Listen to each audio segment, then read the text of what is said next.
This is Cowboy Looking at Me. Coming Home to North Dakota Western Sweet Romance, Book 9. Written by Jessie Gussman. Performed by Jay Dyess. Chapter 1. From the very beginning, you must put God, Jesus, and the Holy Spirit in the center of your marriage. Carol Witzenberger, Winter Springs, Florida. Do you really think he doesn't know?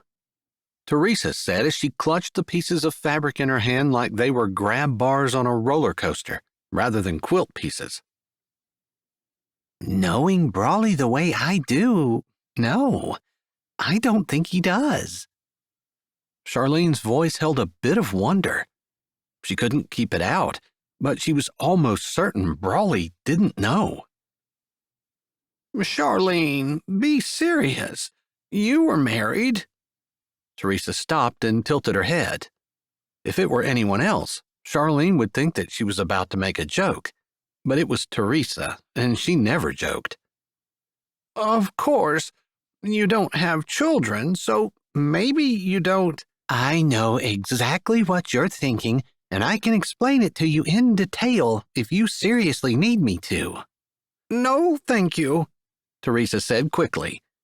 She didn't mean for the words to come out humorously, but Charlene chuckled. Then she sobered. I didn't know it either, and neither did any of you. Not until Dwight mentioned it to me, asking me about it. She had been flabbergasted, shocked out of her socks, when Dwight had suggested that Brawley was the father of Daphne's daughter. I just don't understand how he couldn't know. Teresa shook her head, truly baffled. Charlene wasn't quite that naive. Brawley and Daphne were both upstanding adults in the community now, but 10 years ago, they had been teenagers. And while they were typically good teenagers, everyone had skeletons in their closet. Everyone had things they wished they hadn't done, mistakes they'd made, things they were ashamed of. It was almost universal to the human race that a person was going to make unwise choices, and those choices might shock the people around them. That was part of the reason humans like to keep their mistakes hidden. Quiet, unseen. Charlene could understand. She was like that too. Forget about Brawley. I don't understand why Daphne never said anything. Vicky held her coffee, using the word loosely since half the liquid in her cup was cream, in her hand as she tilted her head, as though trying to figure out exactly how a woman could have a baby and not know who the father was. That had been a little harder for Charlene to figure as well. Maybe she does know. Maybe she told Brawley and he didn't care. Charlene muttered the words aloud, but she didn't really believe them. No matter how immature Brawley had been, she didn't think for 1 second he had ever been the kind of person who wouldn't live up to his responsibility. Or maybe he's been paying child support, but he wants his role to be kept a secret. That didn't ring true either, and Teresa was already shaking her head. Why? It doesn't make any sense. Brawley would want to be a father. Maybe he wouldn't have wanted it 10 years ago, but in the last decade he's matured. At some point he would have stepped up and said he wanted his daughter to know him. Charlene had to agree with Teresa. I just can't believe it's possible that neither one of them knows. Oh, come on, ladies. Surely I wasn't the only one who did things in my teenage years that I shouldn't have done. Things I regret. Things that if people knew I had done them, they would be shocked. Charlene had a lot of things like that. It wasn't that she hadn't been smart. She just hadn't had a lot of parental oversight, and she'd been a typical teen, influenced by her friends and driven by her flesh. God had seemed boring, Christians even more so, and youth had a way of making a person feel invincible. She hadn't needed anyone else, and all the terrible things that everyone had said would happen, she had been convinced would only happen to other people, not to her. She'd been wrong, but that was her story. Maybe someday she'd tell it, but not today. Today was about Brawley and Daphne. I think we all have things we regret, but it's almost impossible to, you know, Vicky's voice trailed off. Have sex. Charlene supplied the words for her in a matter-of-fact tone of voice. No point in beating around the bush. They all knew where babies came from. Yes, that. It would be hard to do that and not know who you were with. Or when you showed up pregnant 9 months later, to not know who the father was, or for the father not to notice it was exactly 9 months since they, you know, had sex, Charlene said dryly. She wasn't sure what the issue was. It was a natural act that humans had engaged in since they were created in the garden, an act instituted by God himself. You might be surprised at the things men don't notice. Again, Charlene's tone was very matter-of-fact. It wasn't exactly a shock to the rest of the world that men noticed everything that wasn't important and nothing that was. Not to be negative. Kathy, sitting over in the corner sitting at the quilting frame, held a needle in her hand, but it was still. Whether Brawley knew and why Daphne hadn't told anyone were puzzles none of the peacemakers had been able to figure out. But that hadn't stopped them from putting their matchmaking plan into motion. However, their plan assumed that Brawley knew. But the more Charlene thought about it, the less certain she was of that fact.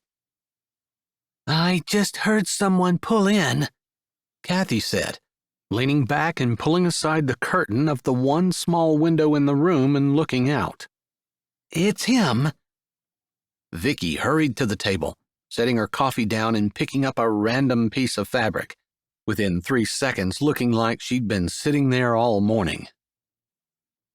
Charlene almost rolled her eyes but didn't. It didn't matter whether he thought they were working or not. Everyone thought old ladies sat around chatting anyway, which is exactly what they were doing. They were just chatting about. No one said anything else, and they all looked up, surprise on their faces, when Brawley opened the door and walked in. "Good morning, ladies," he said as he strode in, closing the door behind him. His jeans were dusty and worn, and he wore comfortable-looking driving boots. Despite the chill of North Dakota in January, he had a flannel over a t-shirt but no coat. A cowboy hat, not a beanie. Charlene shook her head. He might be 30, but in her opinion, he hadn't truly grown up until he dressed for the weather, instead of dressing like he was immune to the weather. Or maybe she was just jealous at the resiliency of youth. Her old bones couldn't take the cold. Maybe it was time to move to Florida. Shaking the idea of sunny beaches and warm ocean breezes out of her head, she looked at the tall cowboy in front of her. Maybe there was a better way to lead into the conversation, but she'd never been very good at small talk, and she supposed this wasn't the topic or the time for her to practice. "You had a quilt for me to deliver? That's what the text said anyway." Brawley seemed to wonder why they would choose him to deliver one of their quilts. She almost believed that he didn't know that they often used their quilts to commence their matchmaking schemes. Was he just a really good actor? The other ladies were waiting for her, since she usually took the lead, and she didn't often wait so long before speaking. Maybe she was losing her edge. "Are you the father of Daphne's daughter, Powell?" If Brawley was an actor, he deserved an Oscar. His mouth dropped, his eyebrows disappeared under the brim of his hat, and his eyes were as big as lemons. "Are you serious?" he finally sputtered out. He glanced around the room at the other ladies sitting there. Maybe Charlene should have had this conversation in private, but that was not the reaction she had expected, and she might need the other ladies for backup. "She has your eyes and your chin. She also walks the same way you do." There was a certain swagger in his walk, something that made it just a little different than his brother's. And while Charlene had not noticed until Dwight had suggested that Brawley might be the father, it was as plain as day to her now. His eyes blinked and blinked again, but he didn't look any less shocked, although it was obvious he was thinking about it, considering, rolling around in his mind something he had never thought about or even considered before. Charlene would just love to know what he was thinking. Chapter 2. Patience, understanding, support, Christ, and unconditional love. Also, no judgments because we are not the ultimate judge. My husband put all of these characteristics into practice when caring for me after I was gravely injured in an accident, December 2017. Norrie Williams, Bogalusa, Louisiana. Brawley stared at Miss Charlene in disbelief. He couldn't seem to get his mouth, or any part of his body for that matter, to work, but his mind felt like a windmill in a hurricane. More like 5 windmills in a hurricane. Could Daphne be the girl? That old, sick, rotten feeling churned in the pit of his stomach. The one he always felt when he thought about what he had done all those years ago. What he'd never told anyone about. The stupidity and the guilt and the desire to bury his actions as deeply as possible away from sight. Not just his sight, but out of sight of everyone he knew. Moored with the fact that there was a consequence from his biggest mistake that he had never, not even once, anticipated or thought about. Daphne. He knew her, not well, because she spent most of her time out on her ranch with her mom, trying to keep it afloat after her dad had been killed in a farming accident. About that time. Had it been 10 years ago? Had that been what had drawn him to that girl? Chapter 3. Putting God first, your spouse second, and always being honest, open, and willing to discuss anything and everything that comes up. Cheryl Halverson, originally from Texas, now living in South Carolina. 10 years ago. Brawley walked into the room, adjusting his mask. There wasn't much going on at the community college he had been attending for the last 2 semesters, so when some of his friends invited him to an impromptu masquerade ball at the State College campus in Fargo, he told his dad he was spending the weekend with friends and had driven to Fargo with his buddies. They were good friends.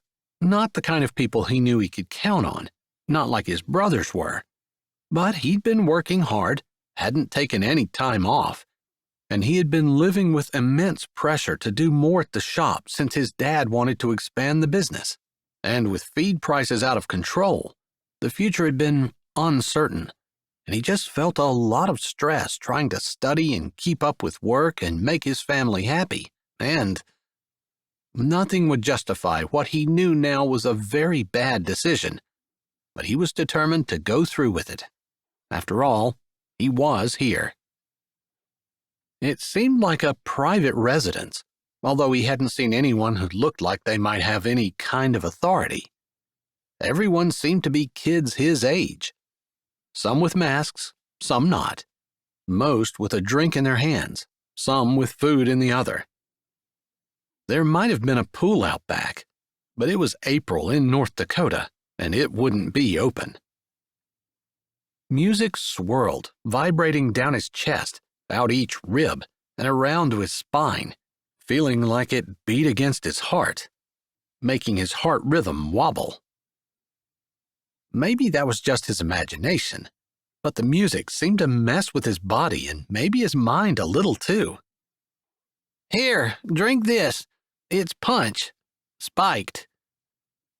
Brandon handed him a drink. Normally, he wouldn't touch it, but it was hot in the room and he was thirsty. He'd had alcohol a few times in high school, but it smelled like rotten fruit, tasted worse, and he'd never seen anyone do anything smart after drinking. So while it did relax him and ease his mind, washing away some of his worries, they were never gone after the effects wore off. It seemed like a crutch, and he supposed as crutches went, he preferred religion any day over some kind of mind-altering substance that made him feel less smart and more prone to doing things he would normally never consider. But that was the point of this party, and maybe he felt like he worked like a man, never took any time off, and this weekend was supposed to be about him having a good time. He downed the drink. No one else is wearing these. I'm taking mine off. Brandon held up his mask, dangling from one finger, then knocked back the drink in his hand before he gave Brawley a cheeky grin. Go find yourself a chick. Do some dancing. I've got my eye on that girl right there. Brandon nodded at a slender girl wearing what looked like a Wonder Woman costume, her arms in the air, her body moving in a slow, sensual way at odds with the thumping beat of the music, but somehow in perfect time. Good choice. Brawley didn't know what else to say. Is that what they were supposed to do? Drink punch and pick a girl? His family considered him the jokester of the group, and he loved having a good time. Practical jokes were his thing. But this didn't really seem like fun to him. Brandon said, grabbing another glass of punch from somewhere and handing it back to Brawley as he moved through the crowd toward the girl dancing alone. Brawley was tempted to watch, but felt that was kind of pathetic. If the girl told his friend off, he'd hear about it. Glancing around the group to see the other two guys who'd come with them had already dispersed, Brawley lifted the punch to his lips, realizing the first glass he'd drunk had not nearly quenched his thirst. He pulled at the collar of his shirt, not used to being in a room with so many people and feeling more than a little claustrophobic. He enjoyed laughing and having fun, but that didn't seem to be what people were here for. Like so much of his time in college, he couldn't always relate to the people around him. They seemed to be interested in different things, talked on a different level, and continued to be a mystery to him. Of course, he could do surface social interaction easily. Outgoing and funny, he never had trouble making friends. But tonight, things felt creepy and weird in a way he didn't like. Maybe it was the masks. Moving to the edge of the room, he shifted through the crowd, giving a curt shake of his head to a girl who grabbed him by the shoulder and used one finger in a come-hither gesture. That wasn't the kind of girl he was interested in, and he didn't want to waste his time or hers. Feeling like the room was whirling a little, he grabbed another styrofoam cup full of punch from the table at the other side of the room. Funny, whatever they put in the punch must have been something that would make him thirstier and not quench his thirst, because he felt like he'd been out in the sun all afternoon making hay in 90-degree heat.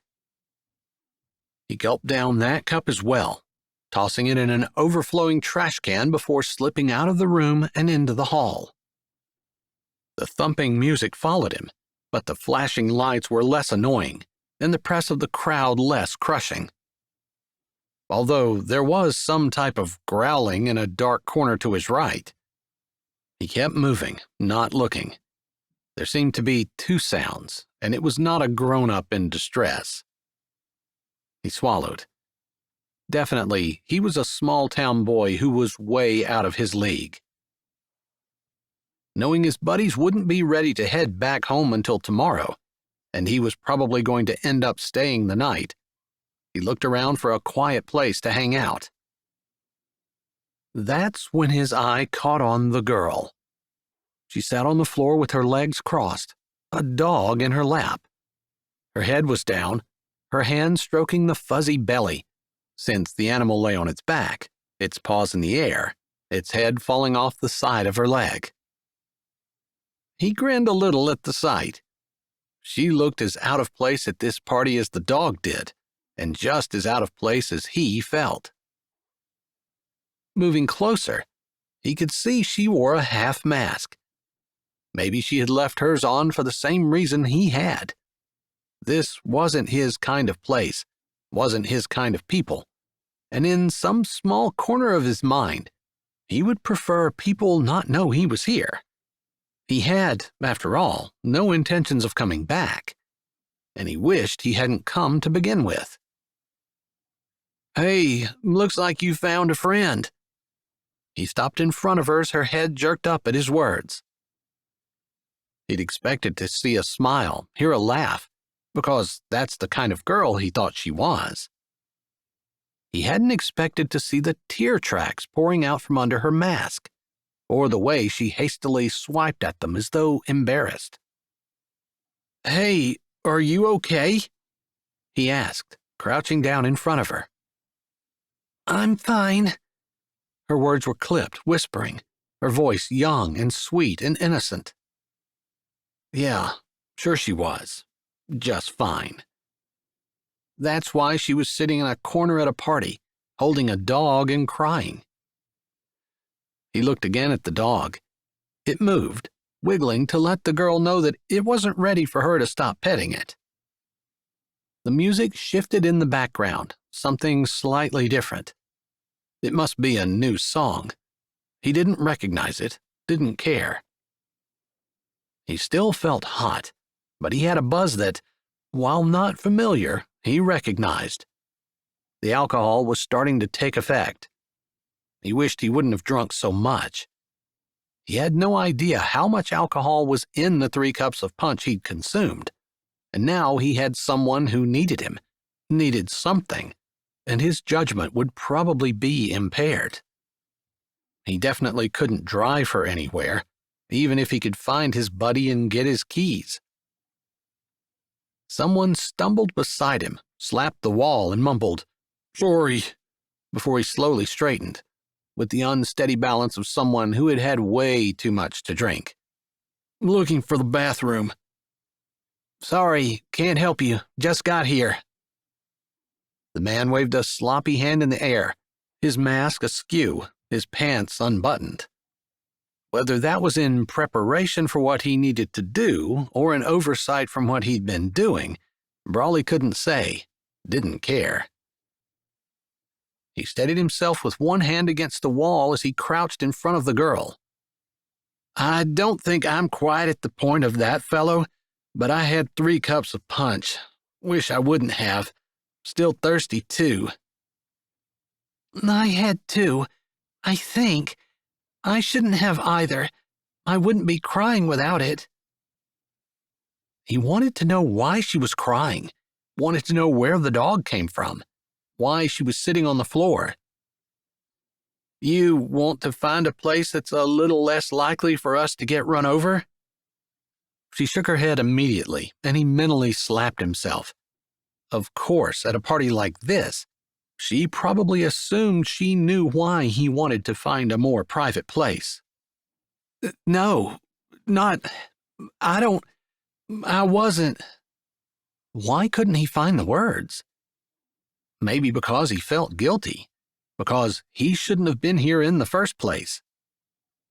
But then, if he weren't here, he wouldn't have met this girl. "Normally I can talk." There was humor in his voice. It was true. Of all of his brothers, he was the one who never shut up. Always had something to say, never had a problem striking up a conversation with a complete stranger, and, as his little sister would say, charming them. He wasn't feeling very charming. In fact, he was feeling downright dizzy. Still, this girl, her tears, her sadness and vulnerability stirred something in him that made him keep trying. "I'm not trying to get anywhere with you. I realized shortly after I walked in that this wasn't where I wanted to be. I don't belong here. But my buddy brought me, and I can't leave until he does." This time, he looked up in time to see another drunk stumbling toward them and straightened to his feet, grabbing a hold of the guy's shoulders before he stumbled into the girl, turning him not very gently and pointing toward the stairs. "Bathroom's that way." He had no idea if that were true or not, but the guy mumbled a slurred, "Thanks," grabbed a hold of the banister on his second try, and stumbled halfway up the stairs before tripping, falling down on them, and lying there. Brawley hoped that fellow had had a lot more than 3 drinks, or he was going to be in a bad way. Chapter 4. My husband and I got married later in life. I was 42 and he was 48. I had been married before, he had not. When we first got together, we made a promise to each other. We would only tell the truth. We would not do it in a hurtful way, but would admit when we were wrong and make sure what we said was truthful. We also agreed there would be no game playing. We both had been in relationships where lies were told and games of manipulation were played all the time. Megan Ziegler, New Mexico. "Thanks," the girl said, acknowledging that he saved her from getting stepped on. "Come on." He held out his hand. "Let me find you someplace quieter, then I'll leave you alone if that's what you want." She sat there, staring at his hand, before she finally reached hers out, wobbling it a bit in the air before their palms met and clasped. He figured she was having the same problem holding her alcohol as he was. The dog slipped off her lap, landing on its feet as he pulled her up, putting a hand on her shoulder and not letting go of her hand, while she seemed to wait for the world to stop spinning around her. "I'm in the same boat. Came with my cousins, relatives I don't know very well, because they thought I needed to get out. Wish I wouldn't have agreed." "You and me both," he said, letting go of her shoulder but keeping a hold of her hand. "Come on, it's cold outside, and maybe we can find some privacy out there." She hesitated when he tugged on her, so he added, "I promise, I'm only looking for privacy so we don't get run over." "You're different than everyone else around here." "I feel different, like a pink-spotted elephant in a herd of gray ones, probably because I'm not from around here." "I'm not either." She stepped, wiped her cheek with the block type of movement of someone who's had too much to drink, and stopped. "I know this is crazy. I've been warned about people like you. I'm not supposed to trust you, but you remind me of people in the town where I live." She looked up at him, squinting through her mask. The light in the hall was dim, and because he was looking down at her, his face was probably even more in shadow than hers was. "But I don't want to know who you are. I want to forget about my life for a little bit. That's the main reason I agreed to come." "My life is pretty good. I just agreed to come because I'm dumb." That was the honest-to-God truth. He could talk about working hard, having a man's responsibility, even losing his mom, or having the pressure of school and work and his family's business on his shoulders. But it wasn't that. God wasn't going to give him more than he could handle, and his family was healthy, he had a roof over his head, and he could afford to go to college. So much better off than so many other people. He had nothing to complain about. He had no reason to sit in the hallway petting a dog and crying. He had so much. He should be more concerned with giving away rather than whining about his lot in life. Maybe he could give some comfort to this woman. "Looks like your dog's coming with us," he said as he walked toward what looked like a back door and opened it. "He's not mine. He just seemed like he needed a friend." Cold air greeted them, and he felt relief. Relief that he would soon be out, away from the thumping, satanic-like music, away from the crowd, away from the darkness and the creepy feeling that made it feel like there were monster caterpillars crawling up his backbone. He wanted sunshine and the clean, fresh smell of hay, soft and newly mown, the heat from the summer sun, even the cold North Dakota wind, fresh and clear and chilling the whole way to his lungs. Anything other than being stuck in this dank, dark house where sin ran rampant and Satan seemed to roam freely. His brothers would laugh at his thoughts, would make fun of him, because he was the last person in the world that any of them would think would be driven out of a party because it felt like Satan was roaming around behind one of those masks. "Is it going to be too cool for you?" he asked, knowing that if she wasn't from North Dakota, it most likely would be. He supposed Minnesota, Wisconsin, even northern Montana all got just as cold, so he shouldn't give people in his home state a toughness label they didn't deserve. "No, it's welcome. Plus, I think the alcohol will keep me warm." Despite her tendency to sway, her words were not slurred. He liked her voice. It made the caterpillars crawling on his backbone not feel quite so creepy. Without saying anything more, he walked through the door, steadying her as she came through behind him, stepping down one step onto the landing and allowing the door to close behind him. The porch was bigger than he had anticipated, with lattice work making it feel private and protected. "Looks like a love seat over there. Want to sit?" "Yes, please." The dog followed them out and walked with them over to the love seat, lying down at their feet while they sat down side by side. Brawley didn't want to crowd her, but if they were going to be out for any length of time, they would want to sit together to help stay warm. To take her attention off the fact that he sat closer than he would have under normal circumstances, he asked, "Is the dog a friend of yours?" "Yes, we just met this evening, and he's the best friend I have here." She swallowed. "Maybe my best friend in the world right now." That statement tugged at his heartstrings. She must not have siblings like his. "Will you tell me what happened?" "No, please no. I want to forget, to talk about something happy. Or about you. Why are you here?" Because I guess school and work was a little too much, but I guess that's just being an adult. I can't see coming here and acting like it's going to make my life any less complicated or easier." Although, the alcohol really did take the edge off and gave him a bit of a euphoric high. Probably that's why he added, "But if I hadn't come, I wouldn't have met you."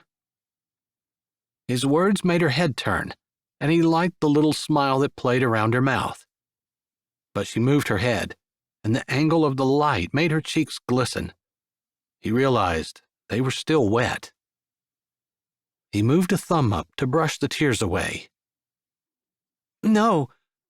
She grabbed a hold of his hand as his thumb rested against her cheek, feeling the coldness caused by her tears in the night air. "I'm sorry. I thought you were taking my mask off." "No, I just saw your tears. I wanted to brush them away. I wish Wish I could help you. I told you. You can. We'll talk about something that will make sure that neither one of us thinks about the things we don't want to. Her hand stayed around his wrist, her fingers slender and graceful and warm. But the pressure eased, and he moved his thumb again, wiping the liquid away, drying her tear tracks, feeling the soft skin beneath. Normally, he didn't have a problem making conversation, but he couldn't seem to get his brain to think about anything but the soft, warm woman's skin and a heart that cried along with her eyes. I'm trying to think of something to say, he finally admitted, but all I can think about is how soft you feel. Your gentleness surprises me, she whispered. I know you're touching my cheek, but it feels like you're touching my heart. It hurts. I'm sorry, he whispered, meaning it. He wasn't allowed to ask what the problem was. They weren't allowed to talk about that, and he couldn't think of anything else as she kept her face lifted toward him, his thumb brushing her cheek, her eyes on his. It was most likely the alcohol, but maybe it was a little bit of the woman, too, since his mind seemed to be empty of anything that didn't have to do with her. Her scent, clean and sweet, her soft skin, her even softer sigh, heartfelt and stirring. The breeze lifted a strand of her hair and brushed it across his face. She lifted a hand, smiling a little as she moved to tuck it away, but he shook his head, just a slight movement. Please don't. I like it. More laughter settled in her eyes. She stared at him, as though judging whether or not he really meant it. Then finally, her hand cupped his cheek, the scrape of her skin against his stubble swishing in his ears, and he turned his head slightly, moving so he could kiss her palm. Her eyes darkened just a little, and something pushed through him as well, some feeling, urgent and hot, and he closed his eyes against it, kissing her palm again. He didn't groan when she moved her hand, threading her fingers through the long hairs at the base of his neck, but he wanted to. May I?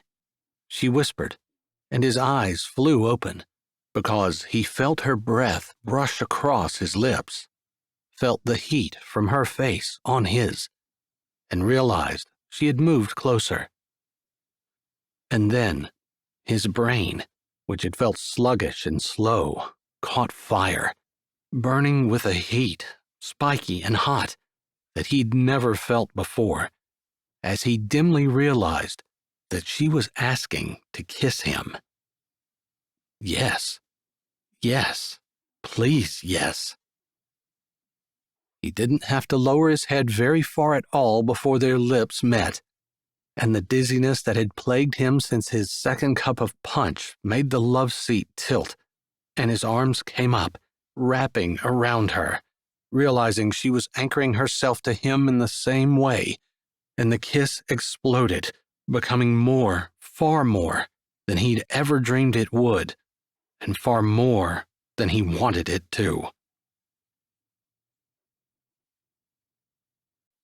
Chapter 5. The last thing was that we would accept each other where we were. This one had been hard, but we both work, and there are times when we just don't have time for each other. We spend at least an hour a day just having discussions on everything around us, just so we do feel connected. We don't go out a lot. We're both frugal, and we both feel that if we want something, we will discuss it. And if it is feasible, then okay. If not, we will wait. We pay most things in cash. Megan Ziegler, New Mexico.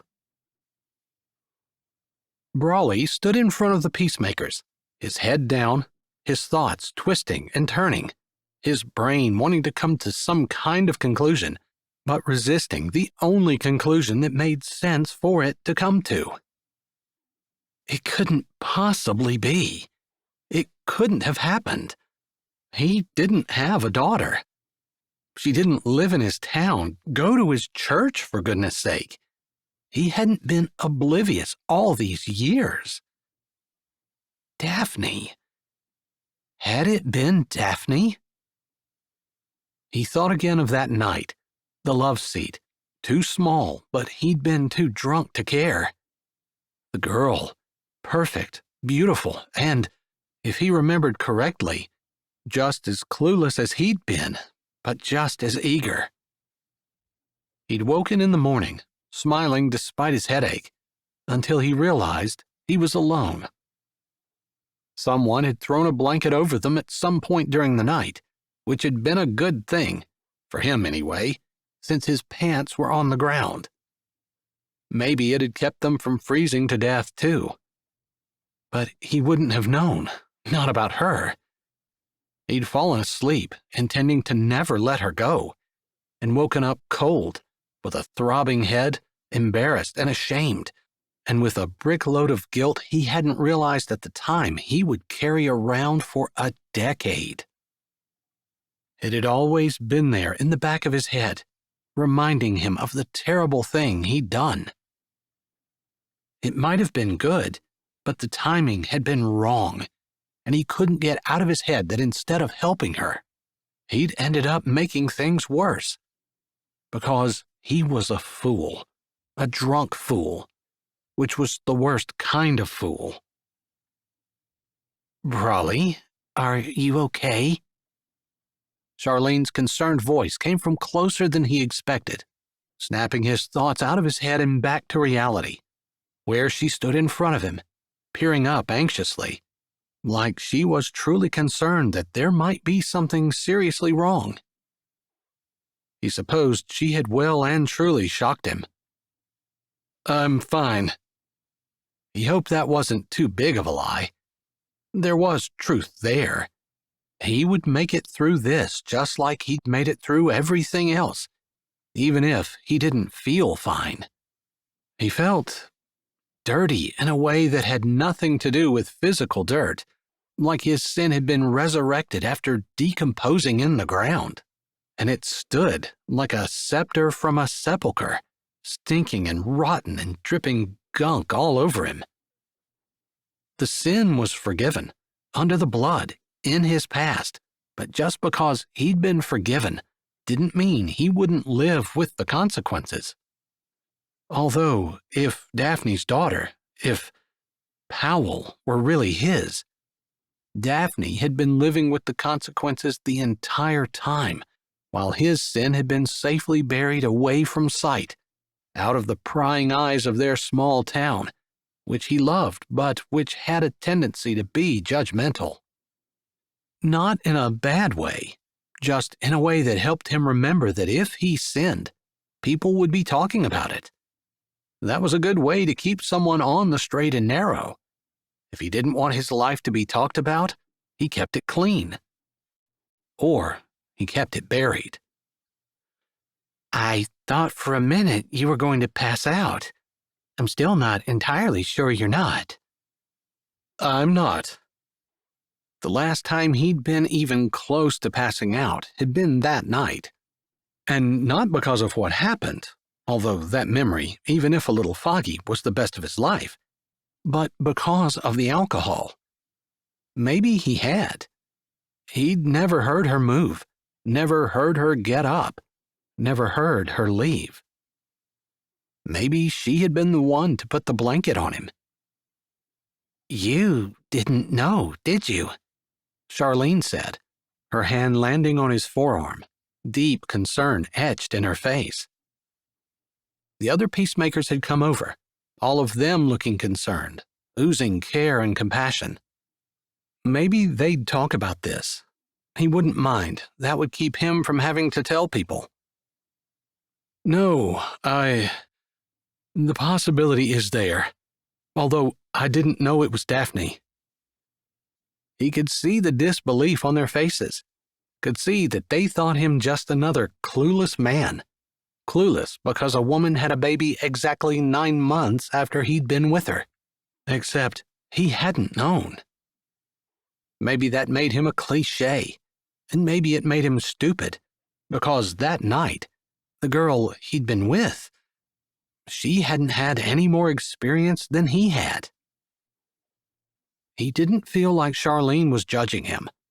After all, his reputation, while the practical jokes and the cheerful personality certainly factored into it, was still of a clean-cut, above-board man of character and integrity. As soon as he thought it, he thought of how unfair it had been. Not that Daphne had a bad reputation. Having a child without having a husband did not have the stigma that it used to.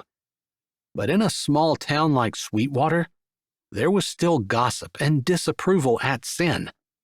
Rightfully so, as that truly did help people keep from sinning, knowing that they would be risking their good name and reputation.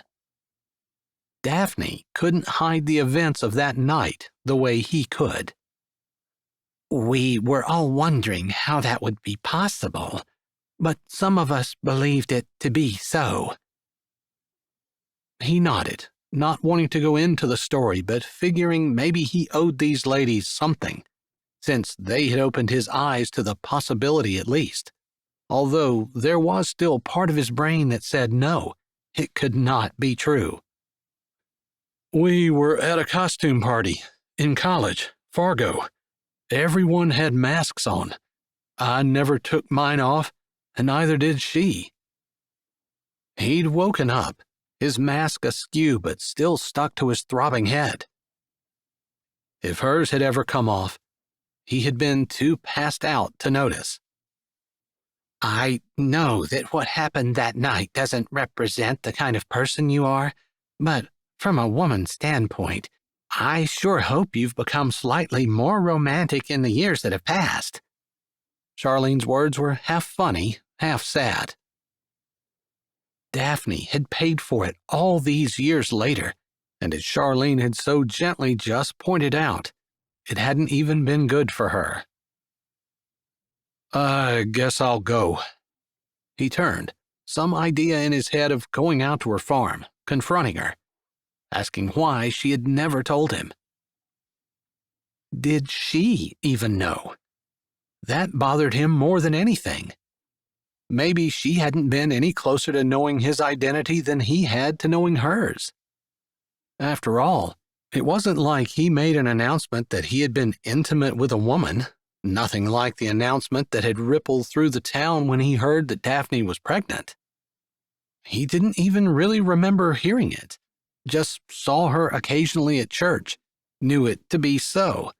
Then she had a baby, and he hadn't thought any more of it. He started to turn, still dazed, still not having any cohesive plan in place, other than the peacemakers had asked him to go out to her place and he agreed to. He should. He wanted to. Are you going to take the quilt with you? Charlene did not usually sound uncertain, but her question definitely came out wobbly, like she was still concerned about him and wasn't quite sure what to make of his reaction. Yeah, sorry. He totally forgot about the quilt. That was the whole reason they'd asked him to come, because they had a quilt they wanted him to deliver. To Daphne. He just hadn't realized at the time he was going to have a bombshell dropped on him when he walked in. Do you want one of us to go with you? Charlene asked, and he could see the other peacemakers nodding their heads, like any of them would be willing to help him out. No, I'll be fine. This was something he needed to do by himself. It wouldn't be fair to Daphne to have an audience. He wouldn't want it if she were coming to confront him. It was one thing to have the peacemakers all listening in. That actually gave him comfort, like there was a group of ladies he could talk to. But when he talked to Daphne, no, he wanted it to be just them. He didn't know her very well, hadn't talked to her more than a handful of times in the last decade, all of them at church, all of them in passing, all of them mindless words like, "How are you?" and "Isn't it nice weather we're having?" or "Isn't it crazy cold outside?" Nothing ever of any importance. Maybe, in the back of his head, he'd not really been interested in getting together with anyone because of the memory of the girl on that night. He couldn't imagine anything being sweeter, anything being better. And maybe he'd never been able to look around and see anyone he wanted to try to make new memories with. He'd never really examined himself, just wasn't interested. Charlene handed him the quilt, her face still showing her true concern for him. As he took the bag containing the quilt, she said, "I'm sorry. I should have broken the idea to you a little easier. I truly didn't realize." "No, don't apologize. It's not your fault." He was shell-shocked, but he shouldn't have been. After all, it wasn't like he didn't know how babies were made, even if the thought that he might have one of his own had never occurred to him. Ever. Not even once. He thought a lot, well, maybe not every day, but a lot, about that night, about that girl, about everything that happened, some with regret, some with guilt. But the memories were sweet, and he cherished them. But he never once thought of the consequences. Beyond the sin, beyond just being a regret in her past. Taking a breath, he said, "Please, don't tell anyone until I have time to say something to her." "We won't say a word until we hear it from someone else," Charlene promised. He nodded, then turned and walked out of the church, jerking his chin at the ladies as they told him goodbye. He thought one might have whispered, "Good luck." Chapter 6. Dad and Mom were asked this. They have been married 72 years. Dad and Mom's answer was keeping Jesus as the focal point. Love and forgive. Sherry in Minnesota. Brawley pulled into the long driveway that led to the farm where Daphne and her mother and his daughter lived. He'd never been back the whole way to their house. Although he knew where they lived, he had never visited, had never had a reason to. Daphne had been a year or two behind him in school, and while he knew her, he honestly had just never paid much attention to her. That was most definitely going to change. The house came into view, then the pole building that served as a barn, and a few trees that provided shade. He looked around. The place didn't exactly look unkept, but it definitely looked like there was more work than one person could handle, and they couldn't afford to hire help. That would go along with what he'd heard, that Daphne's mom, Renee, had been laid up because of a knee replacement that had gone sideways. Daphne had been out here working on the farm by herself and taking care of Powell, his daughter. Their daughter had been suffering along with Daphne. His hands tightened on the steering wheel, his stomach sucked in hard, painfully. He didn't know why he was nervous. It wasn't like the fact that they shared a daughter, might share a daughter, changed anything. He almost laughed at himself. Of course, it changed everything. He was also kidding himself when he tried to pretend that he wasn't sure if Daphne was the girl. He was. It hadn't taken very long for him to think about that night, that girl, and put the pieces together. Of course, he hadn't ever noticed Daphne before or after. The girl he'd been with that night hadn't been one of the girls who had been dancing out in the middle of the floor, drawing everyone's attention. She had been the way Daphne was, standing alongside, not sucking up attention, just quietly doing her thing.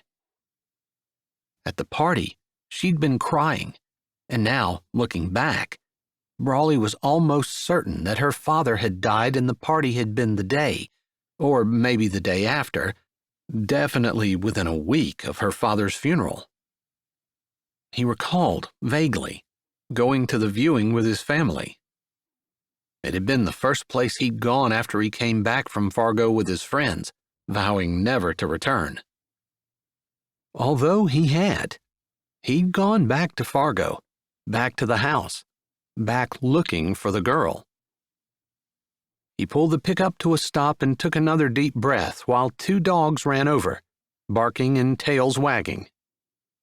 They looked like golden retriever mixes, and he wasn't worried. So he got out. He petted them both, not kneeling down, just stroking them on the head. They were farm dogs, used to people coming and going, and wouldn't bite. They wouldn't be super friendly either, in his experience. Wondering whether he should go to the house and knock, or whether he should check out the barn first, he was saved from having to make a decision when movement caught his eye. He turned more fully to the trailer that was sitting beside the barn, hooked to an old farm pickup. Someone was lying underneath it, hips and legs sticking out. They were small boots, slender legs, and he thought he could see hair on the ground beside the figure that disappeared under the trailer. Daphne. He strode over, hunching his shoulders against the cold North Dakota wind. While he knew a little about farming, he definitely wouldn't consider himself an expert. But his family owned a garage, and trucks and trailers he understood. Whatever she was doing under there, he was confident he could give her a hand. Daphne? He stopped beside her, saying her name in such a way that he hoped not to startle her. More than once, he'd been so deeply entrenched in his work when someone had come over and spoken loudly, he'd jumped, hitting his head. Did someone say something? I did. He kept his voice low and calm. She froze for a minute, then she wiggled out from underneath the trailer.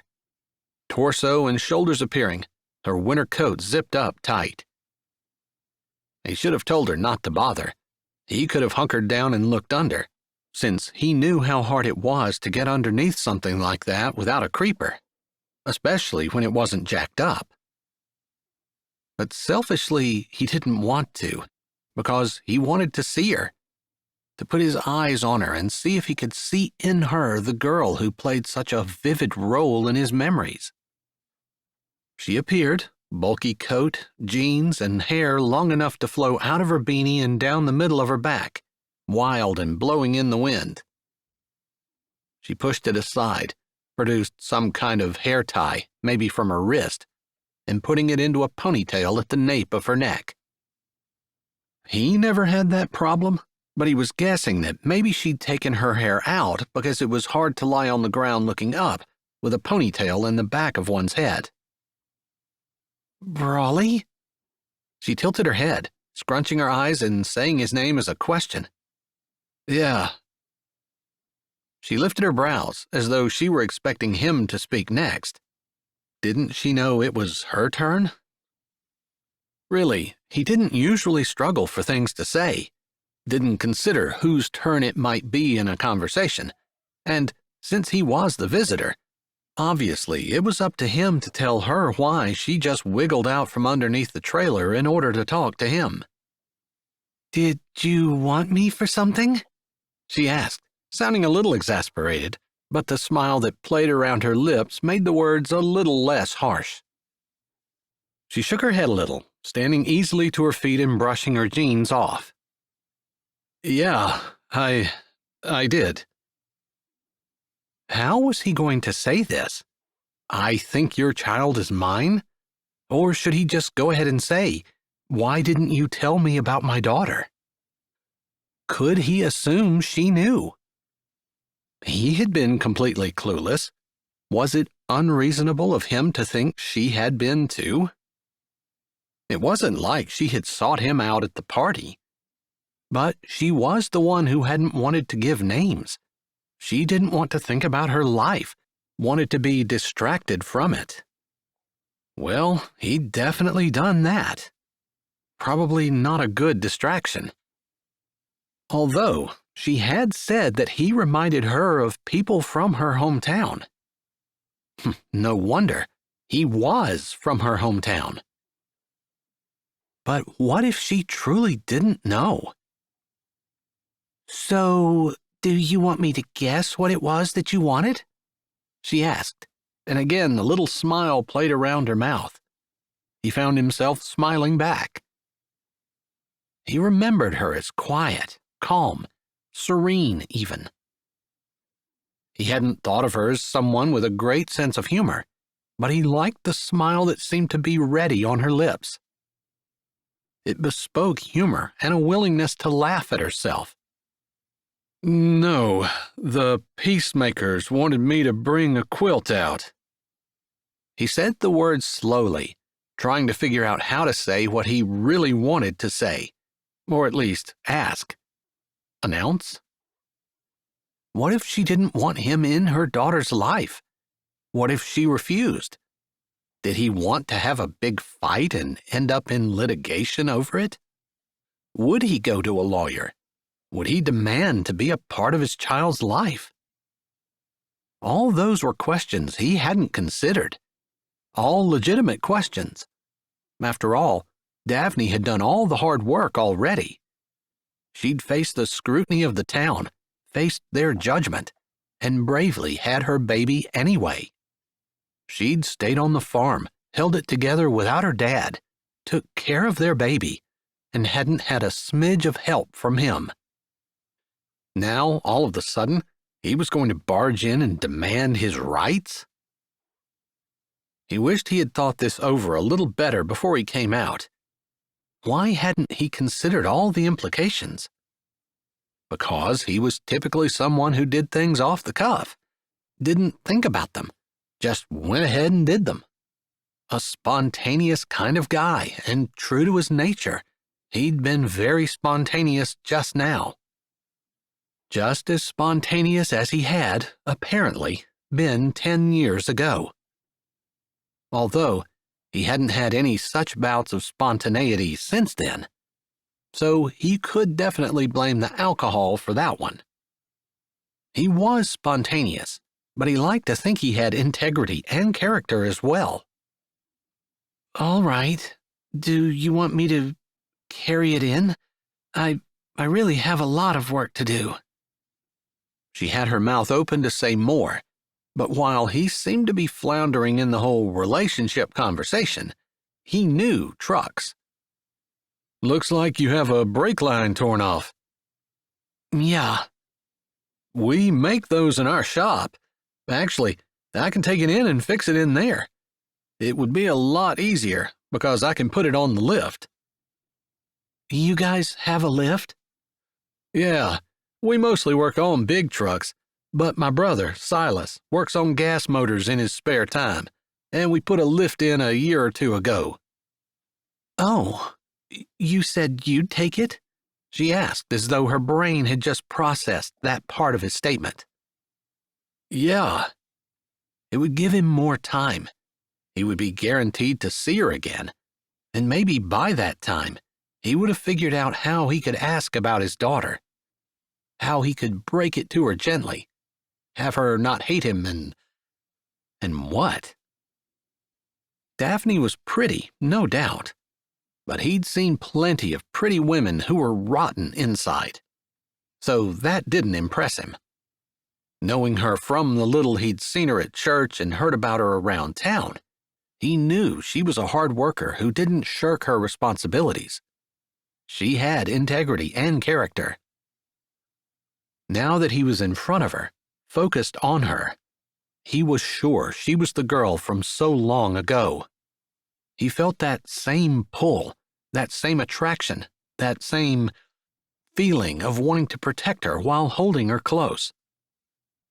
Beyond the idea they had a daughter together, he definitely wanted to spend more time with her, wanted to explore the idea of a relationship. I can take it now. I'll leave my truck here. You can use it if you need it. Key's in the ignition. Okay. Her voice held surprise. Her face did too.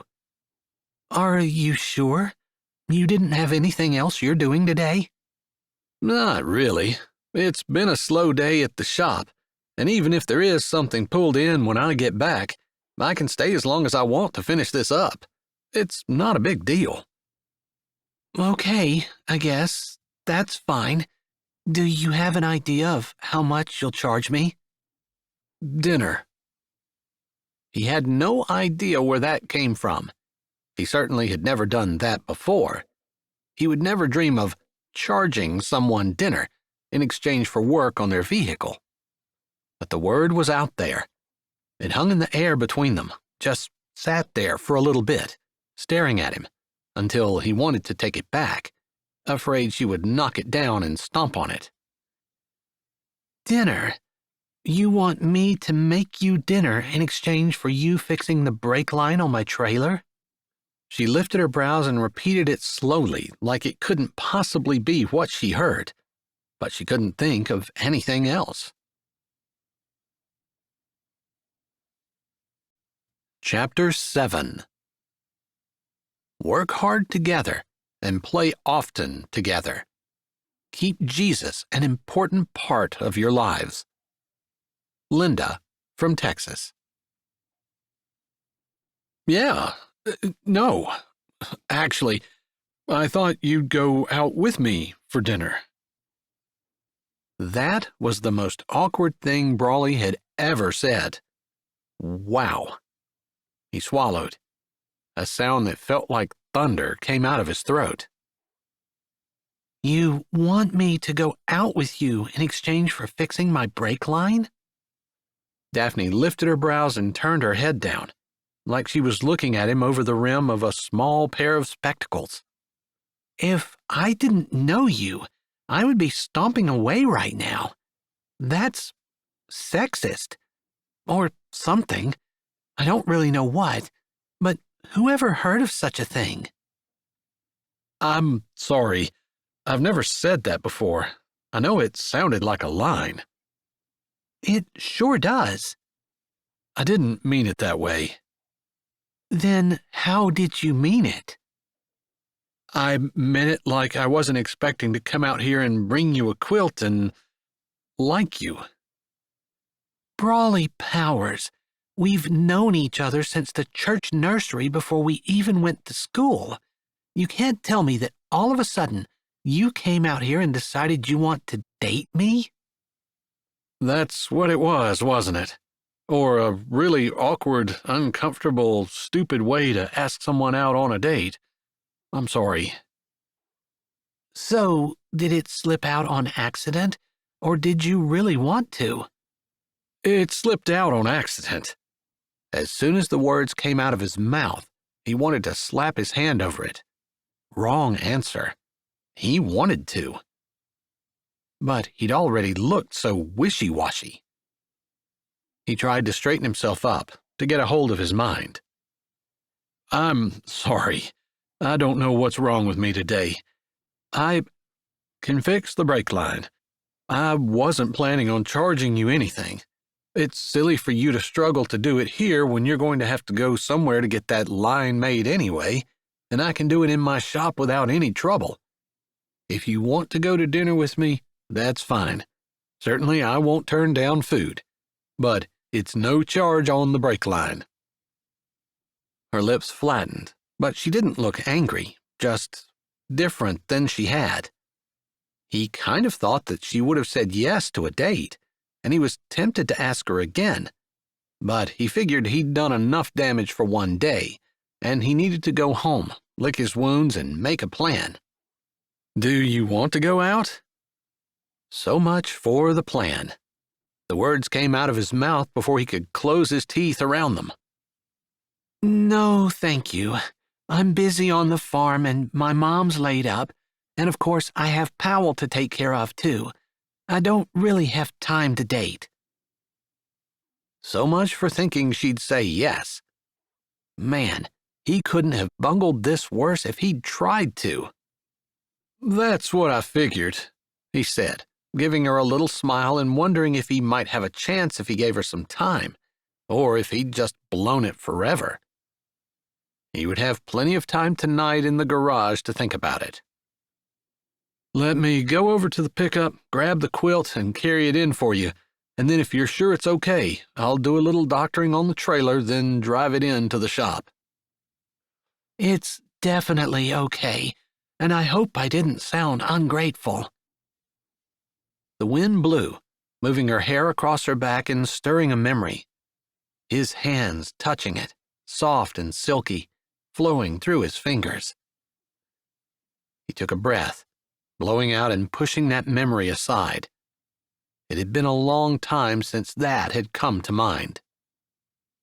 And if he hoped to have a chance to see his daughter, to break the news to Daphne without her hating him, he needed to be on his game and not in his head, daydreaming about a night that she might not even remember. If he recalled correctly, she had handled her alcohol even worse than he had. "I'll come with you. Mom's in there, and I'm sure she'd love to say hi." She started walking, and he fell into step beside her, admiring the graceful way she moved and her voice, easy on the ears. From what he could recall, it hadn't changed at all over the years. She still sounded like she was 18 or 20, even if she looked a little more careworn. He knew she'd lived through some hard times. "She's been laid up for months, and even just seeing a new face, someone other than me, will make her day." If it's that easy to make someone's day, lead the way. I'll smile at her for a minute. "She'll probably want to talk, but I can tell her you're busy." I don't mind. I already told you it's slow in the shop today. That brake line won't take long. He supposed Daphne and her mom probably had a pretty good relationship. He remembered seeing them sitting together in church and seeing Powell holding her grandmother's hand and bouncing along beside her. Yeah, getting to know Daphne's mother was probably a great idea. He stopped at his pickup, grabbed the quilt, and shut the door. Daphne waited for him, and they walked up the walk together. "Did you see the quilt?" she asked. "I haven't." He hadn't even thought about it. Maybe the peacemakers would have showed it to him, but he certainly hadn't been thinking about quilts when he'd been in there with them. He couldn't say that to Daphne. Not now. Maybe someday. She opened the door, holding it so he could walk through, and she came in behind him.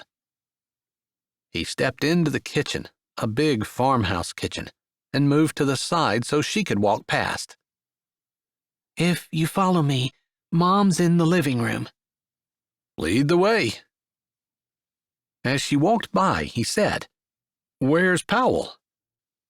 She turned, giving him a quizzical look over her shoulder, like that was the last question in the world she would ever have expected to come out of his mouth. He wondered if he'd stumbled up somehow. It wasn't that he wanted to keep the fact that he was her father a secret. He just wanted it to come out at the time of his choosing. "She's at school. Where did you think she would be?" "Oh, that's right." How many times had he stuck his foot in his mouth since he set foot on the property? 6? He felt like it. Or 100 times that many. Maybe he should have left and not come in. He didn't want to say anything else to make himself look even more stupid than he already had. "Mom, we have a visitor." "A visitor?" A woman's voice came to his ear before he turned and stepped into the doorway of the living room and saw her, sitting in a recliner, her feet up, a book in her lap. "Look at that! You came to visit. Why, Brawley Powers, what's going on that you're the whole way out here?" "I can't believe you recognize me, Miss Renee." "Of course I recognize you. You look exactly the same as you do in church every Sunday. A little dirtier, maybe. You look just like your brothers." He smiled because it wasn't entirely true. He probably looked the least like the rest of his brothers. His eyes were not the only thing that was different, but they were the most noticeable. He brought a quilt from the Peacemakers, and I talked him into coming in and saying hi to you. I know it's been a while since you've had visitors. A quilt? From the Peacemakers? Renee's look grew thoughtful, and her gaze slid to her daughter before it went back to Brawley. Brawley felt like he was missing something, but he wasn't sure what. It didn't make him feel too bad, though, because he thought Daphne was missing it too. She didn't seem the slightest bit perturbed about the quilt or whatever it was he'd said that caused the smile to slip from Renee's face. But then he thought he imagined it, because her smile came back, bigger than before. That's wonderful. A quilt. Is that what's in the bag? Yeah, Brawley hasn't seen it yet. I was going to get it out so he can. As Daphne spoke, she grabbed the quilt out. Brawley grabbed a hold of the bag, helping her to pull it off, and she gave him a grateful look. His eyes caught on hers, and for just a second in time, he was transported back to that night, with the masks and the tears and the soft skin and everything that came after, and he tightened his hand into a fist around the bag, wanting to reach out and touch her, but knowing he couldn't. He had no idea what she was thinking, but she seemed to shake herself, looking away and shaking the quilt out, draping it over the couch. Isn't it beautiful? Yeah, he murmured, and then he shook himself, turning his head and intending to look at the quilt, which he hadn't seen. But instead, his eyes met Miss Renee's, and he knew she might not have seen everything that just went through his head, but she knew far more than what he wanted her to. He needed to leave. Chapter 8. Listen to what your partner says. Cheryl Marshall, Missouri. Daphne parked Brawley Powers' pickup outside the garage. She sat there for just a second, looking at the big building, gathering her nerve, before she got out to walk in. Not that she was scared, she wasn't, but she did feel at a slight disadvantage. The whole reason she'd been outside in the cold working on her trailer herself was because it needed to be fixed, and she couldn't afford to have it done. Brawley had said he would do it himself and not charge her, but that put her at a disadvantage, because he was giving her something, and she had nothing to give him in return. She didn't like that. Opening the pickup door, she grabbed the key out of the ignition and her purse from the seat beside her and slipped out. They'd exchanged phone numbers before he practically ran out of her house earlier today, and he texted her 30 minutes ago, telling her it was almost done. The point of this text had been to ask if it was too late to bring it out, but she'd still been up, and she told him she'd come get it. Of course, he texted back and told her she didn't have to. He'd bring it out, but she hadn't answered. It was the least she could do, since he was already giving her something she couldn't afford to pay for. It wasn't terribly late, only 9 o'clock, but she left Powell at home after putting her to bed since she had school tomorrow. Taking another breath, she put her gloved hand on the doorknob, which turned easily, and the door slid in. There had been something about Brawley today while he was out at her place that reminded her of someone. She couldn't put a finger on who, whether it was the way he looked, his hands, or something about the way he moved. She had flashbacks that were just tantalizing enough to catch her attention, but not detailed enough to let her know what memory they were from. Whatever it was, she felt oddly safe beside him. Oddly, because she'd known him all her life, as far back as she could remember, and hadn't really given him much thought. She talked to him a little bit in church, the typical hello, excuse me, or nice weather we're having, things she'd spoken to everyone at one point or another. Maybe in high school she might have given him more than a passing thought. After all, he was in a family of brothers, and there probably wasn't a girl in Sweetwater who went to high school without thinking about them at some point. But Brawley was the goof-off, the jokester, the irresponsible one, and after her dad's death, she had to step up and become responsible for their ranch, her mother, and her daughter. After her father's death, and after she spent one wild night at a party in Fargo with a cousin and her friends. Big mistake, possibly the biggest mistake of her life, although without that party, she wouldn't have Powell. And while her life would have been easier without Powell, she couldn't imagine not having her now. The rubber soles of her boots didn't make any noise on the cement floor as she walked in, looking around and seeing her trailer at the far back. She started walking over as the light dawned in her brain. That party, that man, the one who'd been so gentle and considerate, and the one who'd tricked her into thinking that all he wanted was to give comfort. That hadn't been all he wanted. Every time she thought of it, she wanted to put all the blame at his feet, wanted to say he took advantage of her, wanted to say that she had been a victim, wanted to excuse herself and hold him guilty. She knew that was wrong. She had been just as much of a willing participant as he, even if he'd been the one who originally stopped to talk to her. That's where her flashbacks had come from. The man hadn't been play acting, and he hadn't paid anyone to run into her. He'd truly been interested in helping. She believed that he hadn't intended for what happened to happen any more than she had. And, of course, it was all her fault that she left when she woke up in the morning, embarrassed because the harsh light of day chased away the shadows, showing clearly by their position on the love seat, and even more clearly by the position of their clothing, exactly what had transpired. But she left in a hurry because of her embarrassment and her shame. She supposed when she found out about Powell, she probably would have contacted him. Probably. He seemed like such a nice guy, but it might have been the alcohol making him into more than what he was. But they hadn't exchanged numbers, hadn't even exchanged names.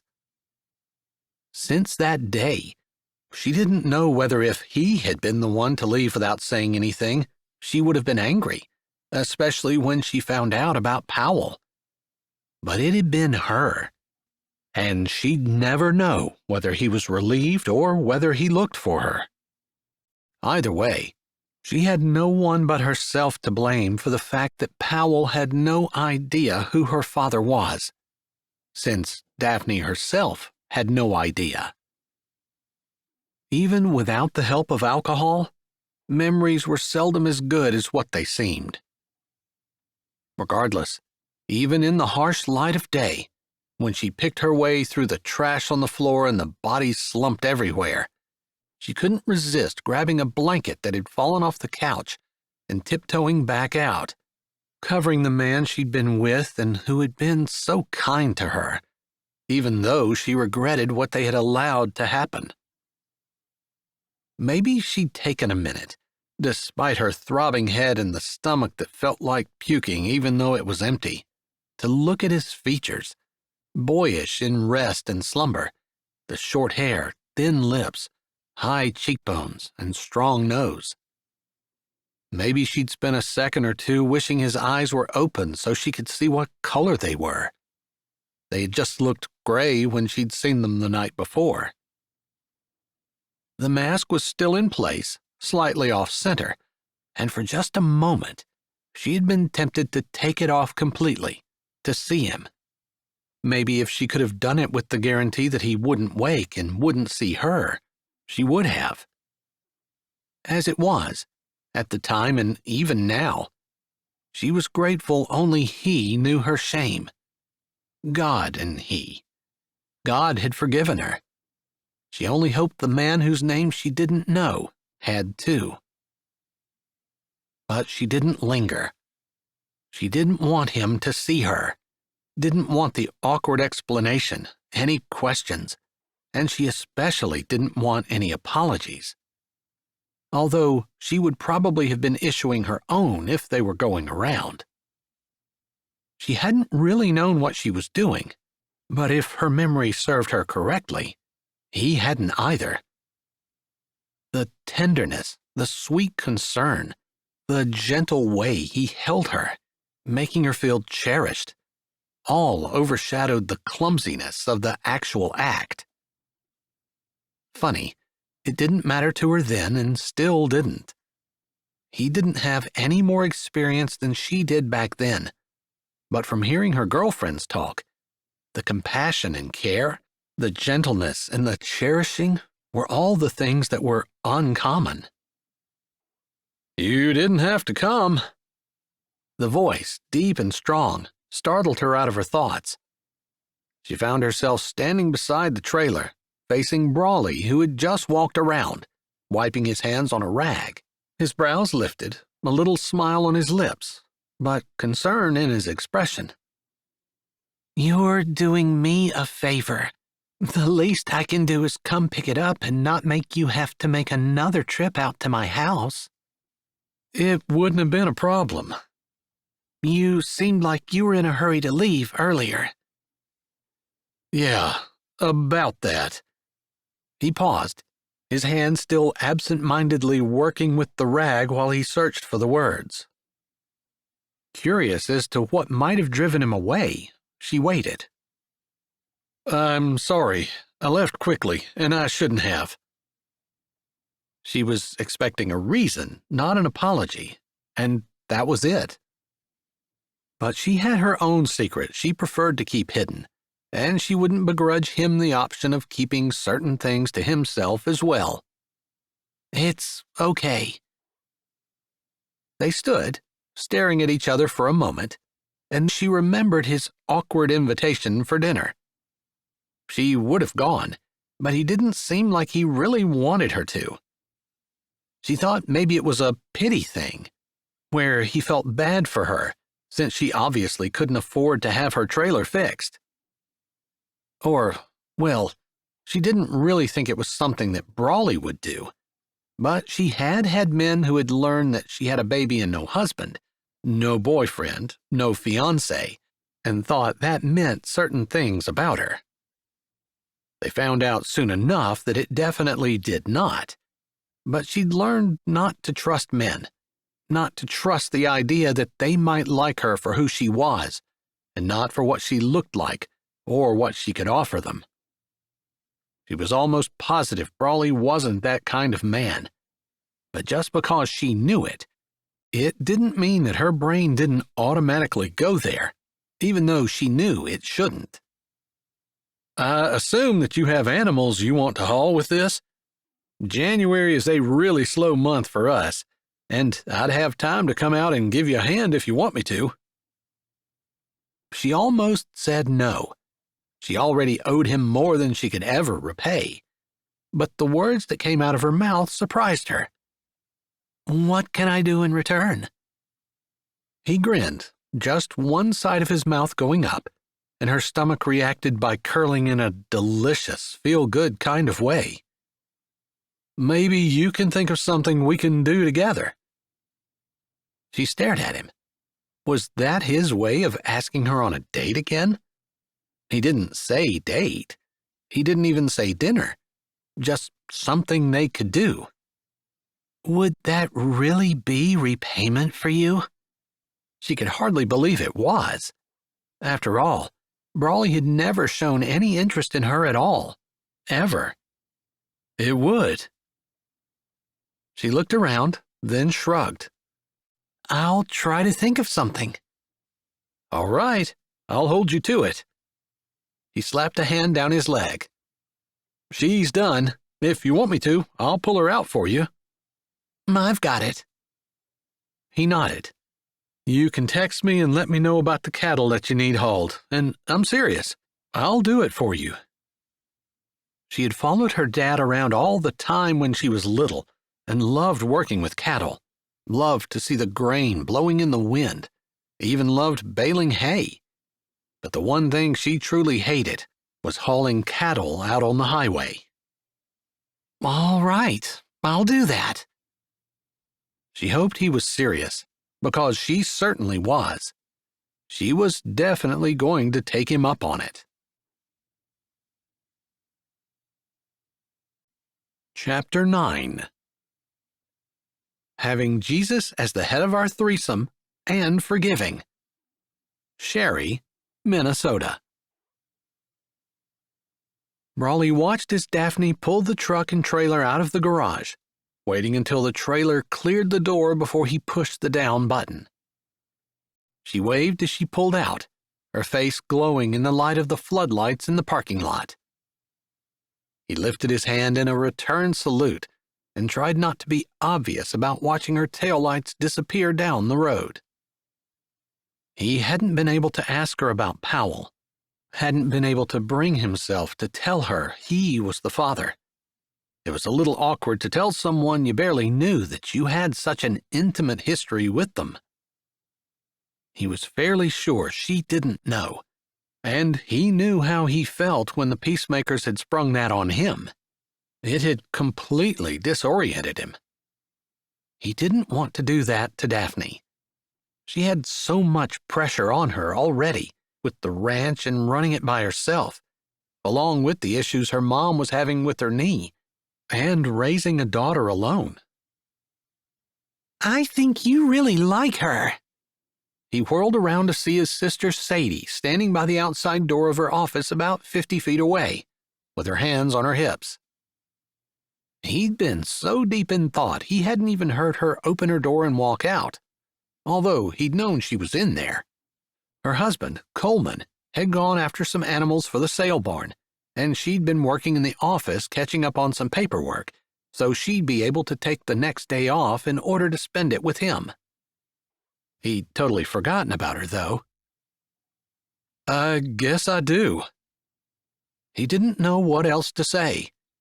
He certainly wasn't going to tell Sadie any of the intimate details of how his life was irrevocably linked with Daphne's. "You're not usually that serious." Sadie said that by way of explanation, probably. He hadn't even thought to wonder what would make her think that he would really like Daphne.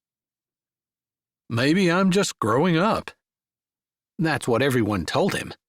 When he got more mature, he wouldn't enjoy practical jokes and goofing off as much as he did. "You did hit 30. They say that's when life ends." Sadie batted her eyes at him, rubbing in that she was younger. She'd always been able to goof with him, more so than his brothers even. She had his same fun-loving personality. It caused them to be considered immature, but it also helped them to not take life quite as seriously as everyone else did. They would roll with things a little better, and he didn't see anything wrong with being generally happy and upbeat most of the time. He considered it a good thing. "So, are you going out with her?" Sadie asked, her tone implying that she already knew the answer. "No, she turned me down." "She did? Why?" He laughed, then turned to his sister. "I appreciate that." "What?" "That tone. The one that said you couldn't imagine why anyone would turn down someone as awesome as I am." They both knew he was joking about that.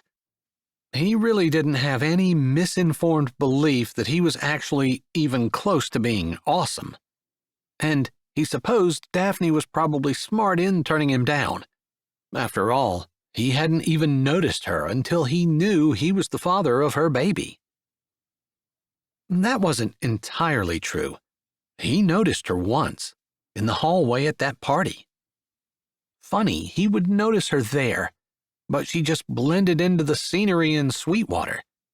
He wondered why. It's a reflection of me. I'm your sister, so how could any girl turn you down when they would have the opportunity to be closer to me? Sadie rolled her eyes even as she said it. That type of banter punctuated their relationship. Never serious, always goofing off. It was easier to do that than it was to say what was really in his heart, which was he loved his sister to bits and pieces and thought she was one of the most wonderful people he knew. Figures. He made his voice sound put out. So, what are you going to do? Sadie's tone was lower, less perky, and more concerned, and it came from right beside his elbow. She moved over until she stood just a few feet from him. I don't know. Go haul cattle for her. She said I could do that much. When she asked how she could pay me, I told her that she could just spend time with me. Spend time with you? What does that mean? I don't know. She already turned me down once for the day. I figured I couldn't ask her out again. Sadie was quiet for a bit, shoving her hands in her pockets and hunching her shoulders against the cold North Dakota wind. He probably should suggest they go inside, but he hadn't gotten himself cooled off enough quite yet. You fixed her trailer for her and didn't charge anything, right? He nodded. I'll pay for the line out of my own money, and the labor was free. And she already turned you down for a date? Yeah. Did she sound disgusted or surprised? Or maybe she just said no automatically and she regrets it. I don't know. He lifted his hands, then slapped them down his legs. He really didn't know. Probably he'd surprised her, since he'd never paid any attention to her before, and then all of a sudden he was asking her out on a date. Maybe she'd been suspicious that he had something else he wanted to talk to her about. Maybe he'd been unable to separate the fact that he was hiding something, and she could tell. In his experience, which was mostly Sadie, and some with his sisters-in-law, women were much more intuitive than men, and much more likely to read between the lines. Kind of like Daphne had today. He could tell by the look on her face she knew there was more than what he was letting on. Why don't you ride her? Sadie said around the gusting of the wind. Brawley had been about to suggest that they go back inside, but he froze at her suggestion. Write to her? Like send her texts? He tilted his head. Would that be like stalking her? No, not like that. Like an old-fashioned thing. It's chivalrous and also quaint and a little charming. If you do it right. Do it right? You know, everyone loves to get letters. They're fun. And if you make her smile, make her laugh, chat some, you know, all those things girls like. Tell me more about these things girls like. Very funny. He'd been serious. He had no idea. Or not much. It was something he never thought about. But he supposed, if he could figure out how to take an engine apart and put it back together, from the core up, he had to be able to figure out, maybe not women exactly, but at least figure out a few things. After all, there had to be some kind of rhyme or reason to them. So, just write a letter and then mail it to her house? Sure, and don't let her know it's from you, at least not at first. Maybe you can just sign it, An Admirer. And then don't expect any letters back. She might think it's weird at first, but you can explain that your sister suggested that she might like a letter. And then just talk about things that are not threatening. Life, your job, her ranch, her daughter. Women love to talk about their kids. The weather. Although, don't talk about the weather too much. because honestly, it's boring. She definitely caught his attention when she suggested talking about Daphne's daughter. That might be a little bit weird. Wouldn't it be weird? At least, if I'm talking about her daughter? I mean, if some strange man started writing you letters, anonymously no less, and started talking about your kid, wouldn't you think that was strange? I wouldn't, because I don't have any kids. You're so hilarious. I try. Wouldn't you? You're right, especially if it was a man talking about my daughter. Especially if I were suspicious of him already. But you can lead up to that, or just leave it out completely. She made it sound so easy. But honestly, what did he have to lose? If it doesn't work out, you don't ever have to reveal your identity. You can just quit writing to her. After you celebrate your 50th wedding anniversary, maybe you could admit to the truth then. You're thinking like an optimist. I'm just setting goals for you. You're welcome. I guess I'll thank you at my golden anniversary party. His words were dry, because it was hard for him to believe that might actually happen. Even if he did manage to find someone like Daphne, 50% of marriages ended in divorce. Who was he to think that his would be one of the ones that didn't? Especially since he was so clueless. I have a favor to ask of you, if you're not really stuck on Daphne. I promise I'm not trying to do any kind of matchmaking. I just know someone who needs a little help that you can provide. Sadie spoke beside him, her words containing a shiver, and he put his arm around her, steering her toward the garage. Whatever you suggest, you know I'll do it. Let's go inside so you don't freeze to death first. I don't want that on my conscience for the rest of my life along with everything else I've ever done. Seriously? What in the world have you done that you have on your conscience? Sadie asked like it was ridiculous that he would have any kind of issues on his conscience. Boy, if she only knew. Thankfully, they reached the door and he opened it, guiding her through, and was spared from answering. As soon as they got in and he closed the door, he said, "What is it that you want me to do?" I don't know if you remember my friend Katie. The one whose husband cheated on her? Yeah. He nodded. That had been a big thing at the Apple Festival last fall. Katie had come, and the Baldwin twins and Daphne had hung around her, protecting her like she was made of glass. It had come out later that she found out that morning that her husband had told her he was going on a business trip, but it actually had been him going on a leisure trip with another man's wife. January is a long month in North Dakota, stark and dreary, and I know Katie's been struggling. We've all been doing as much as we can to help her, but I think just going out with someone who's fun and entertaining would be helpful for her. Sadie put up a hand as though he were protesting, which he wasn't. Although, the idea of going out with Katie wasn't the slightest bit interesting for him. She's not looking to be with anyone. She just needs a friend. She hasn't asked, and I know she's not ready to date. I don't know if she'll ever be ready. He really hurt her. But when Lavender and I were talking about it, I told her that I would ask you if you might just show her a good time. As a friend.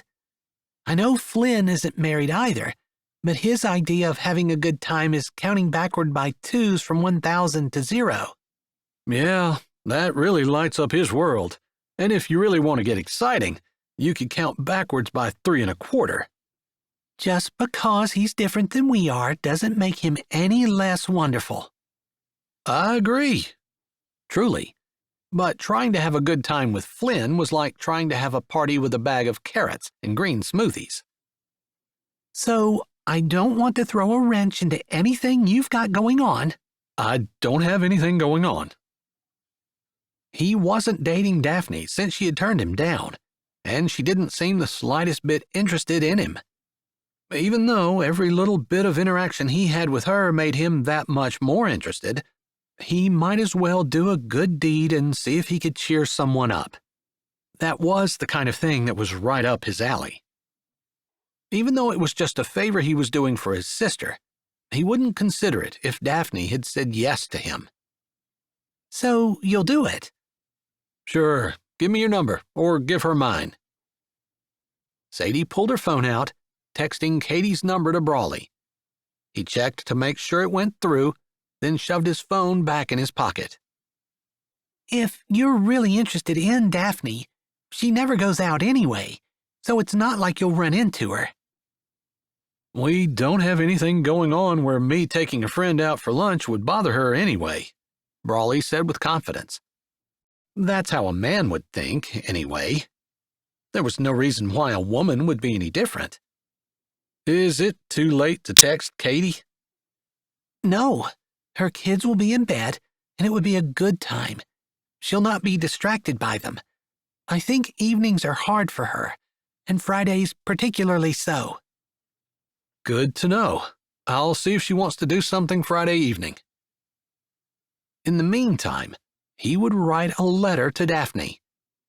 Letters were something he'd never really considered before, but if Sadie thought it would help, he'd take her advice. Chapter 10. Good communication and trust and respect for each other. Linda Anderson, Asheville, New York. Daphne came walking over from the barn at the same time the bus dropped Powell off. She met her daughter at the mailbox, grabbing the letters and a brochure out, thrilled that Powell was still young enough to welcome the sight of her mom, and came running to her with her arms wide open. She grabbed her daughter, lifting her up and swinging her around. Someday, so she'd been told, Powell would hold her in derision and be embarrassed by her. Maybe there was a way around that stage, but for the people that Daphne had talked to, it seemed hopeless. Still, she smiled, pressing her daughter's body to hers. I have 2 days off before I have to go back, Powell said, squeezing her just as tight. But you like school. As happy as she was that Powell was excited to see her, she didn't want her daughter to not enjoy going to school. I know, but I get to sleep in, and I get to see my friends on Sunday, and I get 2 whole days with you and Grandma. Powell's tone was matter-of-fact, like everyone knew that would be much better than school, even though she did like it. Daphne tried to push the worry away. It was easy to find things to be concerned about, or make things that were not a big deal into things that she worried about.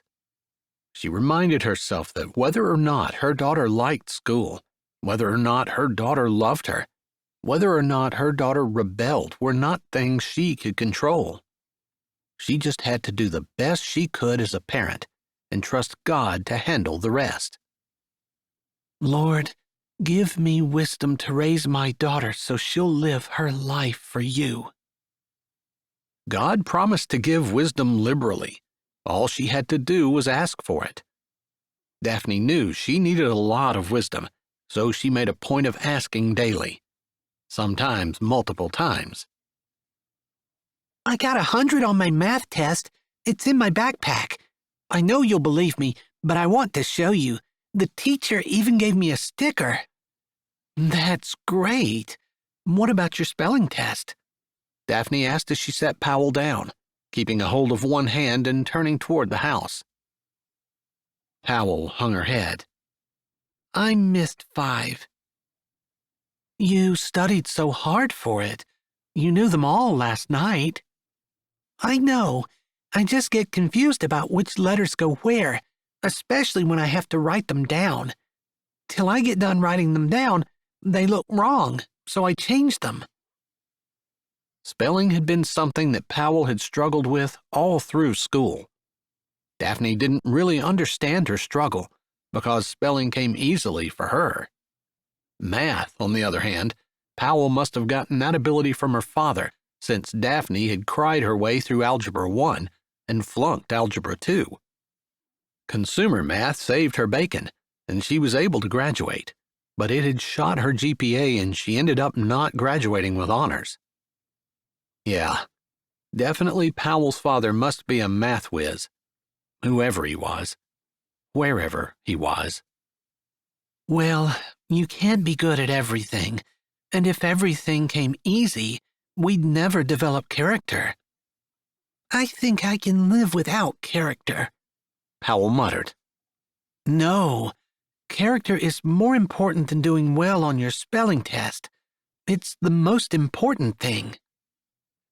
She'd always been a little bit hesitant to try to teach abstract subjects.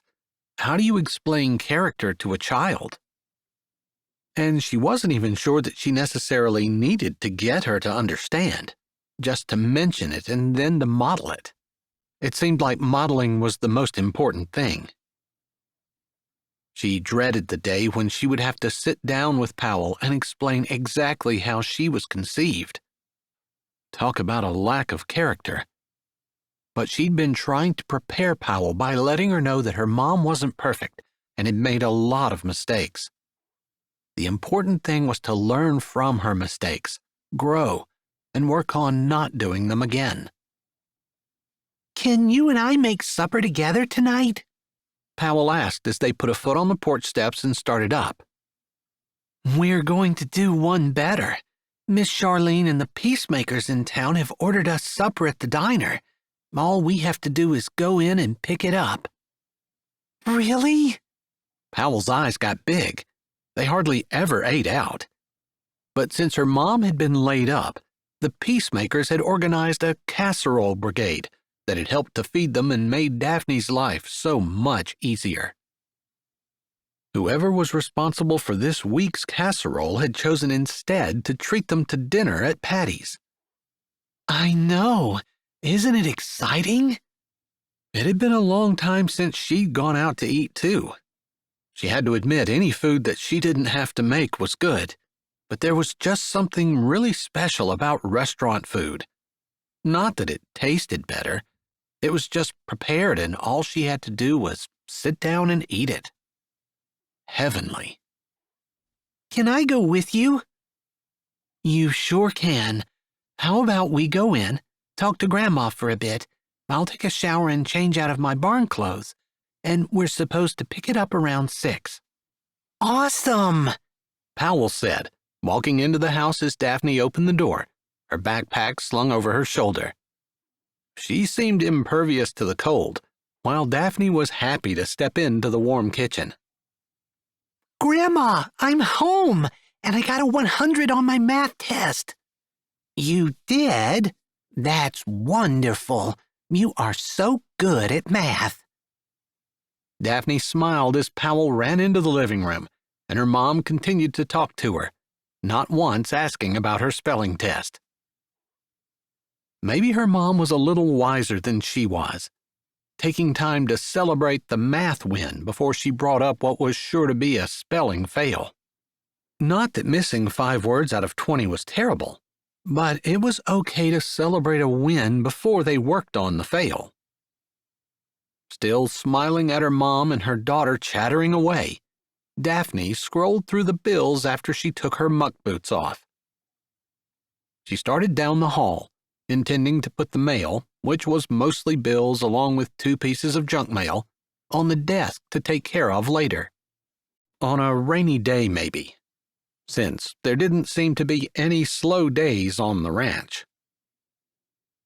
A handwritten envelope caught her eye, and she held it up, squinting as though if she changed the angle of how she looked at it, it might not look like her name anymore.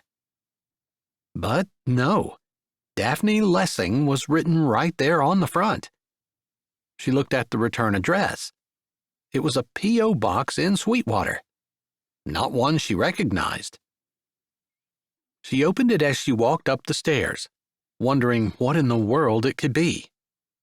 She couldn't imagine anyone needing to send her a handwritten letter, especially someone from Sweetwater. Why wouldn't they just come visit her? She got to the top of the stairs walked into her room, and closed the door behind her.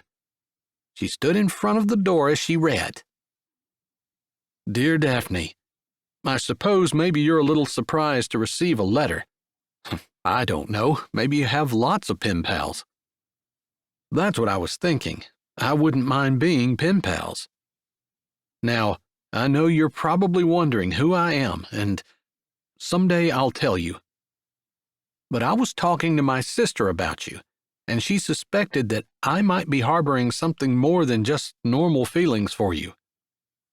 I hesitate to call them anything else, because, first of all, I don't want to scare you, and second of all, I guess I don't really know what they are.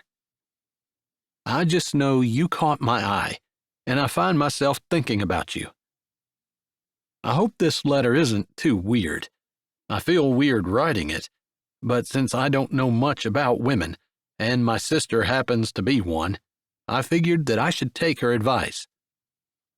Although I've heard that women are kind of hard to figure out. I have to agree with that, although, in fairness, I've never really tried. There was one woman once, a long time ago. But I wasn't writing to you to talk about her. I wanted to tell you a little bit about myself so you can decide whether or not you want to write me back. I'm not expecting you to, although I am kind of hoping you open my letters and read them. But I guess I understand if you don't, because, like I said, this is a little weird. So, here are some things you might want to know. I'm 30, and I've never seen the ocean. I want to, but it's pretty far away from North Dakota, which you know, and I've never taken the time. Sometimes I wonder as I look over the fields of grass here in North Dakota, watch the wind blow it in waves, if the ocean is similar to the prairie. I guess it's probably not, since I've never heard anyone compare the two. But interesting how wind makes waves out of water and of grass. I suppose people don't expect me to be fascinated with watching grass blow. I'm kind of known as an outgoing person and a bit of a joker. Actually, I'm known as a lover of practical jokes and someone who is very seldom serious. I suppose that just hides a little bit of my deeper self, the part that's serious. I don't let that show because it surprises people, and then they get concerned about me, like there's something wrong with me if I'm not laughing or constantly making other people laugh. Anyway, that's one of the best things about living in North Dakota, the wind. Some people hate it, but I love what it does. Does to grass, does to snow. Right now, I know people are sick of snow, but I love seeing the snow sculptures that the wind makes. Just the way it carves into the snow and blows it and leaves little prints of the ocean behind. Anyway, that's something about me that I've never told anyone else, but I thought it would be safe to share with you, especially since you don't know who I am. I do live in Sweetwater, and I promise I'm not married. That wouldn't be weird. That would be wrong. Sorry, I don't want to tell you everything there is to know about me in my first letter, but I was thinking I was going to write some more. You're welcome to write me back, but I understand if you're suspicious. I would be. I'll talk to you again in a day or so. Take care. Sincerely, just a cowboy looking at you. Chapter 11. Keeping Jesus in the center of the marriage and in the center of all disagreements. Lori Smansky. Daphne stared at the letter. Really? Some man had just randomly written her a letter? She skimmed it again. He was the same age as her, just a few years older. And she caught his eye? That sounded crazy. But the details sounded so real that people thought he was outgoing and he talked to her about the ocean. Honestly, she wasn't sure what to think. Maybe she should ask her mom about it later. Tucking that idea away, she gathered her clothes and went to take a shower. Now, in her brain, along with Brawley, who she thought about way more than what she should have today, she was also thinking of an unnamed cowboy who wrote letters. Funny, because for most of her life, she only thought of one man, the man who was Powell's father. In her mind, even though she knew how pathetic and completely unlikely it was, she hoped that she'd meet him again, and somehow he'd know that he was Powell's father, and he would know that she was the girl he had met at the party all those years ago, and they'd have a great reunion, decide they were meant to be together, and have a fun-loving marriage. As the years had gone by, she knew how hopeless and pathetic the idea was. The man was probably married, if he wasn't dead. Slipping the letter back into its envelope, she walked back downstairs and chatted with her mom and Powell for a bit before she and Powell left the farm, driving into Sweetwater to Patty's Diner. It was a Friday night, and while Sweetwater was not large, Patty's Diner was still busy. There were several people standing by the door, waiting for a table to open up, as the wind blew Daphne and Powell in, forcing them to push the door closed behind them. She leaned against it, Powell and she laughing together as they celebrated their victory of just getting into the restaurant. As she laughed, her eyes scanned the seats, not intending to, just looking around. Her laugh froze as her eyes landed on Brawley, sitting with her friend Katie. Katie's husband had cheated on her, leaving her with 3 elementary school-age children, and Katie had just found out a few months ago. So part of Daphne was happy that Katie had found someone, but the bigger part of her was aghast that Brawley, who had just been out at her farm this week and who had just asked her out on a date, was obviously dating someone else. She couldn't help that her eyes got big and her mouth hung open. But cognizant that her daughter and she had been sharing a laugh, and her daughter would notice if she suddenly got quiet and acted irritated, she jerked her eyes away. Not before Brawley saw her, and she noticed his reaction, which had to be about the same as hers. Big eyes, mouth hanging open, and eyebrows up to his hairline. In fact, his reaction was so big that Katie actually turned her head to look to see who he was looking at. Daphne noticed that out of the corner of her eye as she was trying to gather her scattered wits. She told herself she wasn't hurt. After all, he asked her out on a date and she had turned him down. It wasn't like she was in love with him. It wasn't like she even liked him that much. Although she definitely had been thinking about him. If he asked her out again, she had determined she would say yes. In fact, when she picked her trailer up at his shop, she had kind of thought he might take that opportunity to say something. But he hadn't, of course. There were a lot of men who would not, after being turned down, risk a second rejection. Not unless they really liked the girl. She hadn't had that many offers to begin with. A woman with a child was certainly less appealing to men than a woman who didn't have any children. She'd figured that out in her 20s. But she'd heard that a man's pride was very sensitive, and one rejection was usually all they could stand for. She certainly wasn't a raving beauty who would inspire a man to ask her out a second time. But Katie was. At least, Daphne had always thought she was beautiful. Maybe Brawley had been waiting for her to be ready to date again.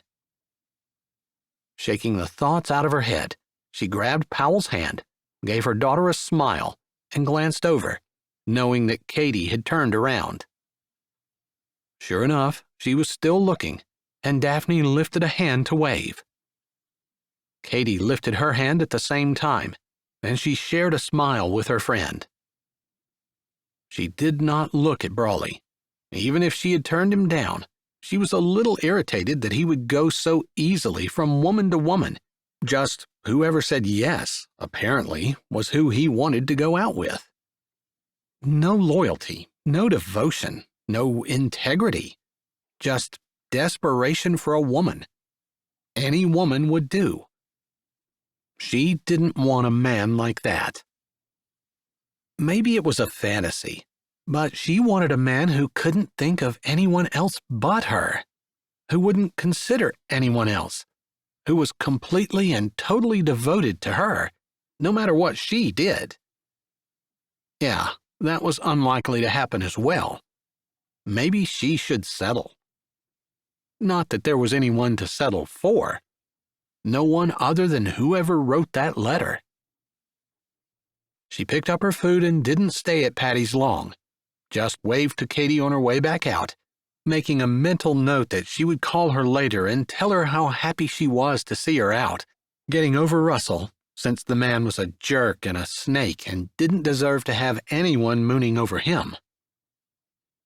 By the time they'd eaten, played some games, and read a book, Powell was yawning, and Daphne sent her upstairs to take a shower. "You seemed preoccupied all evening," her mother said as they listened to Powell's footsteps retreating up the stairs. "That's because I have been. Do you want to tell me about it?" Her mom had always been a great person to talk to. Understanding, considerate, wise. Any time that Daphne had followed her advice, she'd been grateful and better off.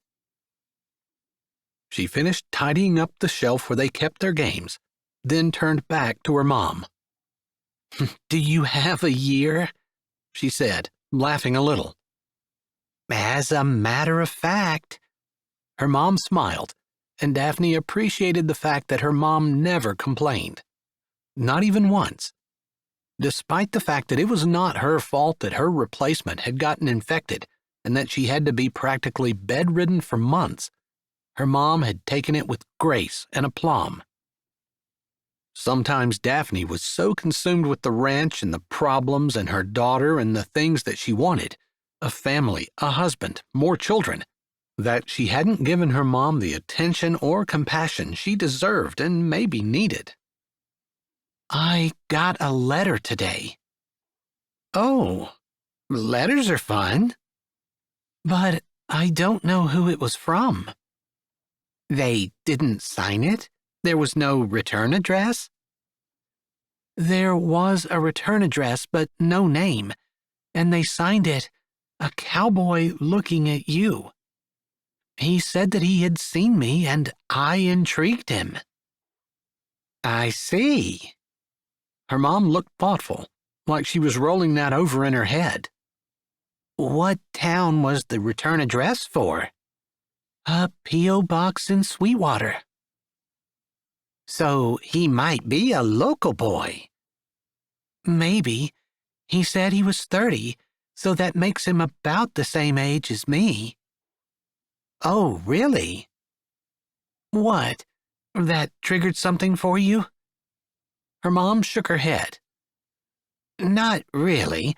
Just, if it's someone from Sweetwater, I guess I feel a little bit safer about that than if it were someone that had seen you online or something. That would be more stalkerish. Not that we couldn't have bad people living in Sweetwater, because of course we can." "I know. I just don't know whether I can trust this person." "Well, it doesn't hurt to open the letters and read them. It might even be someone you know quite well." Her mom lifted her brows, as though inviting Daphne to think about that. "Maybe it's someone that you wouldn't have thought of, wouldn't have noticed without the letter. Maybe he doesn't feel seen." "He says he's outgoing. People know him as a jokester. But then he talks about waves in the ocean and on the prairie and things like that. And while they aren't exactly romantic, they are fun to think about. Like he was showing me a little side of himself that normal people don't see. In fact, He said he never said that to anyone else before." Her mom nodded, an expression on her face that made Daphne stop. "You know who it is?" Her mom shook her head. "I have an idea, a suspicion, but I don't want to say anything because I think this might be a good idea." "A good idea? To write?"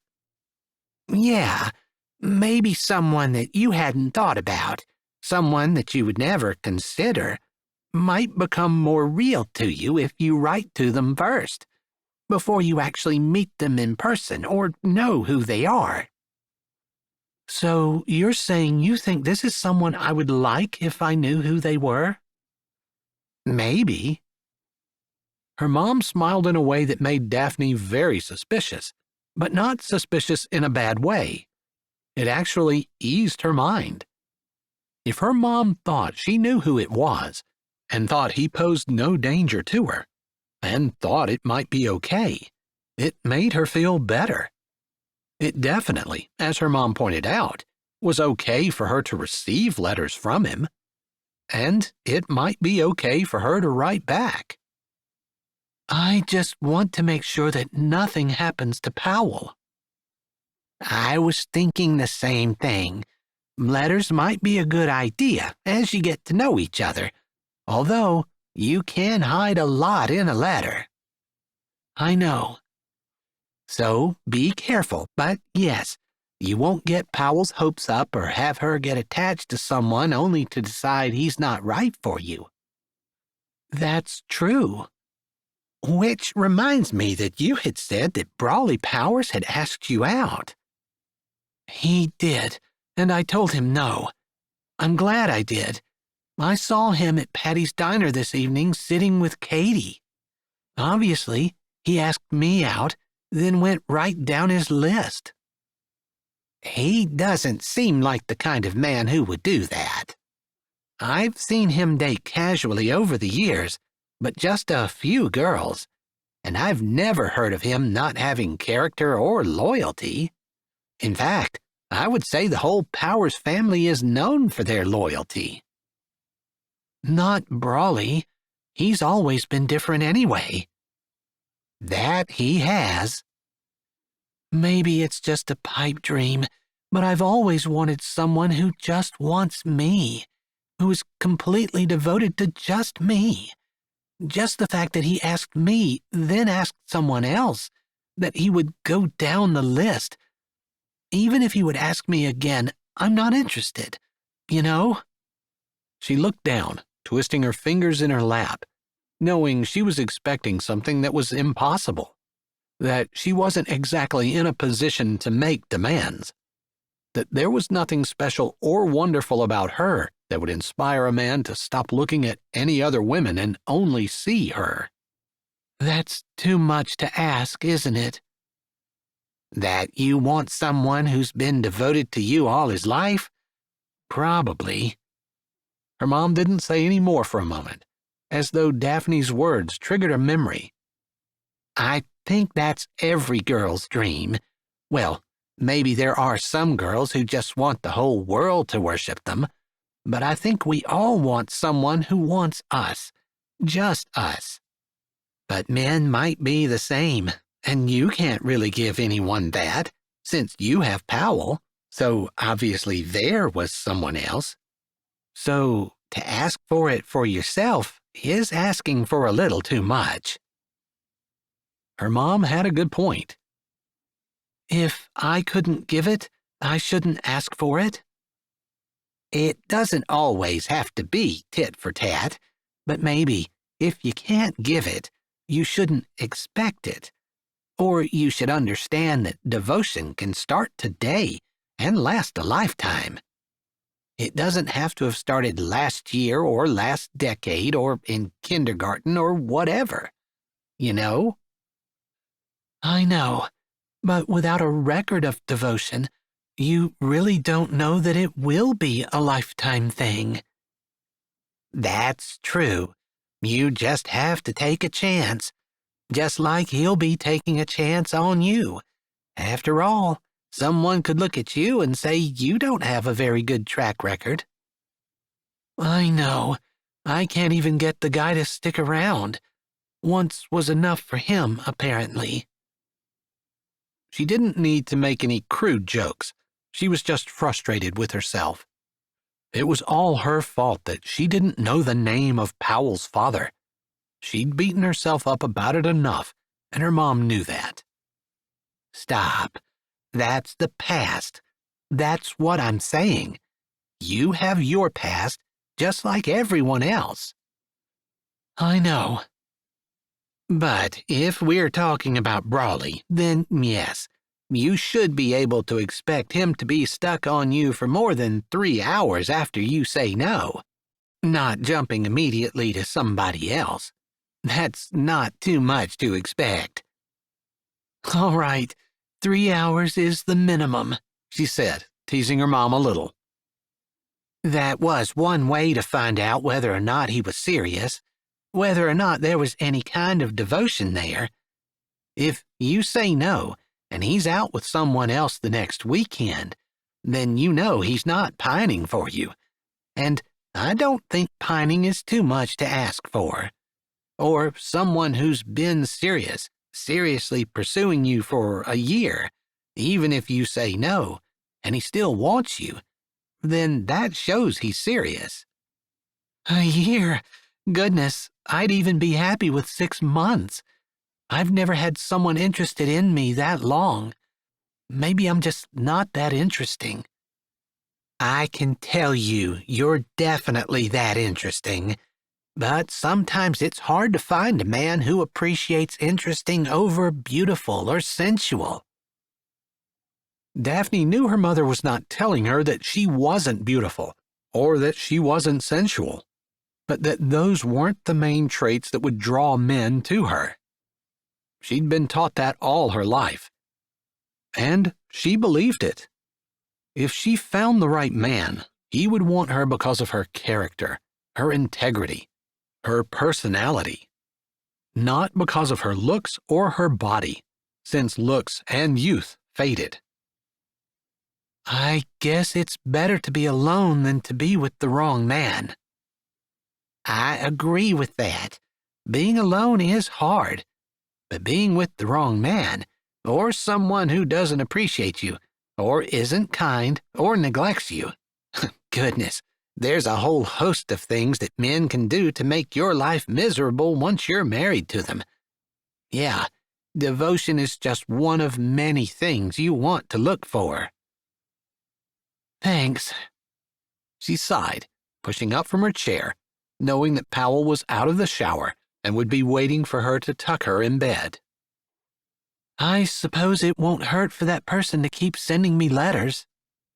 No, and while I'd be careful answering him back, so you don't give out any personal information that would allow him to hack into any of your accounts, passwords, and that type of thing. Not that I think that he would, but just to be on the safe side. Otherwise, I don't see any harm in writing back. Really? I have a feeling. I think it'll be okay. She gave her mother another look. Did someone ask you about me? No. Where have I gone to have anyone ask? True. I just have a feeling. Her mom had had feelings before, and while they weren't as dependable as her wisdom and advice, they were usually right. In fact, as Daphne left the room, heading upstairs to put her baby to bed, she couldn't think of a single time when her mom's feeling had been wrong. She supposed she could trust it now. Chapter 12. Realizing a perfect marriage is two imperfect people who refuse to give up on each other. Judy Duncan, Ferndale, Washington. Brawley did not think that he would be back in the church basement visiting the peacemakers again so soon. Miss Charlene had sent him a text that morning asking him to come and see them when he had a minute. He'd worked late over the weekend, both Saturday all day and Sunday after church until almost midnight. He didn't feel bad taking Monday off, so he texted Daphne, arranged to go out to her place and haul her cattle in to the sale barn. Then he parked his truck at the church and walked to the basement. The wind blew, scattering the 4 inches of snow that they'd gotten over the weekend, making the sidewalk icy and slippery and causing whiteout conditions at times. He lifted his face to the wind, letting the icy particles of snow sting his face. That was part of loving North Dakota, loving all of her. Loving that she didn't let someone who wasn't strong, wasn't willing to suffer, wasn't able to accept her as she was, live in her borders. Smiling at the thought, he turned the doorknob and strode into the church. It took a bit for his eyes to adjust to the gloom, and he picked out 4 ladies. "Good morning," he said as he closed the door behind him, stomping on the rug, then standing there, waiting for the snow to melt off so he didn't track anything across the carpet. "Good morning. How are you today?" Miss Charlene said as she stood from the table where she was working and walked over. "Doing great. Kinda curious as to what you want me to do now. I delivered the quilt, and actually Daphne got it out while I was there, and it was gorgeous. Very nice work, ladies." Not that he knew anything about quilts, but he thought it was pretty. "Did she like it?" "She did. I'm sure you'll hear from her. She's busy." "She sure is. But we have another favor to ask of you, and we're wondering if you would help us." "Okay." There was a little bit of hesitation in his voice. His sister had asked him to help her, and it had bitten him unexpectedly. He had in mind he wasn't going out with Katie. It was just something he was doing to help his sister's friend out. She agreed they were just friends and appreciated that he'd helped her get out and laugh a little without wanting anything more. It was what he did best. But when Daphne had walked into Patty's Diner on Friday night, it was obvious that she didn't see him sitting across the table from Katie as them just being friends. She hadn't looked at him again, and even though Katie had told Brawley that she would make sure that Daphne understood that there wasn't anything between them, he declined her offer. After all, there wasn't anything between Daphne and him, although he kind of wanted there to be. Still, the issue was he had given Daphne the exact wrong idea. He sent her another letter, but since she didn't know who he was in the letters, he didn't know if they were working or not. He hadn't gotten one back from her, although he checked the post office every day. "Daphne has neighbors, the Browns. I think you know them." "I do. Not well, but I know who they are." "I think if we don't intervene, the Browns will end up divorced. There's been a lot of issues in their marriage, and they've drifted apart. Neither one of them is cheating on the other, as far as we can tell, but—" "That's too bad." He hoped that they weren't going to be looking to him for any kind of marriage advice. He'd already screwed up his own life, just by thinking he was doing someone a favor. He had no idea how to undo it, although in hindsight, maybe he should have taken Katie up on her offer to call Daphne and explain there wasn't anything going on. He just didn't want Daphne to get the idea that he put Katie up to it. "We've already talked to Daphne, and she said okay. What we would like for you to do is to visit the Browns, pretend to be a couple, and ask them for marriage advice. We think they know how to—" "Wait, what? You want Daphne and I to pretend to be together?" "Yeah, is that okay?" Charlene asked like it was the most natural thing in the world.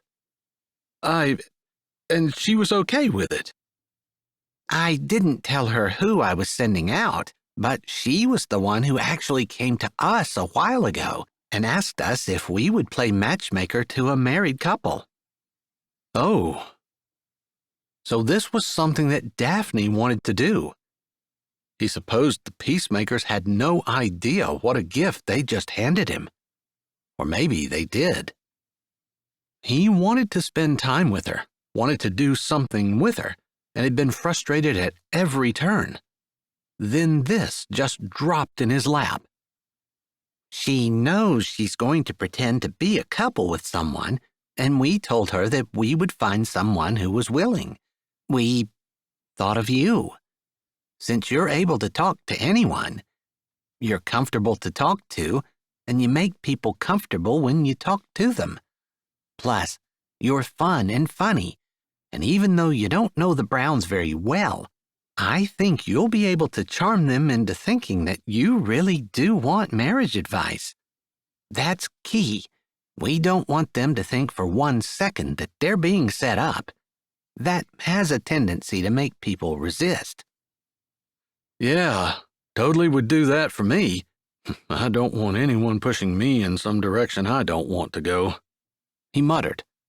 If he were Mr. Brown, he'd resent it. But if he were Mr. Brown and it ended up saving his marriage, he'd be grateful. After all, no one went into a marriage expecting to get divorced. Good. So you'll just have to tell Daphne when you get out there that you talk to us, and you are agreeable. Sounds good. He tried not to let his face show how excited he was. Although, part of him was dreading it too. And exactly what kind of advice do you want us to ask about? Well, if you ask them for marriage advice, that will make them start thinking about the things that keep a marriage fresh and strong and help keep people together. We're hoping that that's all they need. After all, if there's nothing more wrong with their marriage other than they just drifted apart, lost the spark, lost interest in each other, maybe this will spark them into looking at their marriage with fresh eyes, seeing what they have, seeing how valuable it is, and that it's worth working on. And if it doesn't work? Then we'll have to think of something else.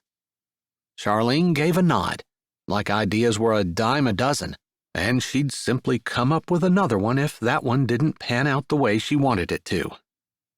All right. And if you can take the opportunity to prompt them into thinking about their marriage in any way, you can go ahead and do that.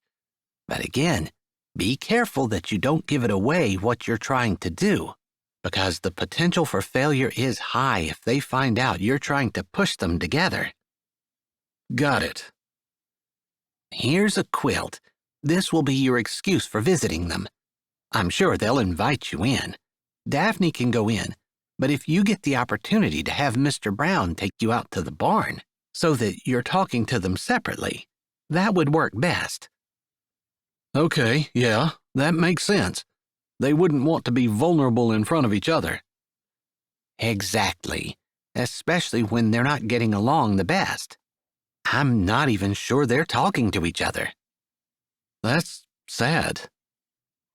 He didn't want his marriage to end up like that, where his wife didn't feel like she could tell him anything because he wasn't a safe person to talk to.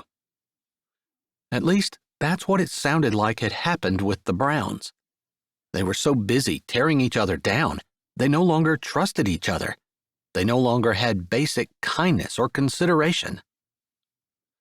He said farewell to the peacemakers before he opened the door and walked out. He didn't want to waste this opportunity, since it kind of seemed fortuitous that he found out about Powell, started his letter-writing campaign, was able to fix her trailer and haul her cattle for her, and now this. Everything seemed to be falling into place to line things up so he would be able to spend time with the mother of his child. He didn't want to waste the opportunities. Chapter 13.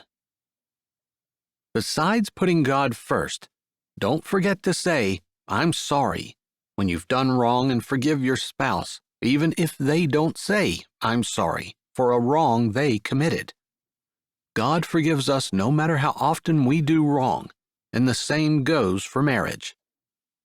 Karen Simones, from Hillsville, Virginia. Dear Daphne, I'm sorry, that greeting seems a little familiar. I hope you'll forgive me. 50 years ago, I think everybody started their letters like that, even business letters. But today, we're a lot more casual, and a letter starting with the word dear might be construed the wrong way. I don't mean it like that. Not really. Not in a weird romantic sense, since you don't even know who I am. At least, I assume you don't know who I am. Maybe you figured it out. Have you? I've been trying to be careful not to drop any hints. This is not because I'm afraid that you'll be aghast when you find out. It's more because I thought it was kind of fun. I haven't heard from you, so maybe you don't feel that way. Maybe you're taking the letters right from the mailbox and tossing them in the trash can. I suppose you could have the mail lady just send them back. If you do that, I'll know that you really don't want to get them anymore. As for me, I've been pretty busy with work lately. I really love what I do, but I have a certain reputation. People expect me to live up to that. Sometimes I wish that the people I work with didn't know me so well, that I could just start again and build an entirely new life based on who I want to be instead of who I am. Maybe that doesn't make sense.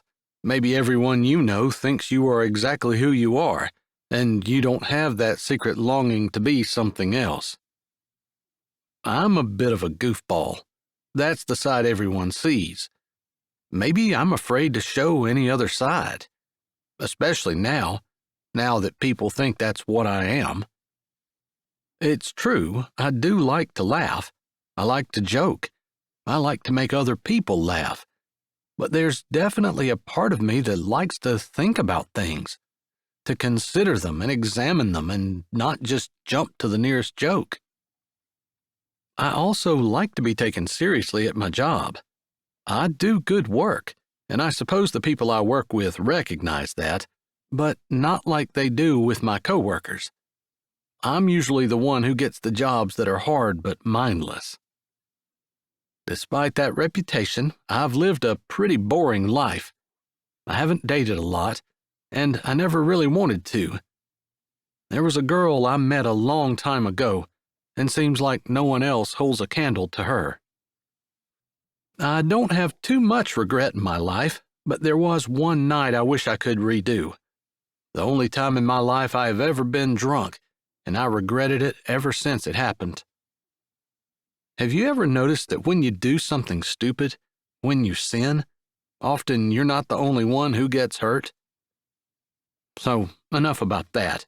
I did have a day this week where my goofball reputation saved me. We had a lady I was handling for my company, and I couldn't remember her name. She's someone I've known all my life, and she would really be offended if she knew I'd forgotten her name. So I grabbed a coffee cup and a pen and pretended to be a Starbucks barista and asked her very seriously for her name so I could write it on the cup. She thought I was goofing off, like I usually do, and she played along with me, giving me her name, so I never did have to tell her that I'd forgotten. I want to ask you if you want to go ice skating with me, but since you don't know who I am, I guess that would be a no. Do you ice skate? It's kind of hard to live in North Dakota and not, but I suppose there are people like that. Anyway, I'm kind of hoping that you trust me enough by now to write me back, but I understand if you don't. In case you do, I'd like to know what you do in your spare time. What do you do for fun? What's something that you really hope you get to do in the next year? In the next 5 years? And hey, let's go big. What's your goal for your life? Maybe those are some things I'll answer in my next letter. In the meantime, take care. Just a cowboy looking at you. Chapter 14. Commitment. Janet Demery from Bedford, Indiana. Are you sure you're going to be okay, Mom? Daphne said as she walked toward the door. She'd heard a vehicle and assumed that whoever the peacemakers had sent was here, right on time. I'll be fine. I do want to make sure that you tell me everything when you get back. Her mom couldn't hide the pain lines that pinched her eyes, but there was also a small smile on her face. What woman could resist trying to be a matchmaker? And it was especially exciting to do with a couple that was already married. Daphne returned her mother's smile and tried to shove aside the thought that there was still pain. She was excited. The Browns had done so much for them over the years. If she could do something to help their marriage, she couldn't wait to get started. Charlene had come up with the matchmaking idea. She had the reputation in town that her ideas usually worked. Plus, Daphne loved the idea that the Browns wouldn't know what they were doing. After all, when someone knew you were trying to push them in a specific direction, they often tried to push back in a different one. No one liked to be told what to do. Most of the time, people didn't appreciate anyone else meddling in their life either. Call me if you need me, she finally said as she gave her mom one last look, then zipped up her parka before she grabbed her purse from the bench inside the door. Slipping on her boots, she opened the door and came face to face with Brawley Powers. What are you doing here? She clamped her mouth shut. That wasn't the most welcoming thing she'd ever said. His brows went up, surprised probably at her weird greeting. Then his natural sense of humor took over, and a smile tilted up the corners of his mouth. I was told you would be expecting me. You? Again, that wasn't what she should have said, but she couldn't help it. The matchmakers wanted her to pretend to be a couple with Brawley Powers? Could he be serious for that long? She highly doubted it. She'd never seen him be serious for more than 5 minutes, although he had hauled her cattle to the sale. I guess I can go back to the peacemakers and ask them to send someone else, but they said you needed someone to pretend to be your love interest so you could go to the Browns and ask for advice. His face still held humor, typical for Brawley, but she had the feeling she'd hurt him. I'm sorry. Everything that has come out of my mouth since I opened the door has been rude. You're surprised, that's all. But when you're squeezed, it's what comes out that shows what's on the inside. My insides aren't looking very good right now. He didn't say anything, as though he was digesting her words, and then he said, I guess we all have that happen to us sometimes. I definitely have been squeezed and not liked what's come out. I get it. She stared at him, knowing her mouth was hanging open. Brawley Powers was being serious, and a little bit vulnerable. It shocked her. I appreciate your understanding. So maybe we should go. You're letting the cold air in. I don't have a mom, but if I did, I'd imagine she'd be yelling at me about this time for standing with the door open. She'd forgotten he didn't have a mom, forgotten he'd lost her when he was pretty young. He always seemed so happy. It was easy to forget there could be any pain or disappointment or hurt behind his laughing exterior. I'm ready to go, but you can come in if you want. He shook his head. I'm fine. Although, maybe we can talk on the way there about our strategy. Oh, yeah, strategy. She hadn't even thought about it. Just show up with a love interest and ask for advice. But she supposed that they had to be convincing as a couple. She hadn't even considered that. They started down the walk together, and she said, I don't want to make it complicated. I can't remember the facts of my life as it is. I definitely am not going to be able to remember a complicated backstory for our love affair. That sounds good. I'm with you. although I just don't like to get caught up in a web of convoluted lies. Sometimes when I've done complicated pranks and I had to keep my story straight for a couple of hours, it was tough. You're notorious for your pranks. I thought it came naturally to you. Some. Not keeping the details straight, though. Thinking them up, yeah. Interesting. Funny how she was seeing Brawley in a completely different light than what she normally thought of him. Not that she spent a whole lot of time thinking about him, since his reputation for being irresponsible, or maybe not irresponsible, but just being a goofball, didn't make him someone she was the slightest bit interested in. She had a ranch and a daughter, now her mom to take care of as well. She couldn't afford to waste time on someone just because he made her laugh. Then I think it might be best if we just say that our relationship is new. They reached his truck, and to her surprise, he walked around, opening her door. I agree. So, we just started dating. Do we have to date? She asked, serious.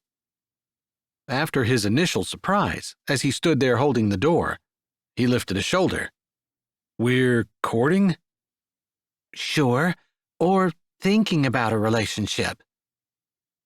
He pressed his lips together but didn't say anything, just waited for her to get in before shutting the door and walking around to the driver's side. As soon as he opened his door, she said, I didn't mean to make it sound like I didn't want to have a relationship with you. That wasn't it at all. Thanks. I was starting to wonder. I thought maybe the peacemakers should find someone that you weren't embarrassed to be with. No, I promise. I was just thinking of being as honest as possible, and the honest truth is we're not in a relationship. And it could be, maybe a little bit true that we're thinking about one. Oh, yeah. Actually, we're both single, so we really could be thinking about a relationship. Thanks for explaining that. I like the way you think. It's different than the direction I was going to go. She sat back and smiled, putting her seatbelt on and feeling like she was almost glowing under his compliment. Silly that a sentence or two could make her feel so good. Of course, she'd been a caretaker so long, with all the work at the ranch on her shoulders, the responsibility and the stress, and no one ever told her she was doing a good job. Maybe she was just craving a little attention and kindness. Not that her mom wasn't kind, and certainly the things she did for Powell were worth whatever sacrifice they required. It was just nice to be appreciated, for more than her ability to put food in someone's mouth, for her brain, her character, her personality. Well, in order to make it believable, we can't be pretending that we're just thinking about a relationship. She considered that. People wouldn't come for advice before they'd made some kind of commitment, right? I agree. We have to admit that we like each other, that we talk to each other, and we have the same values and ideas, and our goals are compatible, if not the same. He, too, seemed to be thinking as he was talking, and she liked that. Mostly because it showed that this wasn't something he did every day. Not like she had expected it to be. You seem like the kind of person who plays better off the cuff. He pulled out on the road but took his eyes off his driving long enough to flash her a grin. Busted. I'm probably the opposite. I like to overthink things and have a plan, and then I usually deviate from the script anyway, but it makes me feel good to have something that I'm supposed to be following, like a safety net. Well, as long as you're okay with deviating from the script, I'm okay writing it. She laughed a little, because he was right. They were both accomplishing the same thing, just coming at it from different ways. Improvisation. Sounds like we might work well together, she said, hearing the laughter in her voice and wondering when the last time was that she felt this good. She wasn't thinking about the problems on the ranch, or about her mom, or wondering whether she was being a good enough parent for Powell, since when she messed up, there wasn't a spouse standing behind her with a safety net. Instead, she was on her way to do something kind for someone else, enjoying spending time with and laughing with someone who had a great sense of humor, who didn't demand his own way, and who apparently had a heart for others as well. You know, you're not the one that I would have thought the peacemakers would find to do this with me. It didn't have anything to do with what they were talking about, but her thoughts had gone in a different direction, and the words came out without her really thinking about them. I could tell that when you opened the door. I'm sorry about that. It's okay, I get it. That's kind of people's reaction when they see me doing anything that doesn't involve some kind of practical joke. Maybe there was a little bit of bitterness in his voice. It's possible she understood it, because sometimes she had it in her own. People looked at her, someone who had a child and wasn't married, and made certain judgments about her. Maybe they were right. After all, she had done the things that a person needed to do in order to have a child out of wedlock. But she hated that that one moment in time defined her entire adult life. She hated that she couldn't go back and change it. She hated that her mistake had been found out when so many other people got away with it. Some of the same people were the ones who judged her. It felt unfair.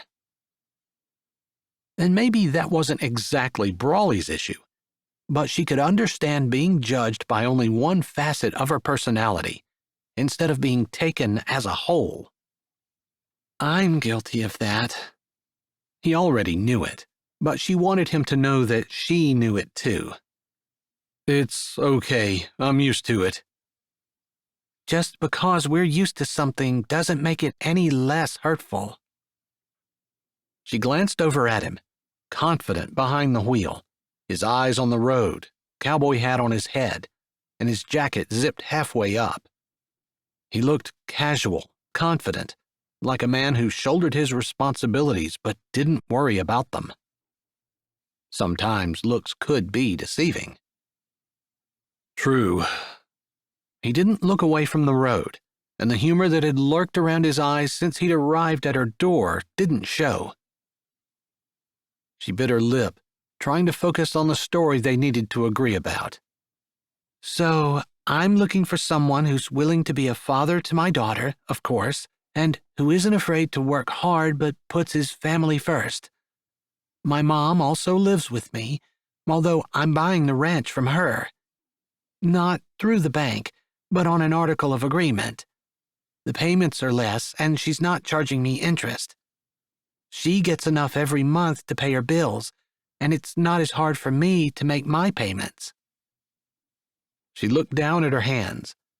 It was odd to tell someone who was almost a complete stranger so much personal stuff about her life, but there was something about Brawley's vulnerability, the hurt she saw in his eyes when people didn't take him seriously, the idea that he was judged as she was, that made it easier for her to open her mouth and speak. He nodded. Got it. I love working in my family's shop, and I don't really want to quit, but if you're ranching without animals, it's not necessarily a full-time job, particularly in the summer and winter. Planting and harvest time might be a little different. Maybe we can work that out. It felt odd. He was talking like they were actually going to do it, and she had to keep reminding herself in her head that this was their fake relationship, and they were just getting the details ironed out. We can sell the cows if we decide to be together. He nodded. I guess I always wanted a girl who was fun and funny but knew how to be serious as well. I don't really care if she can cook. I can. I have time. He shot a grin over at her. Noted. I guess I want that then. Her grin got wider, but his comment made her a little sad, too. He didn't really want it, but because it was what she could do, he would make it something he wanted. She didn't know why that bothered her, but it did. I admire the way you take care of Powell. I think she's a great kid, and I think you are a great mom. He looked over, his eyes a little wicked. I want more kids. She kept a smile on her face, even though she could feel her cheeks heating. I do too. Powell needs siblings. What made you name her Powell? He asked. It was a casual question. He hadn't tensed or moved at all, other than to watch the road. I don't know. She tried to remember her reasoning at the time. It just sounded like a strong name. I was scared to be a mom by myself. I never pictured it. I always thought I'd be married first. Yeah, sometimes life doesn't turn out quite the way we expect. Sometimes we get thrown, not a curveball, but like life hits us right in the gut and changes our direction completely. Yeah, a punch. That was what finding out about Powell was. Not that I think of her as a bad thing. I couldn't imagine life without her. I love her.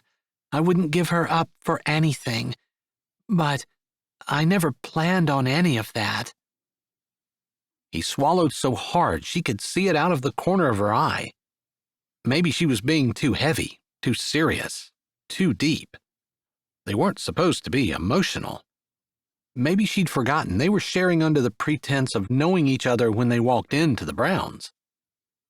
I'm sorry, that was a little too much. No, he spoke right away. Not at all. That helps me understand better. She assumed he was talking about going to the Browns and what they were doing, but it almost sounded like he was talking about real life. I'm terrible at pretending. I can't keep what's real and what's not separated. She might as well just admit it. She always had trouble. This might be a negative way to look at things, but in my experience, I've been around some people who don't seem to be able to tell the truth.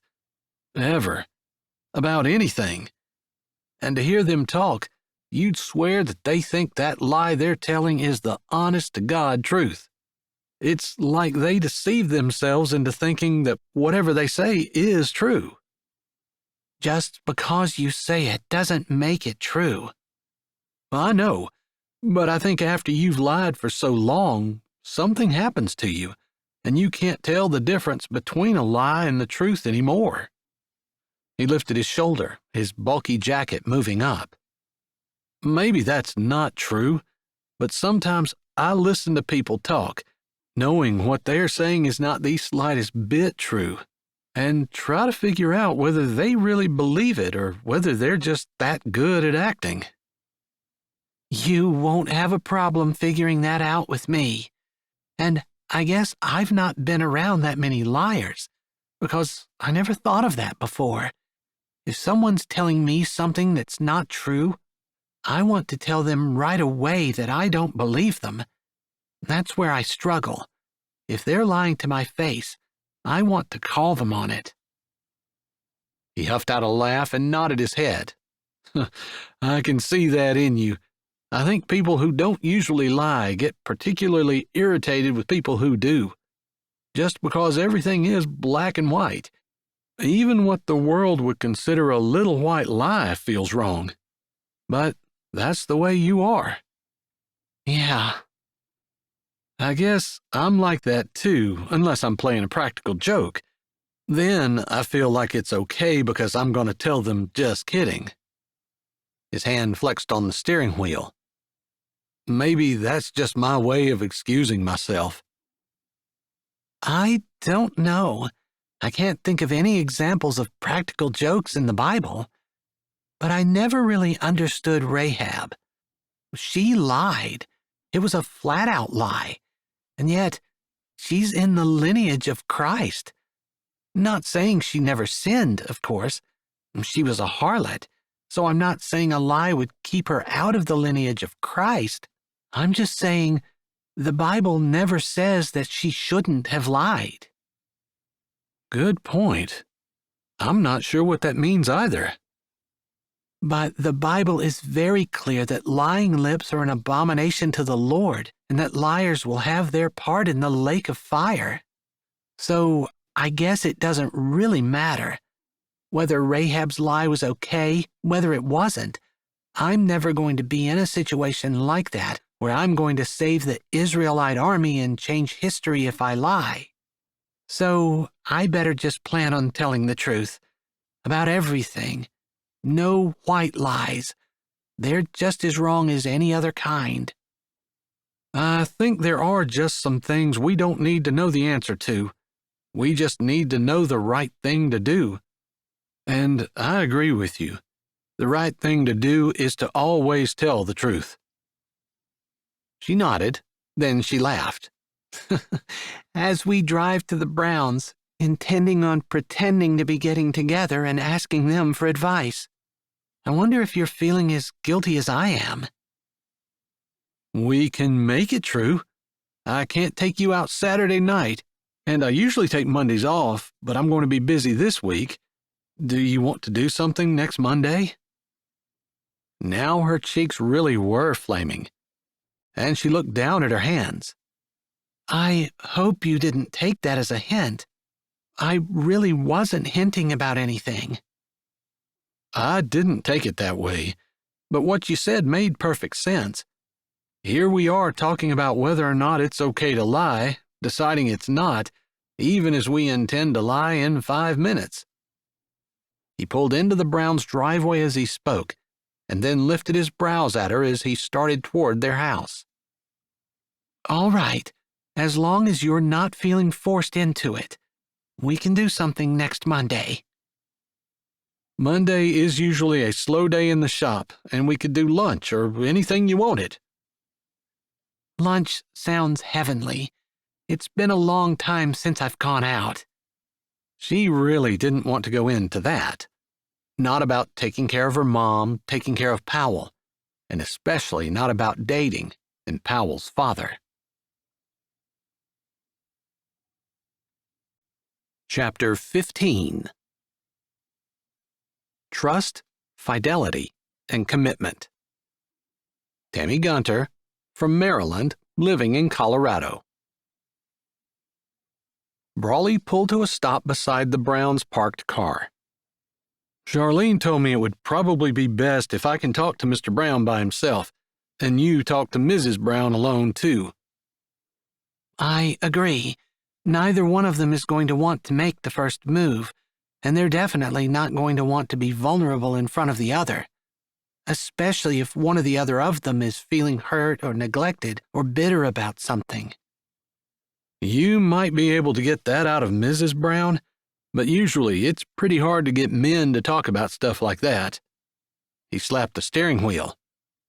I don't even know what question I could ask to get on that subject, and I'm not sure I could stand and listen without squirming. She stopped with her hand on the door latch, laughing at the idea of Brawley squirming. Give yourself some credit. I bet you'll do better than what you think. In fact, maybe you'll find you're a natural and end up becoming a counselor. Nah, I can't see that happening. This isn't bad, but I love what I do. There is nothing better than knowing you have the skills to take something as big as a truck motor apart and put it back together. I wouldn't trade it for anything. She narrowed her eyes at him, seeing that this was more of a window into his soul than a lot of the things they'd been talking about. He loved his job, loved what he did, and it made him feel competent and worthy. As they walked up the walk, she admitted, I'm a little nervous. Don't be. What's the worst that could happen? He gave her a little carefree grin. And then, while he was still looking at her, his hand brushed hers and their fingers slid together. The smile on his face never wavered, but she could see the question in his eyes. She allowed the contact and squeezed his hand. He jerked his chin and looked forward as they reached the steps, slowing his stride to hers. She loved that they just said a whole lot without saying anything at all. And maybe she did have a bit of a bemused smile on her face as he knocked on the door.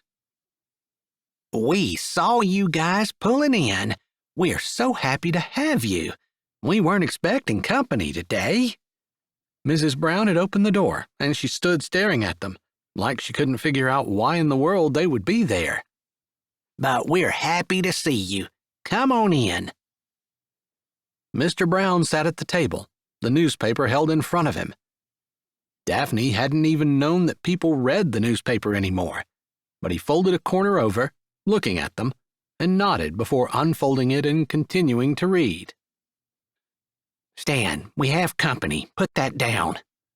Mrs. Brown's words were short and snappy and lacked any of the warmth they had when she spoke to them. You two sit down at the table, and I'll get you some tea, unless you'd like coffee. Tea's fine. I thought I'd see if Mr. Brown had something he needed help with in the barn. Daphne wanted to talk to you, and I told her I'd make myself scarce after I delivered this. He held up the quilt the peacemakers had given him to deliver. Oh, that must be the quilt they wanted me to give my sister. I'll look at it in a bit, because my hands are dirty now. If you could just set it there, please. Mrs. Brown nodded to an empty spot on the counter. Well, that's just fine. Stan, you go out and get him to help you move those bags of feed. You shouldn't be doing that yourself with your back the way it is anyway. Mr. Brown didn't say anything, and maybe he was finishing the sentence that he was reading in the newspaper, because he didn't move for several long moments after Mrs. Brown spoke. Finally, he folded the newspaper over carefully and set it aside. Don't throw that away. I'm not done with it.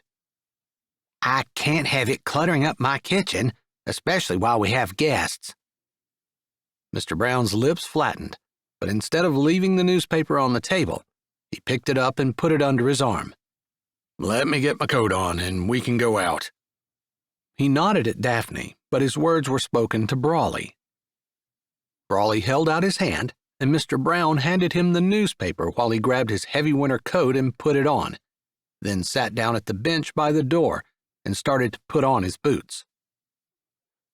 It's chilly out today, Mrs. Brown said, her voice sounding completely different than it had when she'd been talking to her husband. They chatted about the weather until the men walked outside. Oddly, Daphne felt a strange loneliness as the door closed behind Brawley.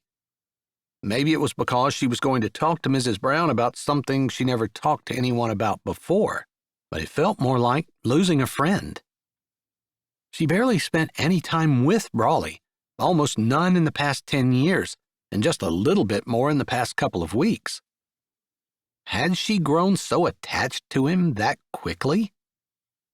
Most likely it was just nervousness about the subject matter.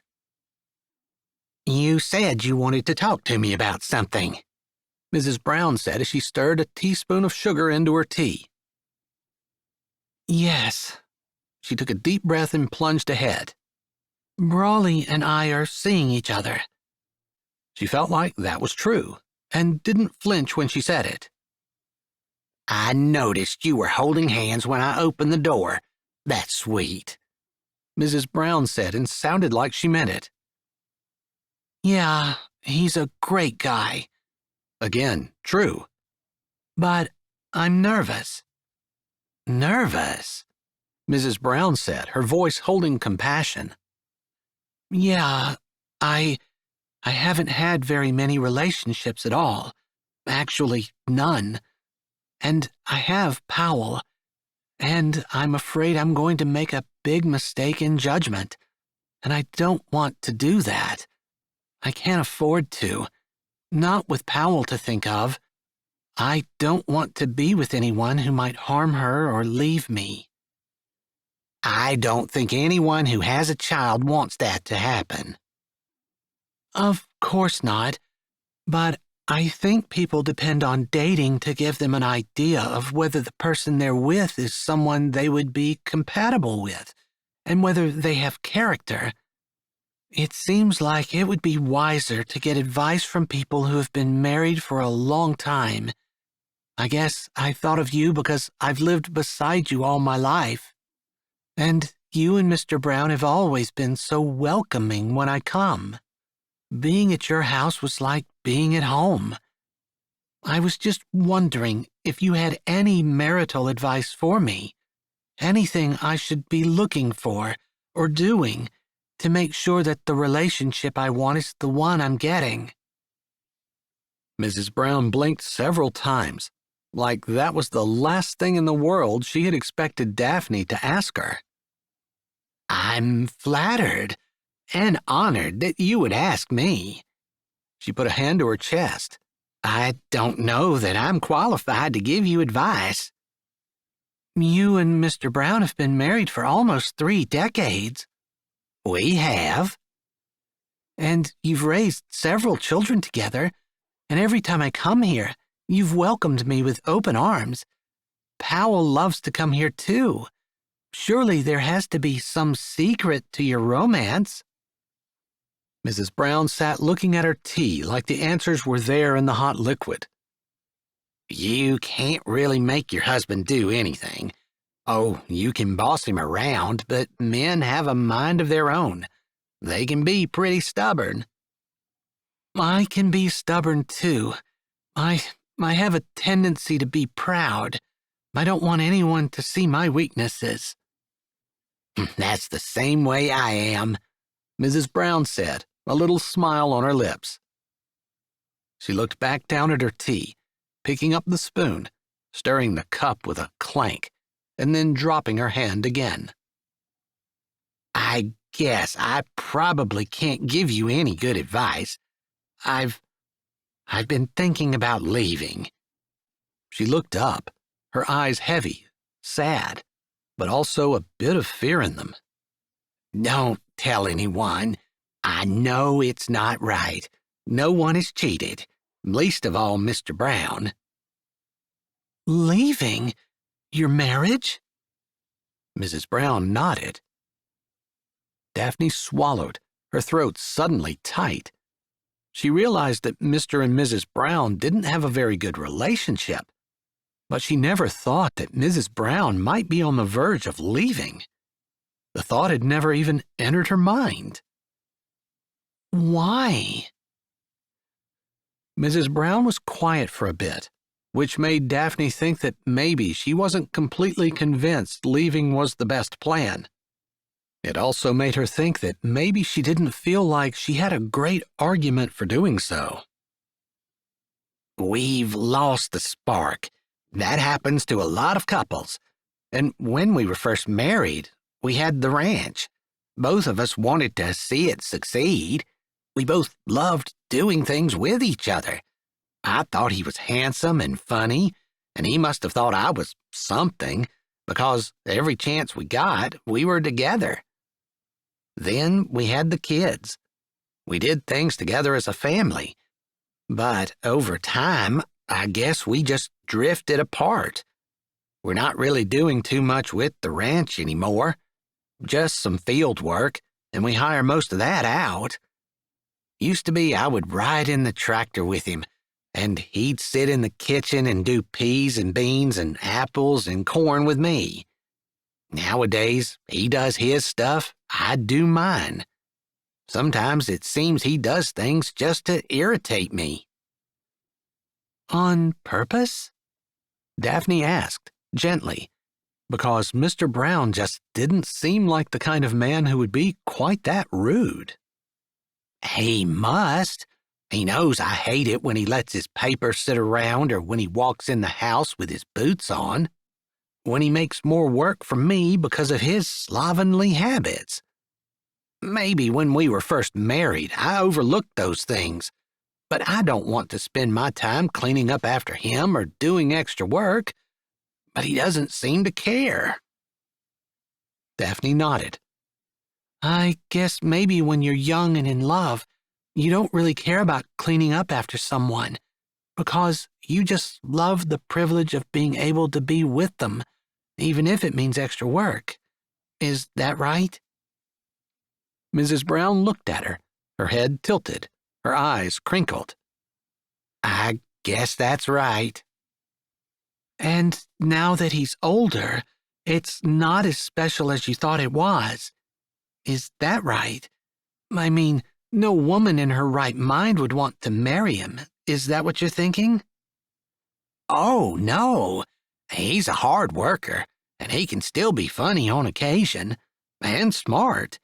And he hasn't left me, and there've been times I've been pretty tired and grumpy and mean, and he's put up with me." "But you still resent having to pick up after him." "I don't even resent that. It's the inconsideration. He's just not being considerate. Or maybe if he treated me like I were special, picking up after him wouldn't be a big deal. But he just seems to take me for granted." "The way you take him for granted?"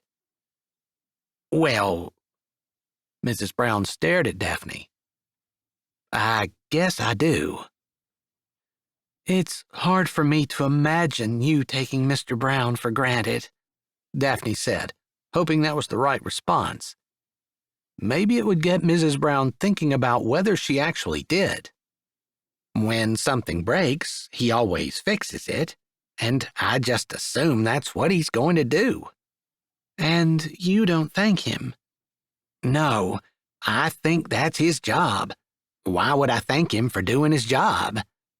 "But maybe he thinks that about the laundry, or me picking up after him." "Or maybe he doesn't see why he can't leave his stuff lying around if it's his house too," Daphne pointed out gently. "I see that.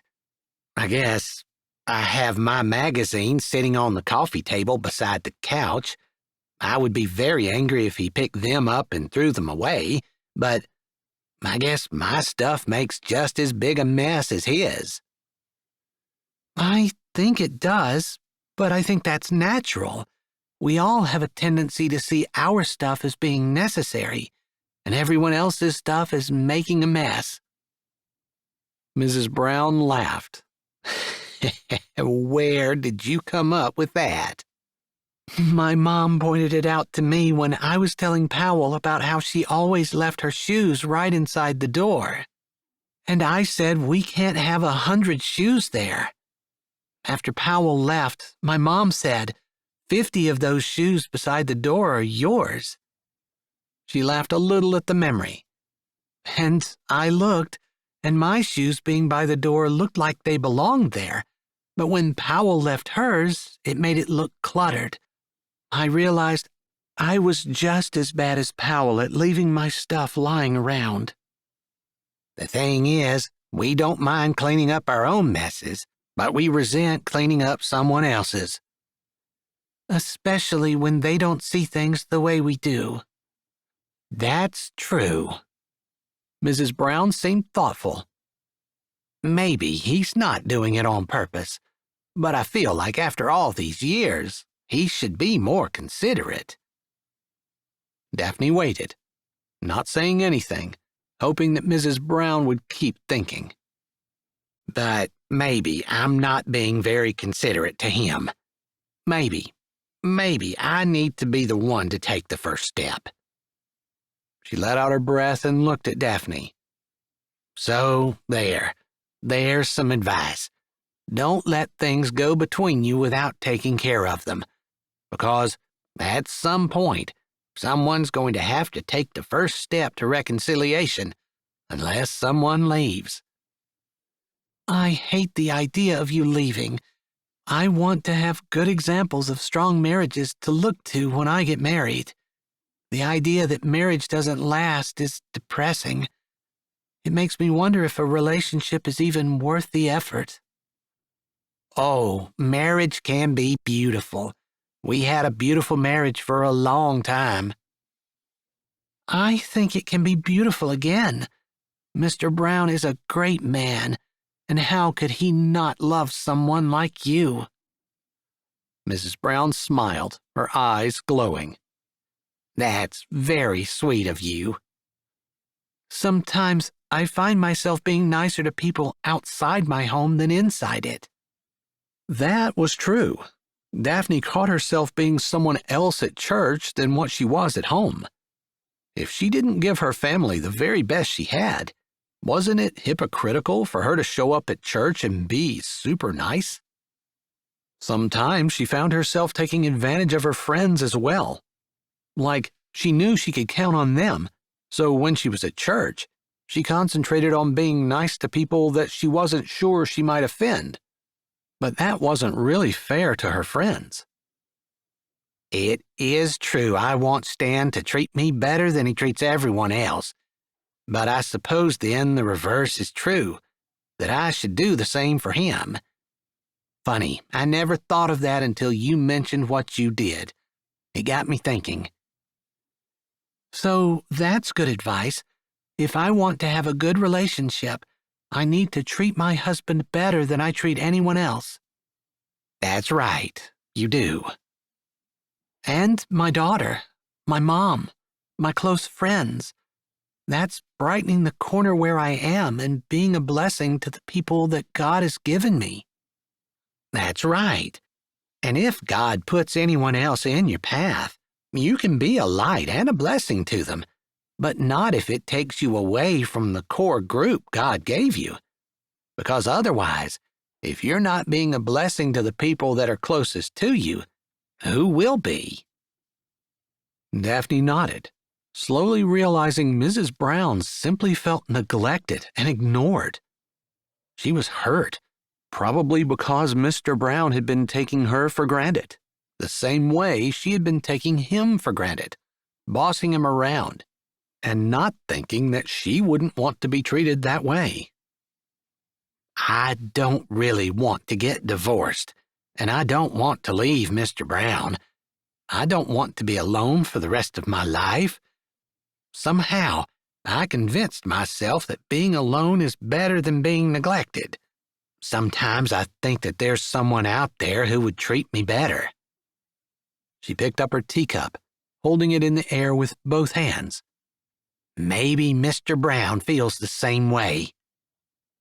Most likely he does. You can change that. Daphne didn't want to try to give Mrs. Brown advice.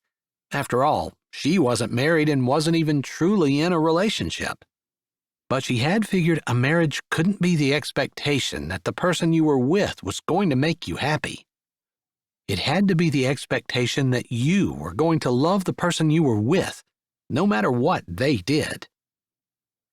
I don't know if I've been any help to you, but you've given me some ideas. I'm looking forward to seeing what I can do to change things up around here. Mrs. Brown gave Daphne a smile, and her eyes glittered. Daphne smiled back, thinking that Charlene had been right.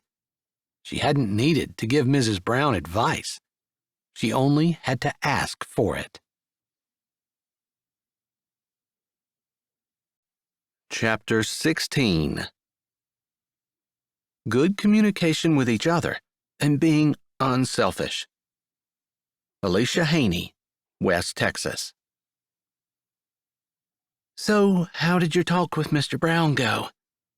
Daphne asked as soon as Brawley sat down in his seat behind the steering wheel.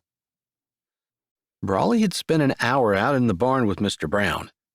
When Mr. Brown had gone back into the house, Brawley had stayed outside. Daphne had come out shortly after, and he opened the door for her, getting her settled in his pickup and walking around, thinking. Daphne was smiling, and so was Mrs. Brown, so Brawley figured their conversation had gone pretty well. He didn't have too many nice things to say about Mrs. Brown, or women in general, he finally said. Really? As in he doesn't like her at all? I don't know about that. He just seemed kind of angry, especially at first. Just bitter, like he didn't feel respected in his own home. I can't blame him. The little bit I've seen with the interaction between Mrs. Brown and him, I wouldn't feel respected in my home either. I feel like that's something a man needs. It's his home. He needs to feel like he's not king exactly, but in charge. Even if he's not in charge, he at least needs to have his opinion respected and considered, and he shouldn't be treated like he's too dumb for words. Is that how Mr. Brown felt? Men don't talk about how they feel. Brawley allowed humor to creep into his tone, and he gave her a side grin, but it was true. He hadn't gone out to the barn for 1 second thinking that Mr. Brown was going to open his heart and tell him how he felt. So you're guessing? Yeah, reading between the lines, which, admittedly, I'm not that great at. But I asked him for advice, and he told me to stay away from women. So I feel like that's a reasonable conclusion. Wow. Well, Mrs. Brown said she was thinking about walking away, but she changed her mind as we talked. I don't know if just her changing her mind will make a difference, though.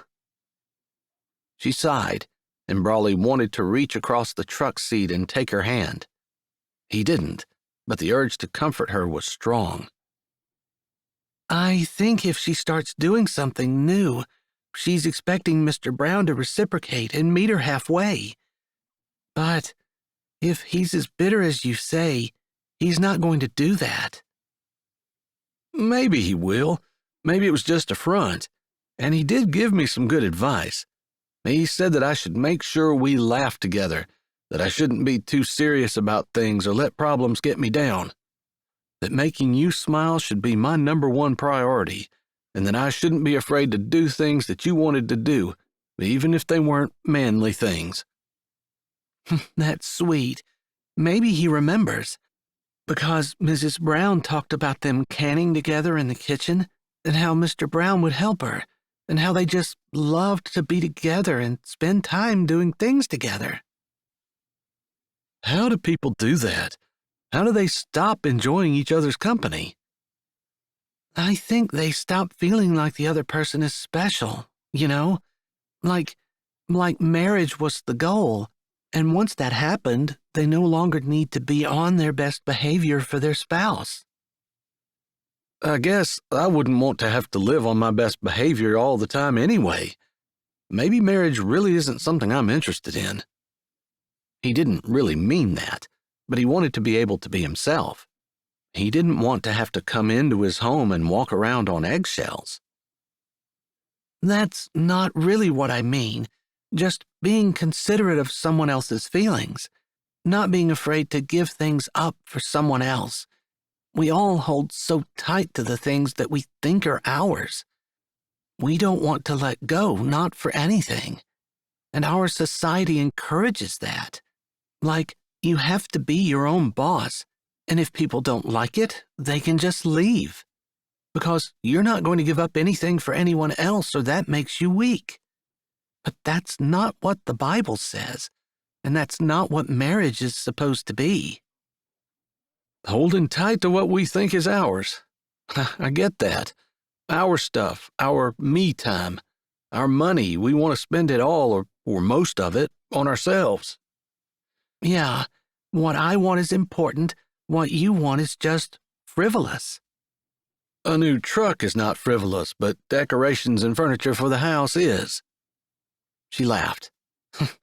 That's probably really typical. I can rationalize that. We need a new vehicle to drive around in.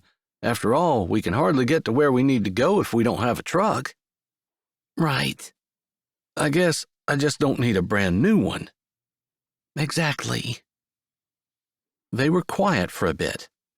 Maybe she was as lost in thought as he was. Because he got into this with the idea that possibly they could do something to help the Browns, but he also wanted to spend time with Daphne. He hadn't really thought what they were doing would get him thinking about what constituted a good relationship. After talking to Mr. Brown for an hour, he decided that marriage was going to require him to be a lot more unselfish than what he had thought. "Can I say something without you judging me?" he finally asked. Of course. I hope I haven't come off as the kind of person who's like that. No, you didn't. I guess I just am going to criticize the Browns, and I feel like I really don't have grounds to do so. But after talking to them today, at least with Mr. Brown, I feel like their issues boil down to being selfish, wanting what's best for themselves, not caring about their spouse because they feel like caring about their spouse isn't going to get them anything. You know? I see. I guess I agree. It's not even the way we necessarily normally think of selfishness.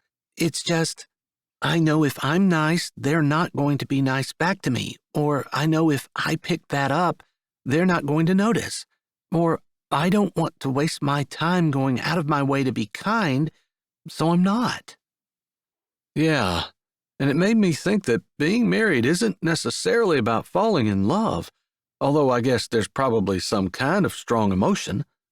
But it's more about being friends, deepening that, and figuring out how to be unselfish without resenting it. The Bible definition of love. Not that I know what makes a marriage last. Me either. She sounded thoughtful, and he really wanted to ask what she was thinking about. He asked earlier what made her name her daughter Powell, and he just wanted to know more of her mindset around that. It sounded like she regretted it, but she hadn't given any inkling of how she felt about Powell's father. You've never been in love? He wasn't under the mistaken assumption that she would think that what they'd had for one night was love, but he knew that she had left an impression in his mind and on his heart that he would never forget. No. Can I ask about Powell's father? He figured, since he had never talked to anyone who knew who her father was, it wasn't something she talked about with just anyone, and he felt kind of brave for even bringing it up. Her head jerked around, and he knew he'd surprised her. That seemed to be one topic that was off limits for anyone who was talking to Daphne. People don't usually ask me about that. I guess I was curious. Very curious. He's probably the reason I haven't dated again. He was so sweet and kind. I wasn't at my best, and I guess neither was he. But I believed his lies. That's what they turned out to be. He felt like he'd been sucker punched. He hadn't lied to her. Not at all. Lies? He told me he didn't want anything other than to talk to me. He felt bad for me, I guess, because I was sitting by myself. He said he wasn't going to do anything but talk. Her voice stopped abruptly. Brawley deliberately loosened his fingers on the steering wheel. He wanted to defend himself, but he couldn't.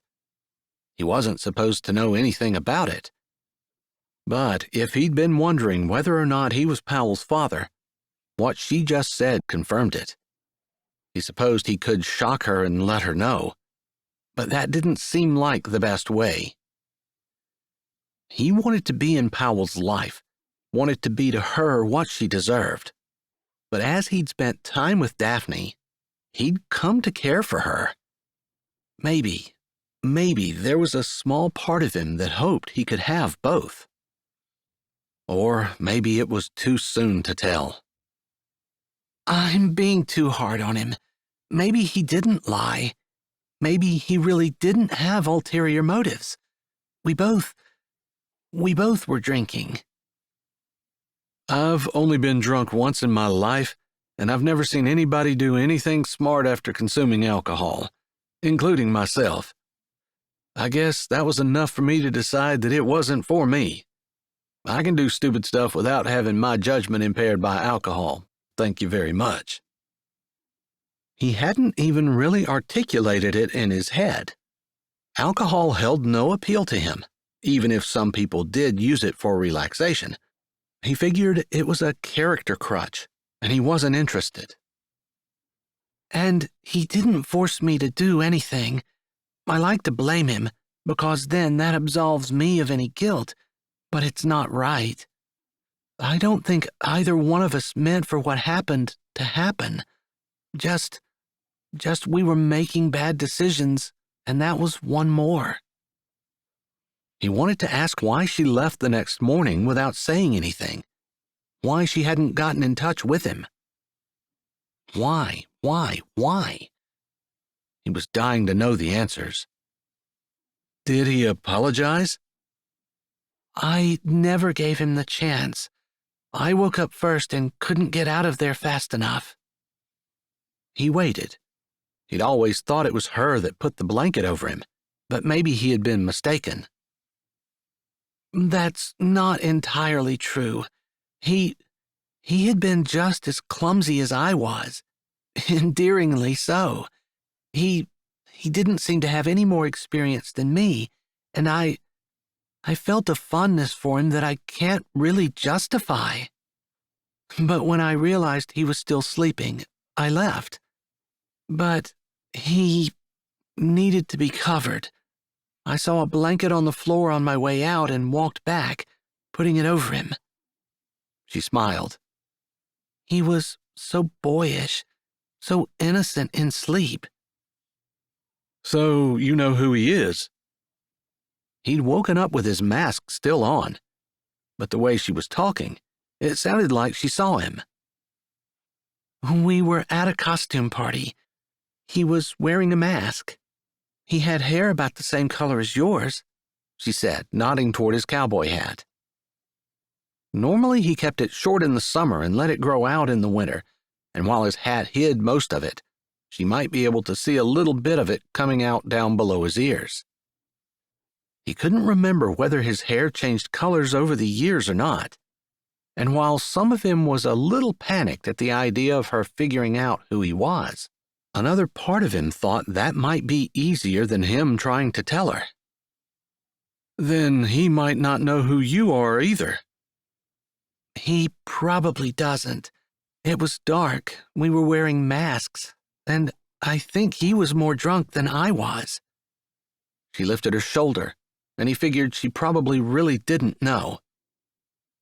"Did you ever try to find him?" "No.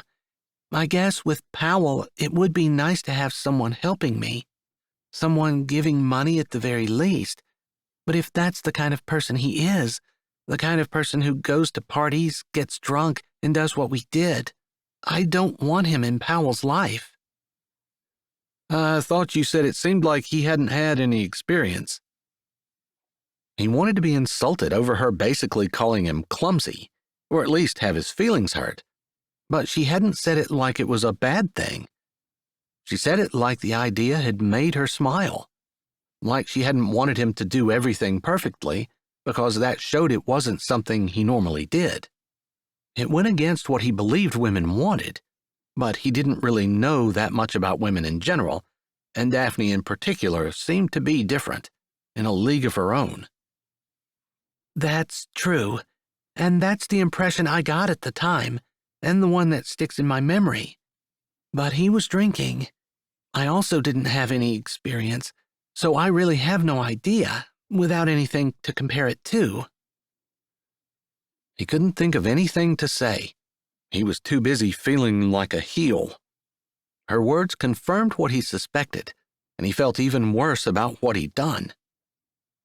"Would you mind stopping at the mailbox so I can grab the mail?" she asked suddenly as they pulled up to her drive. He didn't say anything, just kept driving, winding his window down so he could open her mailbox. He knew what would be in there before he pulled it out. There wasn't anything else. "Just one letter," he said as he handed it over after shutting her mailbox and putting his window back up. She took the letter without saying anything, but there was a little smile on her lips. "That's pretty bad handwriting. It almost looks like a man's." He spoke easily with what he hoped was casual disinterest. "It is. At least, I think so." "You think so?" "Yeah." She drew the word out, like she was thinking about how much she was going to say. He backed up, slowly, wishing he could draw the ride out even longer. He'd enjoyed it. She was easy to talk to, and while she wasn't hilariously funny, she didn't hesitate to laugh at herself. She could have been really unkind about what he'd done all those years ago, but she seemed to place as much blame on herself as she did on him. In his experience, that was unusual. Chapter 17. Communication and Forgiveness. Francine Ferguson, Jacksonville, Texas. Brawley thought again about the conclusions he had come to as he talked to Mr. Brown. About how to have a good marriage, he needed to be with someone who wasn't selfish, who wasn't afraid to give up what they deserved, what they wanted, or their rights, out of love or having that just be the way they lived. Daphne seemed to exemplify that. "It's okay. You don't have to tell me about it if you don't want to. It's just odd that you recognize the handwriting, but you don't know who it's from." "That's because whoever's writing these letters didn't tell me who he was." "It's a man?" he asked, hoping he put enough surprise in his voice to be believable. "I think so. He said he was." "Isn't it dangerous to be writing to a man?" "I'm not. He's just writing to me." "Why?" "I haven't quite figured that out. He had some reasons, but they seemed a little sketchy. I thought he might be a stalker, but—" "Yeah?" he prompted, curious to know what she thought of him. "But he seems like a nice guy. I've been tempted to write back." She turned her head to look at him as he pulled to a stop in front of her house. "Do you think that's dangerous? Or wrong or stupid?" "I don't know. I'm not sure what he's saying to you, but if he's asking a bunch of personal information, I would say yeah. Send the letters back without opening them." "That's just it. He's not. He's just kind of funny and sweet, and I get the impression that maybe the people around him don't understand him."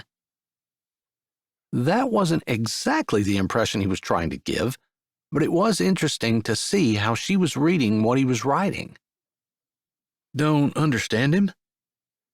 "Maybe that's not exactly what I mean. Just, he seems like there's a lot more to him than what he shows everyone. That's a little bit attractive, I guess, since he's showing it to me. Maybe that's just the way he's trying to manipulate me." Or maybe it's just safer to write to someone when they don't know who you are, and you can be more yourself. "Yeah." "You know, we talked earlier about being on your best behavior for your spouse, but there's a fine line there, because you should be able to be who you are and have them love you anyway." "I agree. I think that who you are should be someone you're always trying to improve. Maybe that's the key." "And that you allow the people you're with to help you improve." "As iron sharpeneth iron?" "Yes," he shrugged. "That's the best kind of friend to have, and you should be best friends with your spouse. I didn't mean to change the subject from your letter, but it sounds to me like it would be okay for you to answer him back. Is he from around here, or didn't he tell you?" "The return address is a P.O. box in Sweetwater, so if he's not from around here, he's here enough to get mail. I guess I don't even know that, since I've never written to that P.O. box." "Maybe you can write back. Just be careful not to let him have any information that he could use to steal your bank accounts or stalk you." "And I have to protect Powell. I don't want him to have any information about her that he could use against her, to gain her trust or do anything bad." "That's a good thought, although that could be anyone, you know. We can't keep from telling our friends and neighbors about our family because you don't trust them." "Good point. I guess I don't want to tell strangers about her, but I don't know for sure that he's a stranger. I know everyone in Sweetwater, so if he lives there, I know him. And if he lives in Sweetwater, he probably already knows everything about you anyway. Well, I'm learning things about him that I suspect other people don't know. I think we always have things we kind of hide from people. True. I told you some things today that no one else knows. She looked over at him, and he got the impression that she was hoping he would give her a promise that he wouldn't be telling people what he knew. That wasn't a problem. I'm not going to go around blabbing everything we talk about, if that's what you're worried about. I wasn't worried. She spoke quickly. I just am a little surprised at myself, because I'm not usually forthcoming. But it'll be worth it if Mr. Brown and Mrs. Brown get back together, right? It will.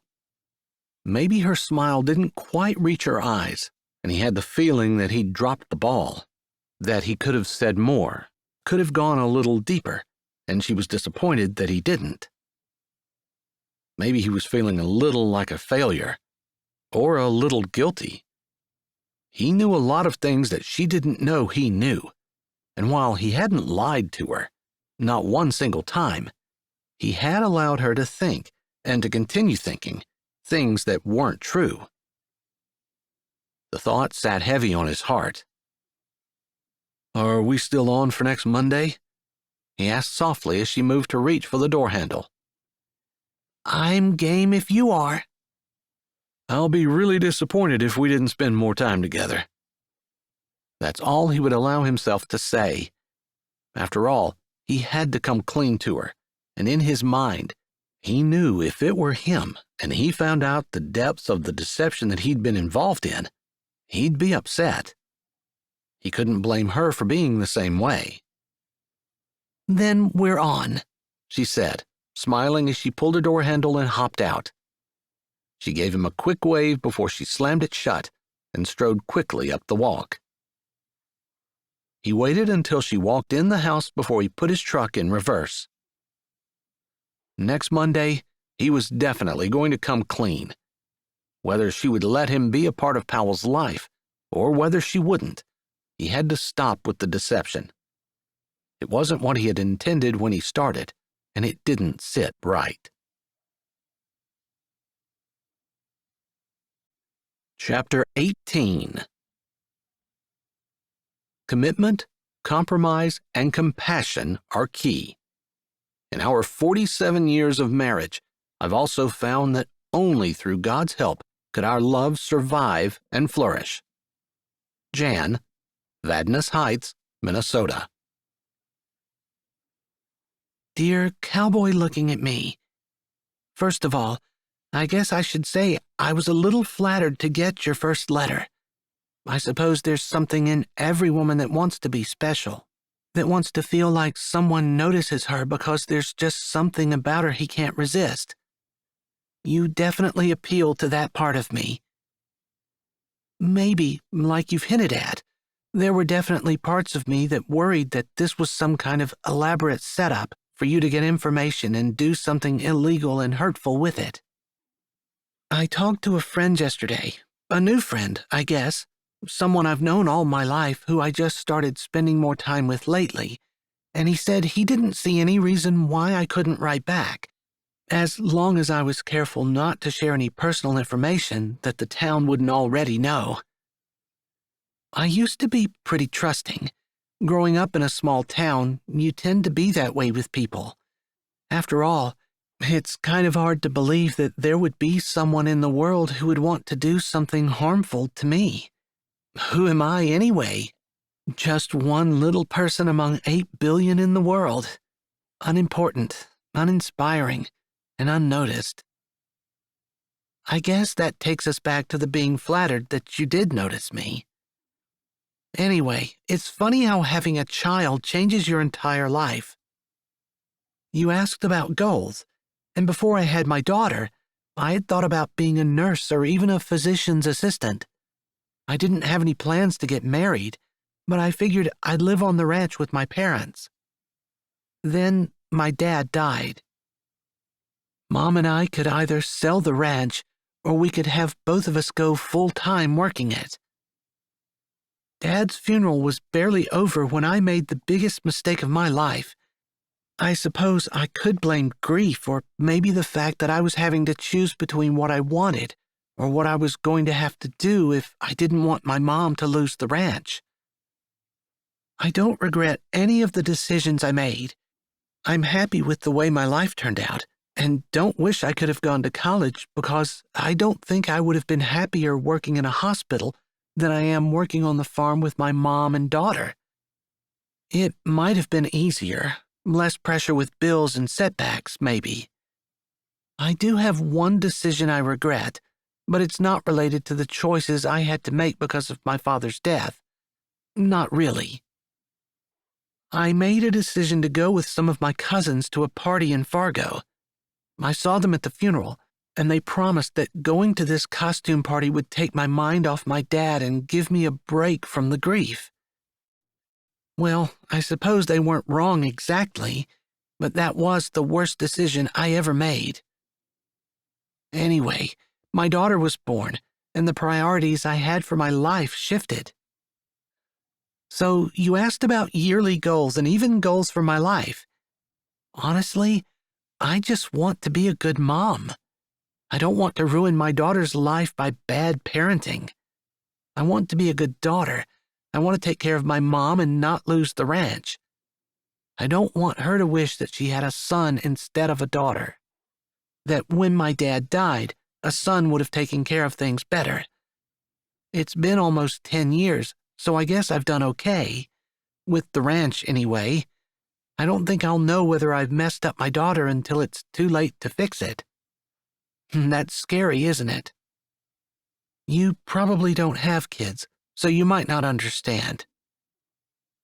That changed my dating life, too. Men aren't interested in a woman with a child, and I'm not as free as someone who doesn't have kids. You can't just go. I have to make arrangements. It was a really good experience. I've become less selfish, less self-centered, more thoughtful. I think I have, anyway. So, yeah, that's enough about me. I've been enjoying your letters. Thanks for writing. And if you want to do something harmful to me, just tell me. Ask for my social security number, my driver's license number, and tell me you lost your siblings in a house fire and you had to turn to a life of crime in order to cope. I'll probably give you whatever information you want. As long as you don't hurt my daughter, I don't really care. Maybe now that you know all that about me, you won't want to write anymore. But in case you do, I'll be looking forward to your next letter. Sincerely, Daphne. Chapter 19. Always be truthful, loving, and kind. Bonnie Thiel from Columbus, Georgia. Dear Daphne, I can't tell you how excited I was to see your letter in my mailbox. I probably shouldn't admit this, but I've been checking the P.O. box every day, hoping you'd write back. I'm not even sure why I wanted you to so much. I guess I've been getting to know you better, and I like what I see. I understand what you said about having a child and how it changes your life. I guess I can talk about that more, but I don't want to. I feel like your new friend should be a little more protective of you. If he's a true friend, maybe he would have tried to vet me some, or at least tried to find out who I was. I don't want to do anything harmful to you, and I definitely don't want to hurt your daughter. It's hard enough to be a single mom, let alone try to fight off predators. My mom didn't die. She left her family. I know that's not quite the same thing. There's a great sadness in knowing that you'll never see your dad again. I guess there's a different kind of grief and sadness in knowing that your mom didn't love you enough to stay and raise you. It's even harder when you look around and those thoughts creep in your head where they're saying, everybody else has a mom. Their mom loves them. She makes sure they get to school on time and makes sure their clothes are washed and they have a good lunch. Even if she's not the best mom in the world, She stuck around. Anyway, it makes you wonder sometimes if there isn't something wrong with you. I guess I stopped wondering about that a while ago and just assumed there was.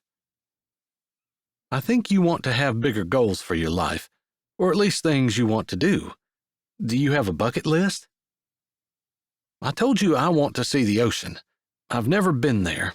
I've heard it's really nice, although I love standing under the night sky in North Dakota too.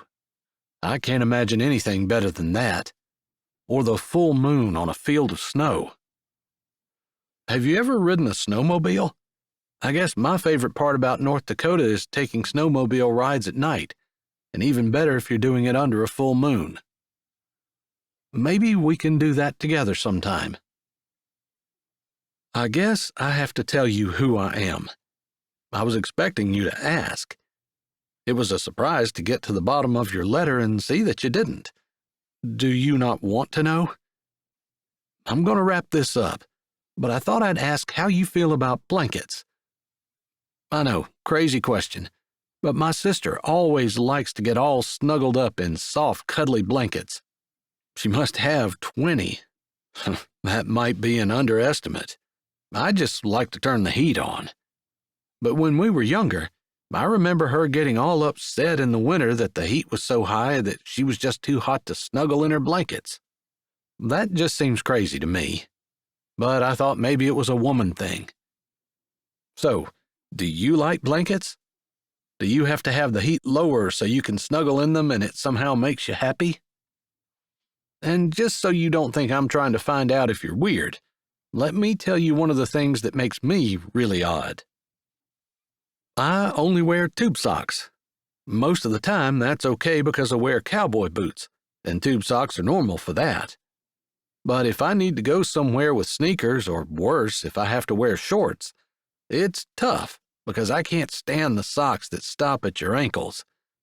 I'd rather not wear socks at all than to have that irritating band around the top of my foot. So, yeah, tube socks or bust. There. Have you ever heard of anything weirder than that? Thanks again for writing. You made my week. Just a cowboy looking at you. Chapter 20. Supporting each other, being each other's biggest cheerleader, encouraging each other to follow their dreams, having each other's back. Basically, being each other's support system so they feel like they have a safe place to go when things are tough or they feel like they're not being seen or acknowledged. Cindy. Dear Cowboy Looking at me. Okay, you made me laugh. Just the picture of you in shorts and tube socks. Even though I don't know what you look like, it's not hard to imagine legs like that. But if that's the way you roll, go for it. I guess I could kind of understand if your family walks 10 feet behind you at the beach, though. I hope you don't hold it against them. And I think there are plenty of weird things weirder than wearing tube socks with shorts. That's a little quirk, and quirks are fine, as long as they're not sin. For me, I watched a lot of TV and listened to a lot of music before I had my daughter. After I had her, I started thinking about the messages that the shows I was watching were sending, and what the lyrics of the songs I listened to were actually saying. A lot of it focused on cheating and promiscuity, how fornication was okay, acceptable, even encouraged. There was profanity in the music lyrics, and the songs glorified every kind of sin under the sun, and if they mentioned God, it was usually to take his name in vain. I realized as I looked in the face of my daughter that I did not want to raise her with the values that the TV shows were preaching. And yes, they had definite agendas that, after I thought about it, I could clearly see.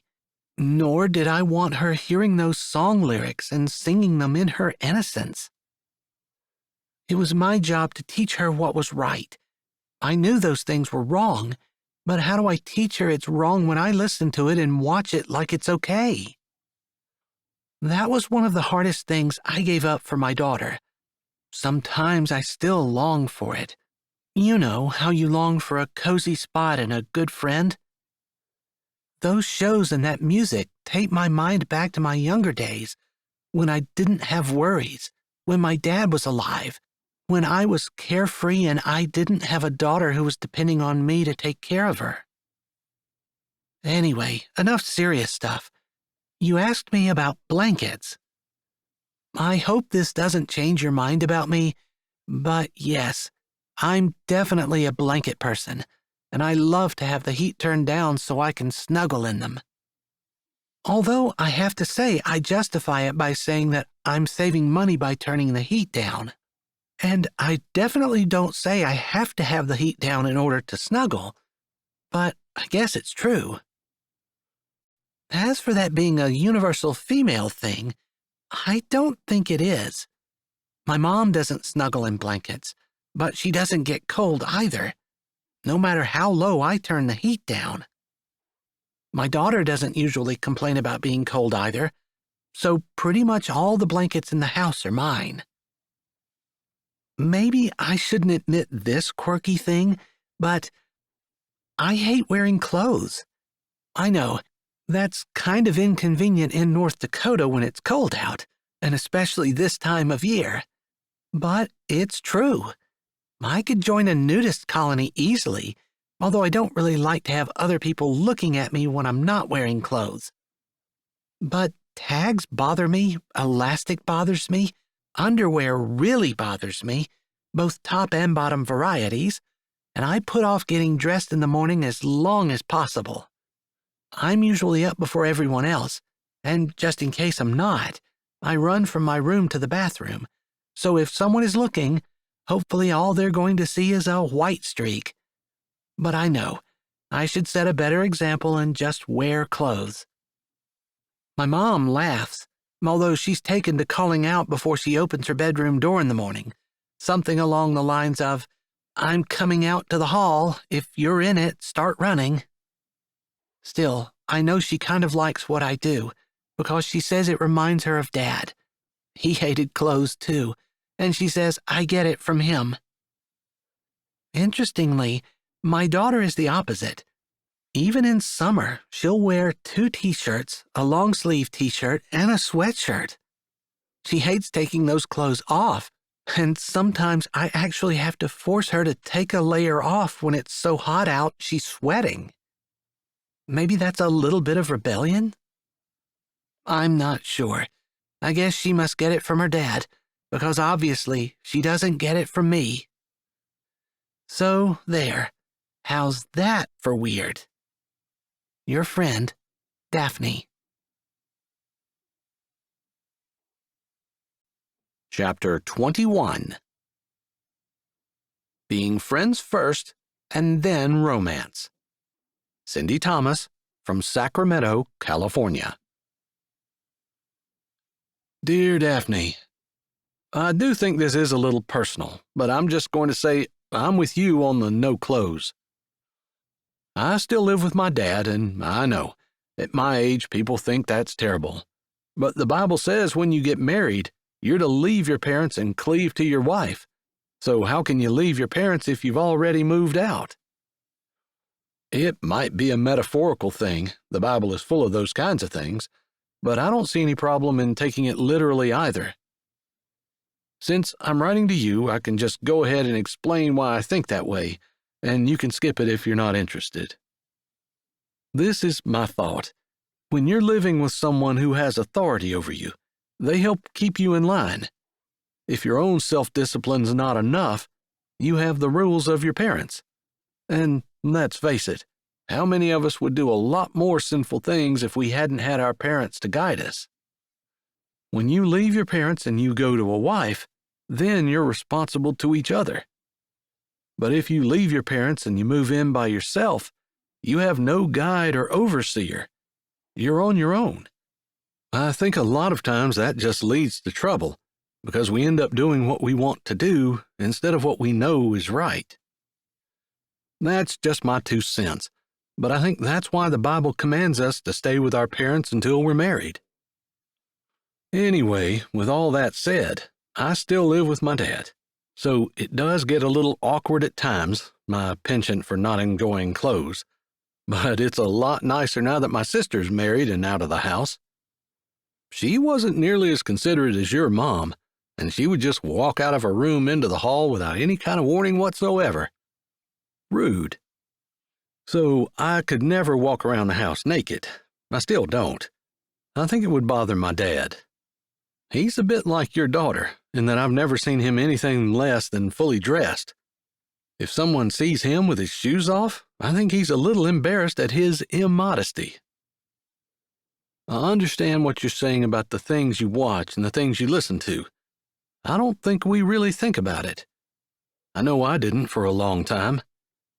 But if my life is supposed to glorify the Lord, I can't really support those things that just glorify humanity, and especially if they glorify sin. I know that sounds kind of boring and like I'm a stick in the mud, and maybe I am. But since the idea came to me, I feel pretty strongly about it. But I feel like it might be something that people have to come to on their own. I wouldn't have appreciated it if someone had told me that I had to quit listening to the music I like or that I would have to turn off the TV set because it didn't meet their standards. It's not a matter of their standards, it's a matter of God's. Since the Bible tells us that we're to be holy because God is holy, there are a lot of things we do that we shouldn't do. But I also think God has a sense of humor. I think He's a lot of fun to be around, and I think He wants us to enjoy life. We just have to learn to love and enjoy those things that don't glorify sin. And that's hard if we've been steeped in that culture. It becomes a part of us, and it's a real hard separation, almost like conjoined twins. Or maybe a more accurate portrayal would be when you have a glass of milk and you stir a spoonful of hot chocolate in it. If the hot chocolate represents sin, then it turns the entire cup of milk a dirty brown color, and it affects every part of it. That's the way sin is in our lives, and that's especially true of entertainment. It becomes part of us, and it's almost impossible to get rid of. We really have to be mindful and determined about putting God first, and making sure whatever we do, watch, and listen to glorifies Him. I think you're smart to get away from it so your daughter doesn't grow up with that stuff in her head. She won't ever have to do the surgery that we had to in order to get rid of it. I think you're a good mom. You didn't answer my question about ice skating. Do you do it? No pressure. It's okay to say you live in North Dakota and you can't ice skate.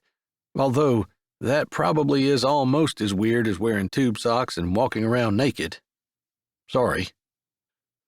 Thanks for writing. I enjoyed your letter. Just a cowboy looking at you. Chapter 22. Communication. Ginger Burkhouse, Arizona. Dear Cowboy Looking at Me, thank you for saying that you think I'm a good mom. You wouldn't believe how often I've lain in bed or even sat in a chair staring at nothing, thinking about what a terrible mom I am and how I probably messed my kid up for the rest of her life and how no amount of therapy will ever help her to be normal. In my more lucid moments, I figure that everyone messes up. And God knew that He doesn't expect us to be perfect parents. He made children with the ability to roll with it. That's my theory anyway.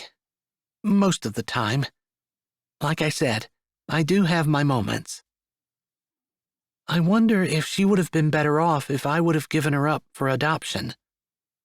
I know that no one would love her as much as I do, but they could provide more for her. Be less flaky, less insecure. She'd have a dad. That's a big one.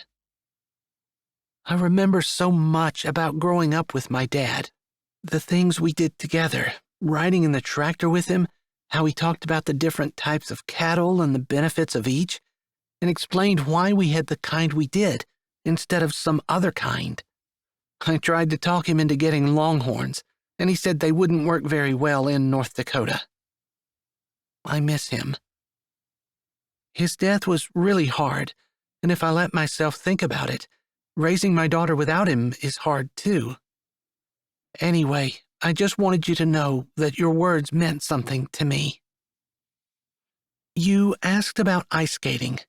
Well, I can, and I have, and I suppose I will in the future. But can I admit I don't like it? I know, I'm from North Dakota. I'm supposed to love ice skating or supposed to not say that I don't. And I usually don't admit it. Notice I ignored your question the first time. But I've fallen so much that it just doesn't hold appeal to me. I'd rather sit and read a book, which I know isn't good for you. You should be active, and I do like walking, just not on ice. But the way you described riding a snowmobile over fields of snow in the full moon sounded really spectacular. I've never done that. Dad didn't have snowmobiles, although before he died, he had a team of horses that he used to pull a sleigh. We sold the horses, hay burners he called them, and after he died, I was never going to hook them up to the sleigh with a newborn and then a toddler. Maybe now I'd do it, but I have no idea how. I watched Dad do it 100 times, but it never occurred to me to say, "Hey, Dad, you might not be here forever, and I want to learn to do that myself." I remember him and Mom wrapped up in blankets. That's one of the few times my mom snuggled in blankets, laughing in the seat while I sat behind them in the box with my dog. I lay on the bed of blankets snuggled up to Roxy and watched the stars, listening to the bells on the harness and the muted clump of the horses' hooves as they trotted through the fields covered in snow. It didn't matter how biting the cold was outside. I always felt safe and warm in the back of the box, with my parents laughing, the horses snorting, stars overhead. Probably some of the best memories of my life. Anyway, I never did sell the sleigh, or the harnesses. They're probably dry-rotted by now. I didn't have a buyer for the sleigh, although I tried for a while. Then I just let it go. Funny how life changes, how memories become poignant and precious. So, you know I'm a rancher. You know I have a daughter. You know I live with my mom and my dad died. I feel like I don't know much about you. What do you do for a living? You live with your dad, and you have a really good idea of what it takes to raise a child so they're not ensnared by the culture, but they look to God and want to glorify Him. That's pretty radical these days, even among Christians. We think we can have one foot in the world and one foot pointing toward the Lord, but it doesn't work that way. God says if you love the world and the things that are in it, then the love of the Father is not in you. Christians conveniently ignore that verse, or they explain it as loving sin, but they never admit that songs, movies, and TV shows that glorify sin are sin. Anyway, tell me more about yourself. Take care. Daphne. Chapter 23. Communication and Compromise. Susan Pohl, Georgia. Brawley shoved the letter in his hand into his back pocket. Part of him was thrilled she wanted to know more about him. Part of him was scared to death. He needed to tell her the truth. She canceled her date last Monday because she needed to go into the school to help her daughter's teacher with a party when two of the other moms had to cancel. He hadn't minded, not really, because he loved that the teacher felt like Daphne was someone she could call in a pinch. It showed that Daphne cared about her daughter, their daughter, which he already knew, and he liked that so much. He wanted to offer to go with her, but without him being able to tell her the truth, that would be awkward. He pushed the placemat that doubled as a menu for Patty's Diner around in front of him and twisted in the booth. Mr. Brown was supposed to be meeting him for lunch, and Brawley had finished up at the garage a little early, so he'd arrived before Mr. Brown had. Curious as to whether or not Daphne and he had made a difference in their marriage, he'd called him last night and asked if he wanted to meet. To his surprise, Mr. Brown had jumped on his offer, and they'd made arrangements for today. "Am I late?" Mr. Brown said, causing Brawley to turn. "No, I was early. Didn't hear the door open." "I came in as someone else was going out, but the wind made the bells jingle anyway," Mr. Brown said as he slid into the booth. Brawley must have been so deep in thought he hadn't heard. "What can I get you guys to drink?" Leona said as she stopped beside the table, pad in one hand and pen in the other. "I'll take a water," Mr. Brown said. "Me too," Brawley added. "Sounds good. Our special today is tomato pie. Patty's been experimenting with different recipes, and she settled on one she thinks you all will love." She leaned a little closer. "I've been eating tomato pie every day for the past 2 weeks. I didn't think I could stand to look at it again, but this recipe is really delicious." Brawley glanced at Mr. Brown, who gave an almost imperceptible nod. Brawley jerked his head as well, and Mr. Brown looked back at Leona. "You can go ahead and put me down for a slice of that. I've never had it, and it sounds kind of interesting." "Interesting and delicious." Leona's voice held confidence. "I'll take a piece too." "We'll want our money back if it's anything less than interesting and delicious," Mr. Brown said, with a small smile at Leona. In a younger man, that might have been flirting, but Mr. Brown was just naturally personable. Except when he was dealing with Mrs. Brown, then he was closed off and almost taciturn. Funny how the people a man was supposed to care about the most could be the ones he treated the worst. Leona nodded, finished writing in her notebook, and hurried off. "How are you and that little girl you brought around our house the other week doing?" Brawley swallowed. This was what he was hoping to talk to Mr. Brown about. He tried to choose his words carefully, thinking in a way he might not normally, but wanting to make sure he capitalized on what Daphne had been able to talk to Mrs. Brown about. "Daphne had some really good things to say. She talked about marriage being a relationship where each person is supposed to be selfless, giving as much as they can without anything in return. It's kind of a new and novel way to approach a relationship, but I believe it's the best way. I'm really glad we were able to talk to both of you." Leona came back with their drinks, and Mr. Brown grunted in reply but waited until she left before he said anything. "I like the idea of taking responsibility for your relationship yourself, and not depending on the other person to act a certain way or make you happy." His words seemed thoughtful, and Brawley resisted a fist pump. He hadn't really been able to talk to Mr. Brown very well at all the last time. He hadn't known how to open the conversation, but after talking to Daphne, she'd given him some ideas. Trying to keep the focus on himself so that Mr. Brown wouldn't think that he was trying to give him advice in any way, he said, "I just don't see how a relationship can fail if both people are committed, don't believe in divorce, and almost make it a competition to see who can be the nicer one. Kinder. If they compete to see who can give up more and do more for the other." "A competition." Mr. Brown's eyes sparkled. He had talked a little bit about sports and how he enjoyed a good ball game in the winter, and Brawley figured he'd hit the nail on the head with the competition thing. "I like it. Everyone likes to win, and that's winning all the way around." "Exactly. But just talking to Daphne, she mentioned how women like to feel special. I suppose a wife even more so. She wants to know that she's the most important thing to you, that she's different than other girls, that you're not just committed to her, but you show that you're committed by not just your words, but following up your words with actions. Women like to think they're special? Mr. Brown said that like he'd never thought of it before. Sure, I guess men do too, but we don't usually talk about it, Brawley said with a little grin. It was true. Men never went around going, I want to feel special.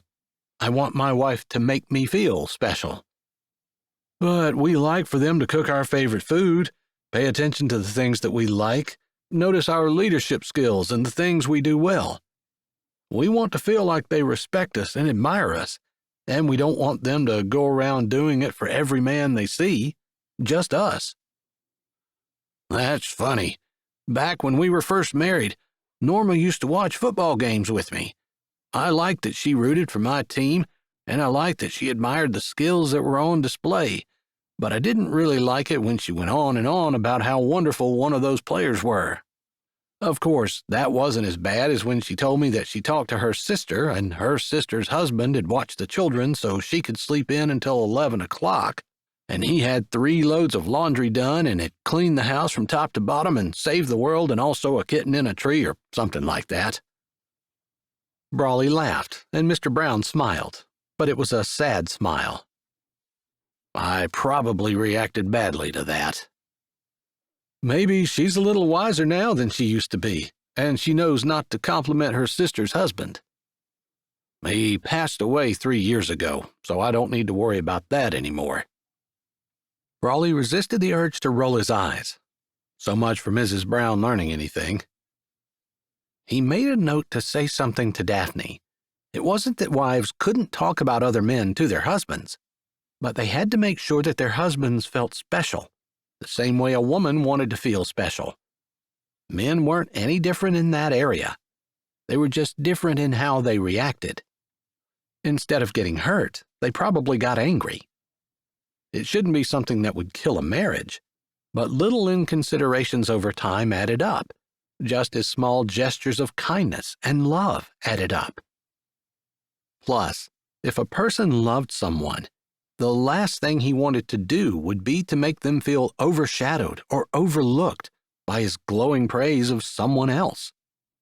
It seemed like common sense to him, but sometimes people didn't realize that what they were saying was hurtful to the person they were talking to. Or sometimes it felt like public figures were okay to admire, and they didn't realize that they were making the people around them feel like they weren't measuring up. I suppose throwing out lavish compliments to other people while not complimenting your spouse, or laughing with other people and not enjoying the same kind of fun banter with your spouse, not putting any effort into having a good time with them, maybe because you see them all the time and it just gets old. Brawley tilted his head. It's easy to criticize or tell someone else they need to improve, but what I need to do is to make sure that I'm looking at myself and doing everything I can. He hoped that wasn't too preachy, and he felt like he succeeded when Mr. Brown's brows furrowed, and he nodded slowly, like he was really rolling the idea over in his head. Here you go, guys. 2 pieces of tomato pie. Patty asked me to ask you guys to let her know what you think. You can be honest. We don't have it on our menu yet, but she's thinking about putting it there. We'll let you know. Looks good, Brawley said as she smiled, then walked away. They said grace, but before they could take a bite, a shadow fell over their table. Good morning to you, Tige said. Brawley recognized him as the farrier that Ford Hanson had hired a while ago. He'd been in the shop a couple of times with various farm trucks and seemed like a nice guy. I think it's afternoon now, Mr. Brown said, standing up and holding out his hand. Tige shook it, and Brawley did the same. Brawley invited him to sit with them, not wanting to see Tige, who didn't have any family in town, eating by himself if he didn't want to. No thanks. I have me brother visiting from Ireland, and he's going to be in shortly. He was a little fascinated with how the snow was blowing down the street, like we never get snow in Ireland. Brawley wasn't sure what the weather was in Ireland, But he smiled with Tige. "I'll leave you with your meals," he said. "Just wanted to come over and say hi." Before he could turn to leave, a thought struck Brawley, and he spoke before he could think about it too much. Being that Tige was a farrier, he might have some inside information. "If I had a sleigh and I wanted horses to pull that sleigh, would you have any idea where I can go to look for them?" "Sure. Cord Wilder has some nice Percherons, and if he doesn't have any for sale, he might know someone where you can get yourself some. Do you have his number?" Tige said as he dug in his pocket for his phone. "I can probably find it, but if you give it to me, that'll save me the trouble." Brawley pulled his own phone out and punched in the number as Tige read it off. "I suppose you'll be paying a pretty penny for them, but it'll be worth it. He's got some quality." "Thanks, appreciate it." The door opened and Tige's brother blew in, and Tige walked away. "Thought you were into trucks and diesel repair. What are you doing with horses?" Mr. Brown said, a forkful of tomato pie hovering in the air by his mouth. "I think sometimes a man does some crazy things for a girl that he's interested in. Don't tell Daphne." He winked, but most of the reason he didn't want Mr. Brown to say anything was because Daphne didn't know that he knew that she had a sleigh and had good memories of it. He liked the idea of Daphne sitting on the seat beside him, with Powell snuggled in the blankets like Daphne used to be, enjoying the sky and the night and the snow and everything that made being in North Dakota so amazing. While Mr. Brown wasn't completely different than he had been when they talked before, Brawley was encouraged by the subtle shift in his thinking and personality. Maybe there was hope for their relationship and marriage after all. Chapter 24. Speaking Their Love Language. Laura de la Torre, Chicago. "I won't be putting my child in your class today. I always knew there was something wrong with you." Serenity McAuliffe stared at Daphne over the Dutch door where Daphne stood with the first and second grade Sunday school class at the White Church in Sweetwater. "And if I have my way, this will be taken care of, or I will be going to the brick church from now on." She gave Daphne another glare, for good measure, Daphne supposed, then yanked on the hand of her son as she turned to go, dragging him along with her. Taylor looked longingly back at Daphne, who, after making sure that Serenity had not turned around, put a smile on her face and tried to look happy. What had inspired Serenity to act like that? Serenity had never cared for her, not since high school. One of the joys of living in a small town. At one point, Daphne had gotten 100% on an English midterm and spoiled the curve. The teacher had always taken the highest grade and added however many points it took to get to 100 to everyone's paper. With Daphne getting them all right, there was no curve, and Serenity had failed the test. Serenity had never quite forgiven Daphne, although she had been decent to her up until this point. So, what had set her off? Daphne couldn't think of a thing that she had done. She'd made a gelatin salad to bring to the after-church dinner, and she hadn't spoken to anyone as she walked into church, absent-mindedly taping the note she printed off her computer at home onto the door. "Keep the door shut." That's what the note said. Then she'd shut the bottom half of the door. Surely that wasn't offensive to anyone. Parents had a tendency to tell their kids to run to class, and with Daphne's back turned, the door was often left hanging wide open. She'd never lost any children, but she didn't think it was out of line for her to ask people to shut it. The kids were happily greeting each other, talking about what they had done on their Saturday, since most of them had seen the other kids in school on Friday, and the murmur of the class had not changed. Most of the kids hadn't noticed what Serenity had done or said, which Daphne was thankful for. She was about ready to turn back and walk to the head of the class when movement caught her eye. Her heart skipped a couple of beats, and her breath caught in her throat. Brawley. Why he would cause her heart to skip and her breath to catch, she wasn't sure. Especially since she'd been so looking forward to the letters that had been coming almost every day to her mailbox. Every evening, she answered them with one of her own. But Brawley, in the flesh, stirred her like a letter could not. She had canceled on him when she had to go to Powell's school and help the teacher with the party. He hadn't seemed to mind, hadn't been upset, and they chatted on the phone for just a few minutes before she hung up.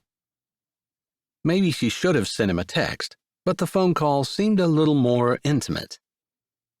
"I heard some murmuring and came to investigate," Brawley said by way of greeting. So he wasn't here just to see her. Funny how that made her heart drop to her toes and her cheeks flame in embarrassment. Here she was, excited about seeing him, and he was only here to investigate something. Investigate? I'm pretty sure this is not what you meant to say. He had pulled her note off the door and held it up, not high, but with both hands, one tilted in so the class couldn't see. If they had been looking, which she doubted anyone was. They loved talking to each other, and there were also puzzles and games that they were allowed to play with before class started. She read the note she'd printed off in a hurry that morning after she'd come in from the barn, skipping breakfast because the water had been frozen, and with the time it had taken to take care of that, she hadn't had time. It was supposed to say, "Keep the door shut," but she had used an I instead of a U to spell shut. Her heart stopped and her hand went to her chest. Now I know why Serenity was so upset. She wouldn't let her son come to class. She didn't tell you why? No, she said something about always knowing that was the way I was. And she didn't help you fix it. She really acted like you meant to do it? Daphne closed her eyes and leaned her head back, knowing she should have looked more carefully at the sign, but never suspecting that she might have hit the wrong key. How could she have used an I instead of a U? Daphne? Brawley's voice cut through the scathing reprimand she was giving herself. Yeah, she asked, one eye open looking at him, the other still shut, still trying to beat herself up for being so dumb. This is the kind of mistake that anyone could make. You're not actually thinking that somehow there's something wrong with you because you accidentally spelled shut wrong, right? Well, Serenity was pretty angry. She took her son and said she was going to the pastor to tell on me. I heard from the pastor. He told me to come down and check it out. That didn't take very long. Serenity must have passed the pastor in the hall. He didn't even think it was important enough for him to come himself. Don't worry about it. Brawley balled the paper up. When I left, he was in the middle of telling Serenity that we needed to give grace to people and assume their motivations are pure unless we have definite proof to the contrary. He mentioned your selfless years of work as a first and second grade teacher, not to mention your work in the community and in your daughter's classroom. And I'm sure Serenity probably mentioned my loose morals because I have a child and I'm not married. She might have. Brawley didn't smile. There wasn't even a hint of humor on his face, and in fact, he looked almost guilty, like it was somehow his fault that she had a child and was not married. Thanks. I'll make sure this gets thrown in the garbage can. I was going to stay for the meal afterwards. I wondered if I'd see you there. She nodded, part of her wanting to question him. Did he really want to be seen with her after she'd done something so terrible? But he was right. It was an accident, and that shouldn't make her a social pariah just because she typed the wrong letter. don't mean to push you, but I thought I might sit with you during the service, too, if that's okay." She was flattered until she remembered that they were supposed to be pretending to be a couple. "I guess things would look better if we were together." "What?" "Because we're pretending to be together, just in case Mr. and Mrs. Brown come today." "Well, yeah, but I guess the reason I asked is because I wanted to." "Oh." The happy feeling was back. Man, she could hardly stand the roller coaster of emotions. "Speaking of, I talked to Mr. Brown earlier this week. We met at the diner." "Oh? How did that go?" She couldn't contain the hopeful look on her face. She'd been praying for Mr. and Mrs. Brown's marriage, hoping that something would spark them to want to be together again. It seemed like such a shame to lose so many years together, not because one of them cheated or because one of them was unkind or unreasonably mean, just because they'd grown apart, didn't appreciate each other anymore, and hadn't been working on keeping their marriage strong. "I was pretty encouraged. I told him the things you and I talked about, and he seemed to be thinking about treating his wife like she's special and being considerate of her." Brawley looked both ways and then lowered his voice. "They were serving tomato pie at Patty's diner, and he loved it. I went back later in the day and asked Patty if I could have the recipe. She gave it to me, and I was wondering if you might be interested in going to the Browns and cooking it with Mrs. Brown. It would be like her making something special for her husband because she knows he loves it." "Exactly." Brawley smiled. "That's brilliant. That's a great way to make him feel like she cares about him." "Yeah, I think that's important. He said some things that made me think he felt like she admired other men more than she admired him. And while I'm sure she does things that show she cares about him, a husband wants to feel like he's the most important man, at least to his wife anyway, even if he's not the most important man in the world to anyone else, that he's king of his castle." "I get it. That's a great way of putting it. And maybe Mrs. Brown and I can talk about that while we're making the tomato pie." "I was wondering if you wanted to do that Monday afternoon." "Like go to the Browns for our date?" she said, loving the idea but a little disappointed. It was hard to keep reality separated from what they were pretending, and she kind of thought that they were having a real date, even if they weren't. "Yeah. Then I was wondering if you wanted to go out Friday night? For real."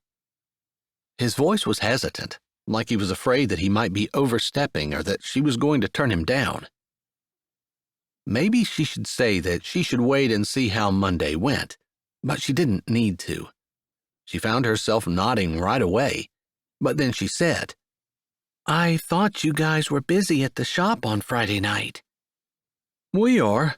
I'll make up the work sometime, and I won't be able to take off work on Fridays a lot, but I wanted to do that this time because it's our first real date.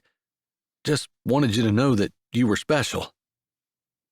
There was a bit of a crinkle in his eye, like she might be thinking about what they had been talking about with the Browns, and there might be a bit of a connection there between making your significant other feel special and what he was doing with her. It made her stomach do flip-flops, and her heart felt warm and happy, like it was snuggled in a soft, cozy blanket in front of the fire. "Well, thanks." "Then we're on for Monday and Friday?" "Yeah, and today." "And today." Sunday school seemed to drag, when she usually really enjoyed teaching the children. Seeing their eager faces, doing everything she could to make the lesson interesting and relatable to them, to draw them out, have them actually think about things and comment on them. It was a challenge every Sunday, something she hoped would pay eternal dividends, and she didn't mind investing her time and what little talent she might have into reaching the next generation, instilling in them a love for Jesus and a desire to do right. She hoped that's what she was doing anyway. It was her goal.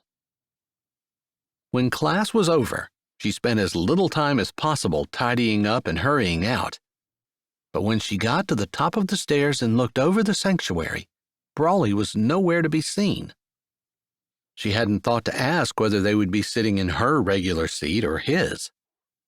Funny how church members had their seats. She decided that since she hadn't mentioned anything to Powell, she would just sit in her regular seat and see what happened. Powell came over, chattering about Sunday school and then asking if she could sit with her friend, Tiffany Hansen. Daphne nodded, thinking about her friend Katie, who had so recently kicked her husband out when he cheated on her. Normally, she would be sad, not just because of her friend Katie and what her husband had done to her, but because with Powell leaving, she'd be sitting by herself. She wanted Powell to have friends and to enjoy sitting with them, but it just reminded her of her future, that she was facing it alone. Of course, if her mom were well, she would be here, but her mom didn't really make up for the lack of a husband. Not really. She almost thought that something had happened to Brawley as Louise started to play the prelude, and the congregation's murmuring softened. "Sorry I'm late. I think I saw Mr. and Mrs. Brown in the parking lot." "Really?" she said, thrilled that maybe they were coming back to church. Their attendance had been very sporadic. Then it had seemed to stop almost altogether. Brawley slid into the pew, leaving space between them, but his hand slid along the edge of the seat, around her back. For someone who hadn't had many boyfriends at all, that was probably the most exciting thing that had happened to her in a long time. Really, it wouldn't matter how many boyfriends she'd had. She'd never wanted anyone to sit with their arm around her in church before. "You know, if you sit like that with me, people are going to think we're going to be announcing our wedding next week." "I'm okay with that." She blinked and her eyebrows shot up. "That seems like it's a little soon." "True, but that's what I'm working toward. I know we started out because of trying to get the Browns back together, but I have some things I need to tell you, so maybe you're not going to want to be with me after all, but that's what I'm thinking. I'm serious. About you." "Look at you two all snuggled up together," Mrs. Brown said, sliding into the pew in front of them and turning around to talk. "A couple of young kids in love," Mr. Brown said as he slid into the pew, his arm doing the same thing that Brawley's had done. Daphne figured Mrs. Brown's eyes looked very similar to the way hers had looked, blinking and her brow shooting up as she saw her husband's arm. Daphne hid a grin. How sweet. Brawley didn't bother to hide his grin, and Mr. Brown and he shared a look that was very telling. But the pastor started speaking, and the Browns turned back around. And if Mrs. Brown scooted just a little closer to Mr. Brown, Daphne didn't point it out to anyone. She wanted to do the same with Brawley, but something held her back. She wasn't serious with the man that she'd been writing letters with, and she had mentioned him to Brawley, so it wasn't like Brawley didn't know. But if she were going to be serious with Brawley, she was going to have to stop writing letters. They were just for fun, just a friend thing, but she wasn't going to exchange fun, friendly letters with another man. That wasn't the reason that the Browns' relationship had deteriorated, but there needed to be some boundaries between members of the opposite sex when she was serious about someone else. Boundaries that would keep the person you were serious with from thinking that they weren't special. Maybe the rest of the world would be okay without those boundaries, but she wasn't. For her, if she was going to be true to her husband and give him the respect and honor he deserved, she wasn't going to have letter-writing male friends. She wasn't going to have male friends at all, other than very loosely casual male friends. That just seemed reasonable. After all, Katie's marriage had been destroyed because Katie's husband had not had a boundary for himself when it came to members of the opposite sex. If he had, he would never have started talking to the woman he left his wife for. Maybe that was extreme. She figured it probably was. But marriage meant something to her, and she was willing to be extreme for it. She would have to write to the cowboy and tell him she wouldn't be writing anymore. Chapter 25. A thankful heart. I thank God often for my husband. We had a rough patch decades ago, but by the grace of God we got through that. Then my husband had a major heart attack, which, thank God again, he's still with me. Married 45 years. Colleen, from Lyndonville, Vermont. Brawley sat at the table inside the activity room, his empty plate in front of him. Powell had long ago gotten up to play with the other kids, but he had talked with her while they ate, and he thought that while she probably didn't think he was any more special than any other man she knew, she didn't seem to be afraid of him and seemed to like him okay. Mr. and Mrs. Brown had sat across the table from him and Daphne, and he had exchanged several smiling glances as Mr. Brown's hand brushed Mrs. Brown's several times during the meal. Now the Browns were engaged in deep conversation with former friends that they'd gone to church with for years. They were talking about their children and what they were doing now. "Do you remember the person that I told you I was writing to?" Daphne asked softly beside him. Yeah. He had enjoyed her letters. Each one made him feel guilty because he felt like he was deceiving her. Still, he looked forward to them and devoured them when they came, reading them several times each, feeling like a lovesick teenager every time he did. "I just wanted to make sure you knew about it and knew I would be telling him I couldn't write to him anymore. Thank you. It's common in today's world to have friends, even close friends of the opposite sex, but I think it's dangerous." "I do too. I like him. He seems like a really nice person. But yeah, I've seen too many marriages end because friends became more. And that's not something I want to open a door to." Thanks. He could hardly believe it, even while he fought his guilt. So many people didn't want to make the sacrifice to put boundaries around themselves. Their marriage, their spouse, wasn't worth what they would have to give up, wasn't worth that sacrifice. Or they thought they were stronger than so many others who had gone before them and wouldn't be pulled into an illicit affair. To him, it wasn't worth the risk. He was thrilled that Daphne felt the same. He didn't have the words to tell her how much he admired that. Instead, he said, "That's especially gratifying when we haven't even made a commitment." "Tell her now." She smiled, and he tried to push the guilty feeling away, but couldn't. "I need to talk to you, but I need to do it in private." He looked around. It was way too crowded here. "Powell is in the activity center, playing with the other kids. We can go to my Sunday school room for a bit, although I wouldn't want to stay long." "It won't take long." He understood. They weren't exactly teenagers, but she wouldn't want to be seen sneaking into her Sunday school room and hanging out there all afternoon.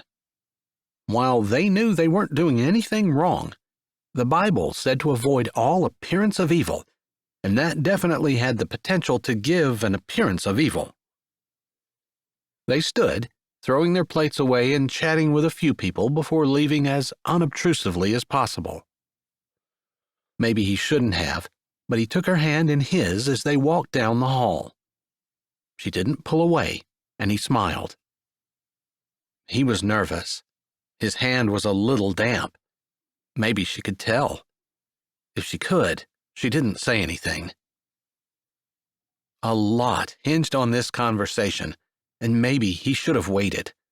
Waited until he knew what he was going to say. Until he practiced. Until he figured out the best way to say it with the least risk that she would be offended or upset. But he didn't want to manipulate her. Didn't want to hide what he was doing. Wanted her to know that his motives had always been pure, even if his actions had been a little iffy.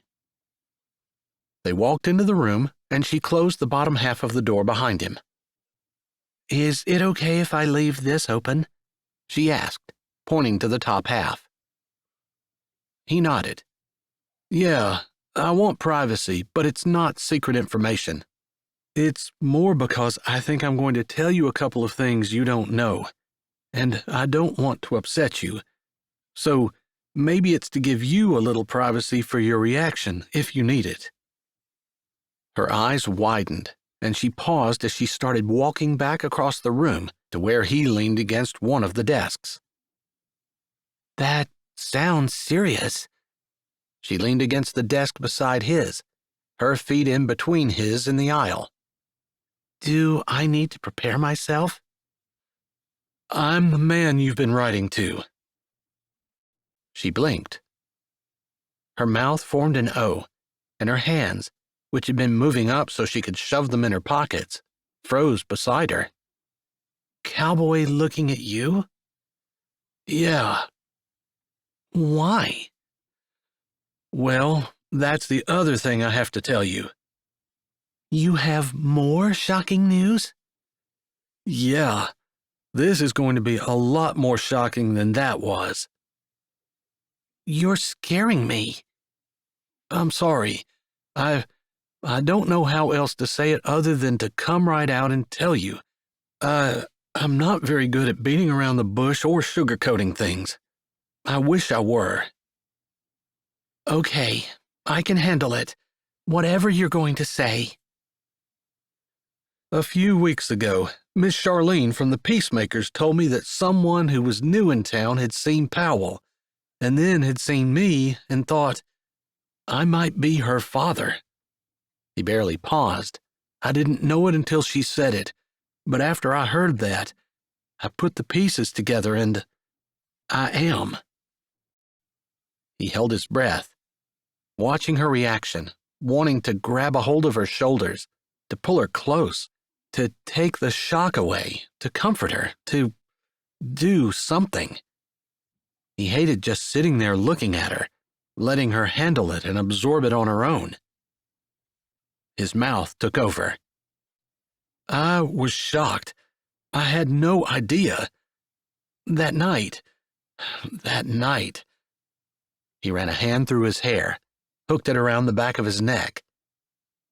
"What can I say about that night? It is.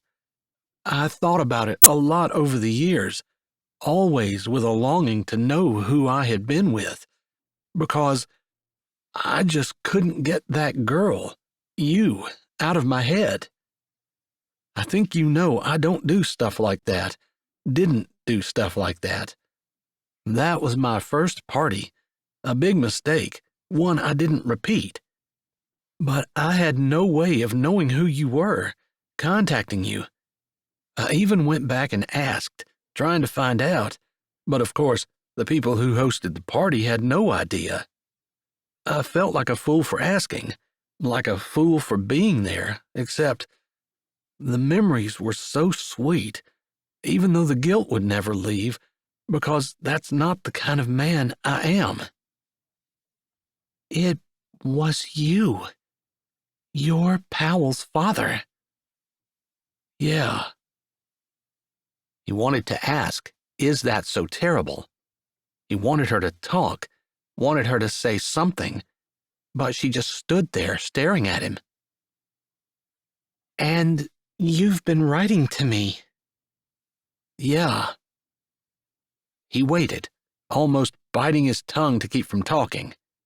He wanted to explain, to exonerate himself, to convince her that everything he'd done with the best of intentions. Well, not the night of the party, although he supposed he'd had the best of intentions to begin with, before the alcohol took over. I didn't know. I didn't either. But if you think about it, Powell has my eyes. I never noticed, never even thought about it. I never really looked at them. I guess no one else ever did either. I feel bad about that now, but you didn't know. I could have looked just the same as you, but I didn't. He appreciated her being considerate that way and honestly was kind of surprised at her reaction. I thought you would be more upset.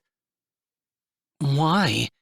I didn't view that night as something that was not my fault. I was just as much to blame as you. Maybe, but no more.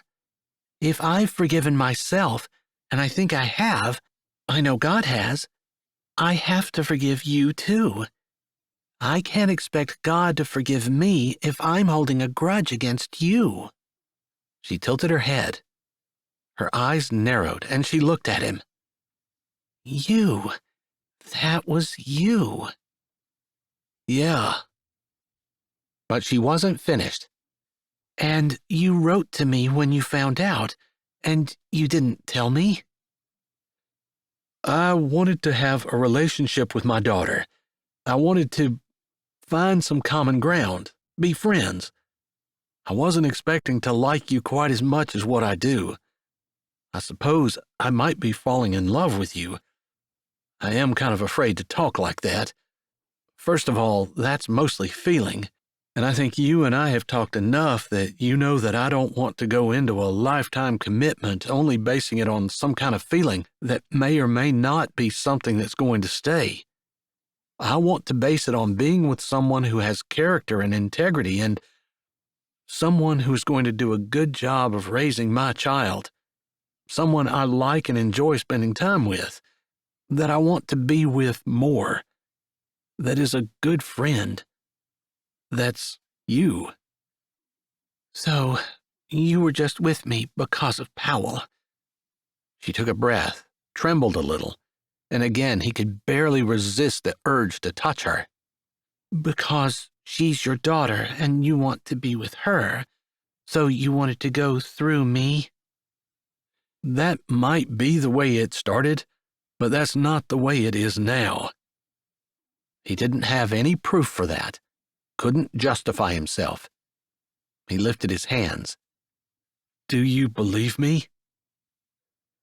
Again, her breath seemed to shake as she pulled air into her lungs and blew it out slowly. I do. I do believe you. It hurts a little, because I thought you were with me because you liked me. I do. That's what I was saying. That part of it was unexpected. I know, but I guess you didn't start out that way. I didn't catch your eye. You didn't see anything noteworthy in me. And that kind of threw me for a loop, because I thought you did. He couldn't say anything to that. He couldn't remember exactly what he said in the letters, but he tried as hard as he could not to lie to her. You knew we were going to the Browns, that the peacemakers had sent me. And they did that because they knew that you were the father of Powell? Yeah, and they knew I wanted to get to know you. I think that they thought with us pretending to be a couple, something else might develop. After all, it was there 10 years ago. At least, it was for me. That was just physical. No, not for me. You caught my eye in that hallway. There was something different about you, something that drew me right away. There was alcohol involved, and it became physical, but I think if I hadn't been drinking, it wouldn't have, and we would have developed a relationship the way it was supposed to be developed. At least, that's what I'm thinking. For sure, my intentions when I stopped to talk to you were pure. I just didn't have my normal self-control. And you didn't either. He watched her closely, hoping she would agree with him, wanting to know that there had been something about him, too. You're right. I trusted you right away, even though I'd already written the party off as a total waste of time. It wasn't the kind of thing I usually did. I knew that. I knew that when we were together. And it's true about me, too. She smiled a little and met his eyes. That was the best thing about you. It felt like the tips of his ears were on fire. Really? I hope that's something we get better at. Maybe. Maybe we'll get married and we'll have years to practice. I guess we'll see what you decide. I don't need any more time to think about it. I already know. For me, it's just a matter of us figuring out how we're going to make our lives fit together. You as a mechanic and me as a rancher? Yeah, I don't want you to have to give anything up. Your family has been on the ranch for years, and you have sacrificed a lot more to stay on it. Powell and any other children we might have a heritage there. She has a heritage she didn't even know about in the garage and feed mill. Exactly. There has to be a way to merge the two. I think if we're determined to do it, we can figure it out. Yeah, it might involve me stepping back away from the garage a little. I don't want to be working at something that's going to take me away from you, away from my family. Were they really talking about this?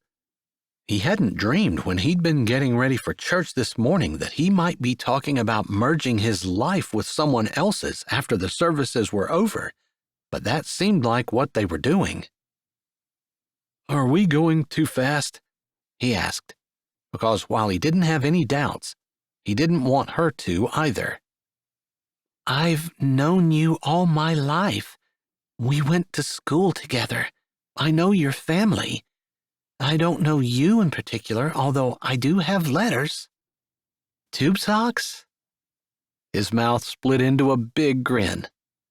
Really? Are you going to hold that against me? Show me. She jerked her head, looking down. He wanted to argue, to tease her a little, but he lifted his foot and put it up on the desk beside her, pulling his jeans out over the top of his boot where she could easily see his sock coming all the way up to his knee. You were not lying. I'm wearing boots. It's when I have shorts on that it looks really ridiculous. I've never seen you in shorts. She squinted her eyes like she was trying to run back through her memories. I can't remember the last time I wore shorts. Not even in summer? No, you really can't wear them in the garage, and I don't do too much in the way of recreation, so jeans it is. Don't you get hot? You get used to it. He lifted his shoulder. He couldn't even remember the last time he was tempted to wear shorts. I'm not even sure I own a pair. That would be a good Christmas gift. I might not be too excited about opening them. That's okay.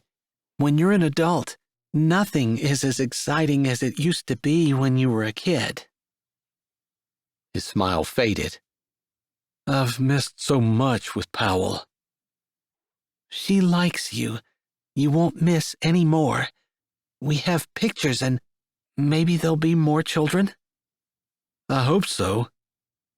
I was an only child, and I wanted so badly to have siblings. I probably would be a little less spoiled if I had. You don't strike me as being spoiled. I was serious when I said I had to grow up when I had Powell. Being a mom changes you. If you're a person of character to begin with. Some people don't take their parenting duties seriously and parent the same way a rattlesnake does. She was quiet, and he figured she knew that to be true. She might not think it was a big deal, But being a good mom wasn't a given. Lots of people weren't. Chapter 26. Trust, Respect, and Love. Elaine Mulder from Tampa, Florida. This looks delicious, Mrs. Brown said as she pulled the tomato pie out of the oven and set it on the stove. It smells good, too, Mr. Brown said, standing behind his wife, looking over her shoulder. Standing pretty close to his wife, if Brawley was any judge. Standing just as close to his wife as Brawley wanted to stand to Daphne, although he didn't. He stood over by the door, from which Mr. Brown and he had just entered the kitchen. Daphne stood over by the sink, washing up the last of the dishes, it looked like. She glanced at the couple by the stove, then turned her head more to look over at him. She caught him staring at her, but he didn't care. Her glow, her soft sweetness, her determination and drive and dedication to doing right drew him like nothing else had drawn him before. You two are staying to try this, right? Mrs. Brown asked as she turned, giving her husband a look from under her brows, before her face straightened out somewhat, and she looked at her guests in the kitchen. No, not unless Daphne really wants to. I have something I wanted to show her this afternoon yet. Oh, well, by all means, please go. Don't let us hold you up, although we could send you some pieces along for the ride if you'd like. Daphne set the clean cutting board on the counter and shook her head. Now that I know how easy it is to make, I'll be making it myself. And if we're going to go very far, we need to get started so we're back when Powell gets off the bus. He could tell by the look on her face that Daphne had no clue where they were going, and she shouldn't since he hadn't said a word to her. Maybe he should have. His doubt seemed to overshadow his excitement as they said goodbye to the Browns and headed out the door. A cold wind blew as they walked down the sidewalk. He took her hand, but it was almost for his own comfort. Would she think he was crazy? Opening her door, he waited for her to climb in. Before he could shut it, she said, "Are you okay? You look like you have bad news." His eyes widened. Then he laughed, although it didn't make the nervousness in his chest any less sharp. No bad news, but I do have something I want to show you, although now I'm wondering if I made a mistake and you're going to hate it. Never. Her voice held confidence, even if her eyes still showed concern for him. I hope that's right. He closed the door and walked around, knowing that his anxiety was all because he truly cared about her opinion and her thoughts, truly cared about Daphne and wanted to do things that she would love. "Is it very far?" she asked as he got in and put his seatbelt on. No, not at all. In fact, we'll be heading towards your ranch.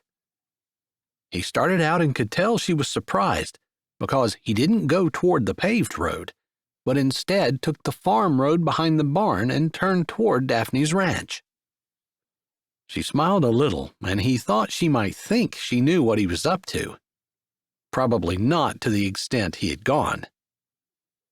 "This is one of my favorite places in the world," she said as he stopped at the pond behind the Browns' house. I know.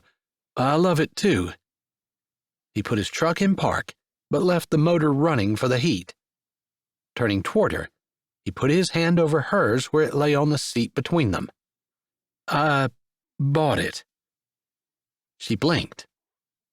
"Bought the pond?" The pond and the 200 acres that are on the deed with it.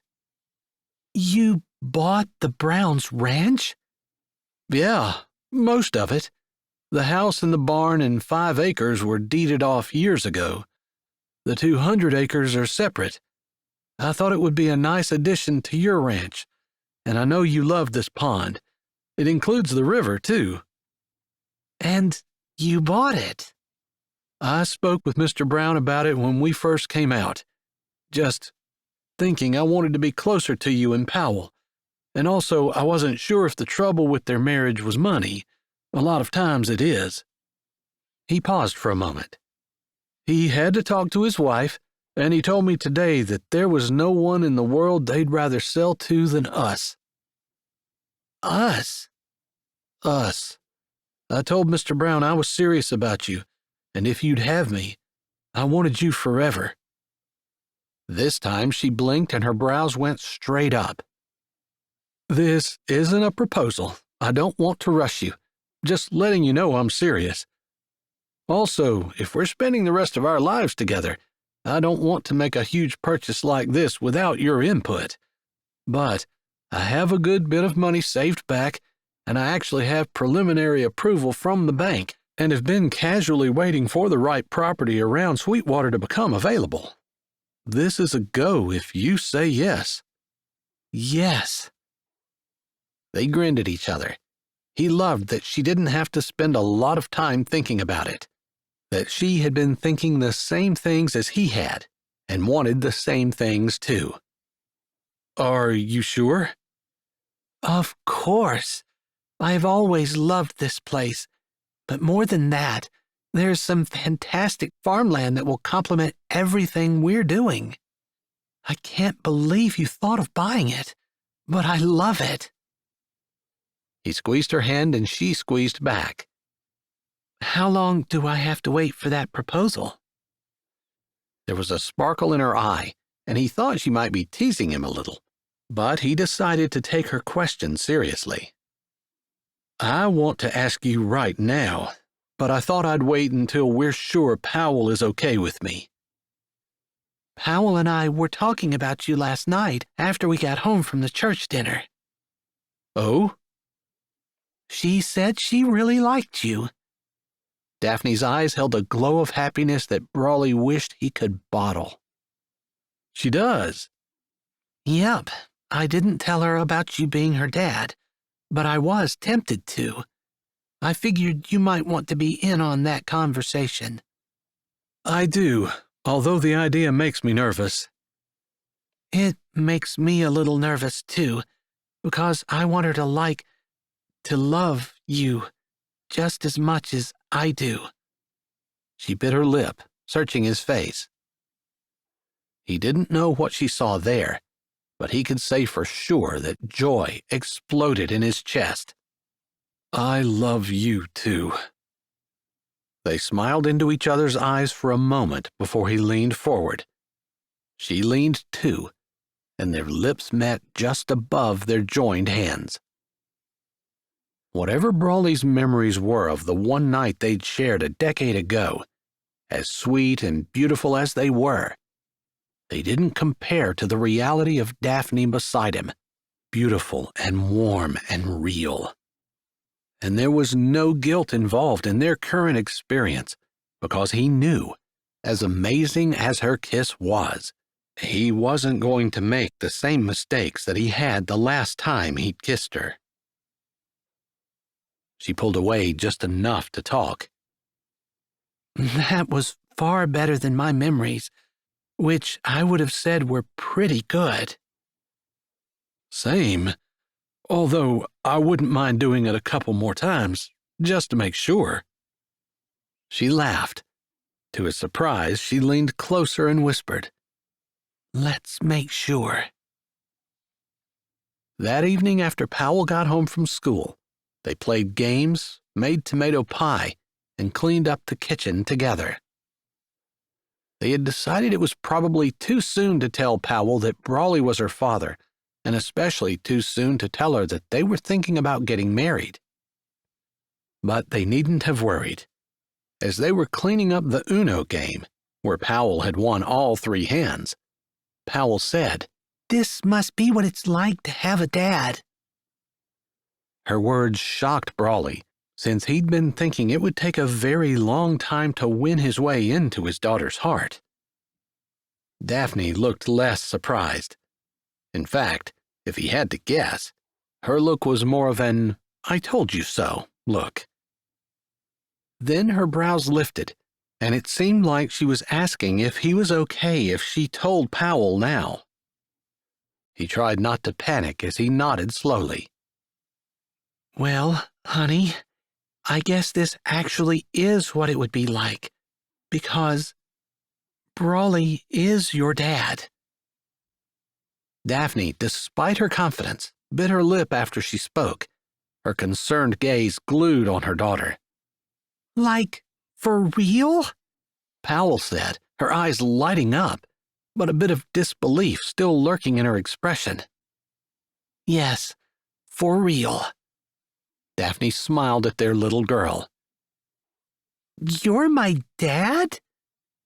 Her amazed face looked straight at him, and he just prayed he wouldn't choke. I am, and I'm sorry I've missed so much of your life. I'd love to be around a lot more, if that's okay with you. Yeah!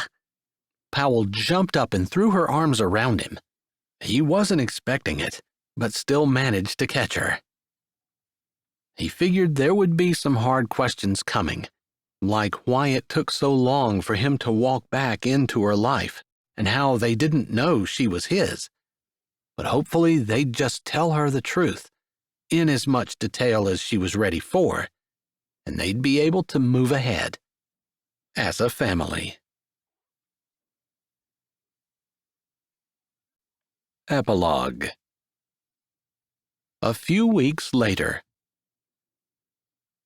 Lavender Baldwin watched as her friend, Daphne, and her now husband shared their first married kiss. Her eyes were not misting up. She must have a speck of dust or something in them. But she could hardly contain herself when her eyes dropped to Powell, who watched her parents with sparkling, dancing eyes. From what she'd heard from Daphne, neither Brawley nor she had realized who the other was until recently. Lavender hadn't asked how they'd explain that to Powell, but it probably had been an interesting conversation, to say the least. The peacemakers and their husbands sat in the front row, eyes on the beaming couple. Lavender appreciated the work they did around Sweetwater, giving quilts to anyone going through a hard time, and also giving quilts to anyone they thought needed matched with a spouse. A small thread of longing tightened Lavender's throat. They hadn't given her a quilt. All of her sisters, and even Coleman, her brother, had gotten one and were happily settled down. It was hard not to feel left out. After all, were the peacemakers having a hard time finding anyone who would take her? Or could they just not see her with anyone? Couldn't find a man who they thought might put up with her? She swallowed, not wanting to allow her thoughts to go in that direction, but unable to keep from wondering why she hadn't been chosen. Some of the people they'd matched up hadn't even been wanting to get married. Nolt, for example. It was hard not to be jealous. Not that she wanted anything less than complete and total happiness for her friends and siblings, but that she wanted it for herself, too. A man in an expensive suit, a disdainful expression hiding the pain that leaked out the corners of his eyes, shifted through her mind. She held her breath until the image faded. He wasn't the kind of man she wanted or needed, but his was the image she saw when she was at her lowest, when she wanted a home and family and wondered why God hadn't brought someone into her life. She wanted a countryman, a cowboy, someone who knew how to use his hands and wasn't afraid to work and work hard. A man of character and integrity who was an asset to his community and who hadn't dated every girl in a 10-mile radius. It was a lot to ask for. The last qualification would almost assuredly disqualify the man in her mind. But her brain just wouldn't let that image go. Daphne and Brawley had chosen to get married after the Sunday services. There was a potluck meal planned afterward, with the newlywed couple providing cake and opening wedding gifts. Lavender got up with the rest of the congregation when the couple walked by and fell into the receiving line. Lavender. Lavender turned to see Miss Charlene behind her. Her heart jumped, but then quickly calmed. Every time they'd matched someone up, it had involved a quilt, and Miss Charlene was not holding anything but her purse. Drat. Yes? Darling, you look beautiful today. Thanks. Lavender tried to make her smile seem real, but she was still pushing aside bitter disappointment and the ugly jealousy monster. I had a favor to ask of you. Miss Charlene linked her arm with Lavender's as they slowly followed the crowd of people down the church aisle. Okay. She was confident that Miss Charlene, while she might not consider her marriage material, still had her best interests at heart. You know Miss April from outside Sweetwater? Everyone knew Miss April. She'd recently taken her young granddaughters in and was struggling to keep her baking business afloat while caring for them. Lavender nodded. She's looking for someone to give her a hand, and your mother tells me that you all have plenty of help out at the auction barn. She said if you were interested, it wouldn't cause them a hardship to let you go. Nice. Now her own family didn't even want her. She shoved the negative thought aside. Her mother was just giving her the freedom to make her own choices and not trying to keep her stuck in the family business if that's not what she wanted. Lavender loved it, but she also loved baking, and Miss April was a sweet woman who could really use a hand. I'd love to help her, she said, and she didn't have to try to sound sincere. That's fantastic, Charlene gushed. I'll let her know, give her your number, and you two can set up a time to talk and see what will work for both of you. Lavender nodded. Then she wasn't sure where the words came from, but she said, Do you have a quilt for me? Huh? Charlene's smile faded and she looked truly perplexed. Never mind. Sweetie, if you want us to make you a quilt, we'd absolutely love to. Just say so. Lavender shook her head. A quilt wasn't what she wanted. Not really. All right, but if you change your mind, we'll be perfectly willing to make one for you, okay? Charlene smiled a maternal smile and patted Lavender's arm. Lavender returned her smile half-heartedly and tried to remind herself that she needed to find joy in the life that God had given her and not wish for things that she didn't need. After all, if she needed a husband, God would make sure she got one, quilt or no quilt.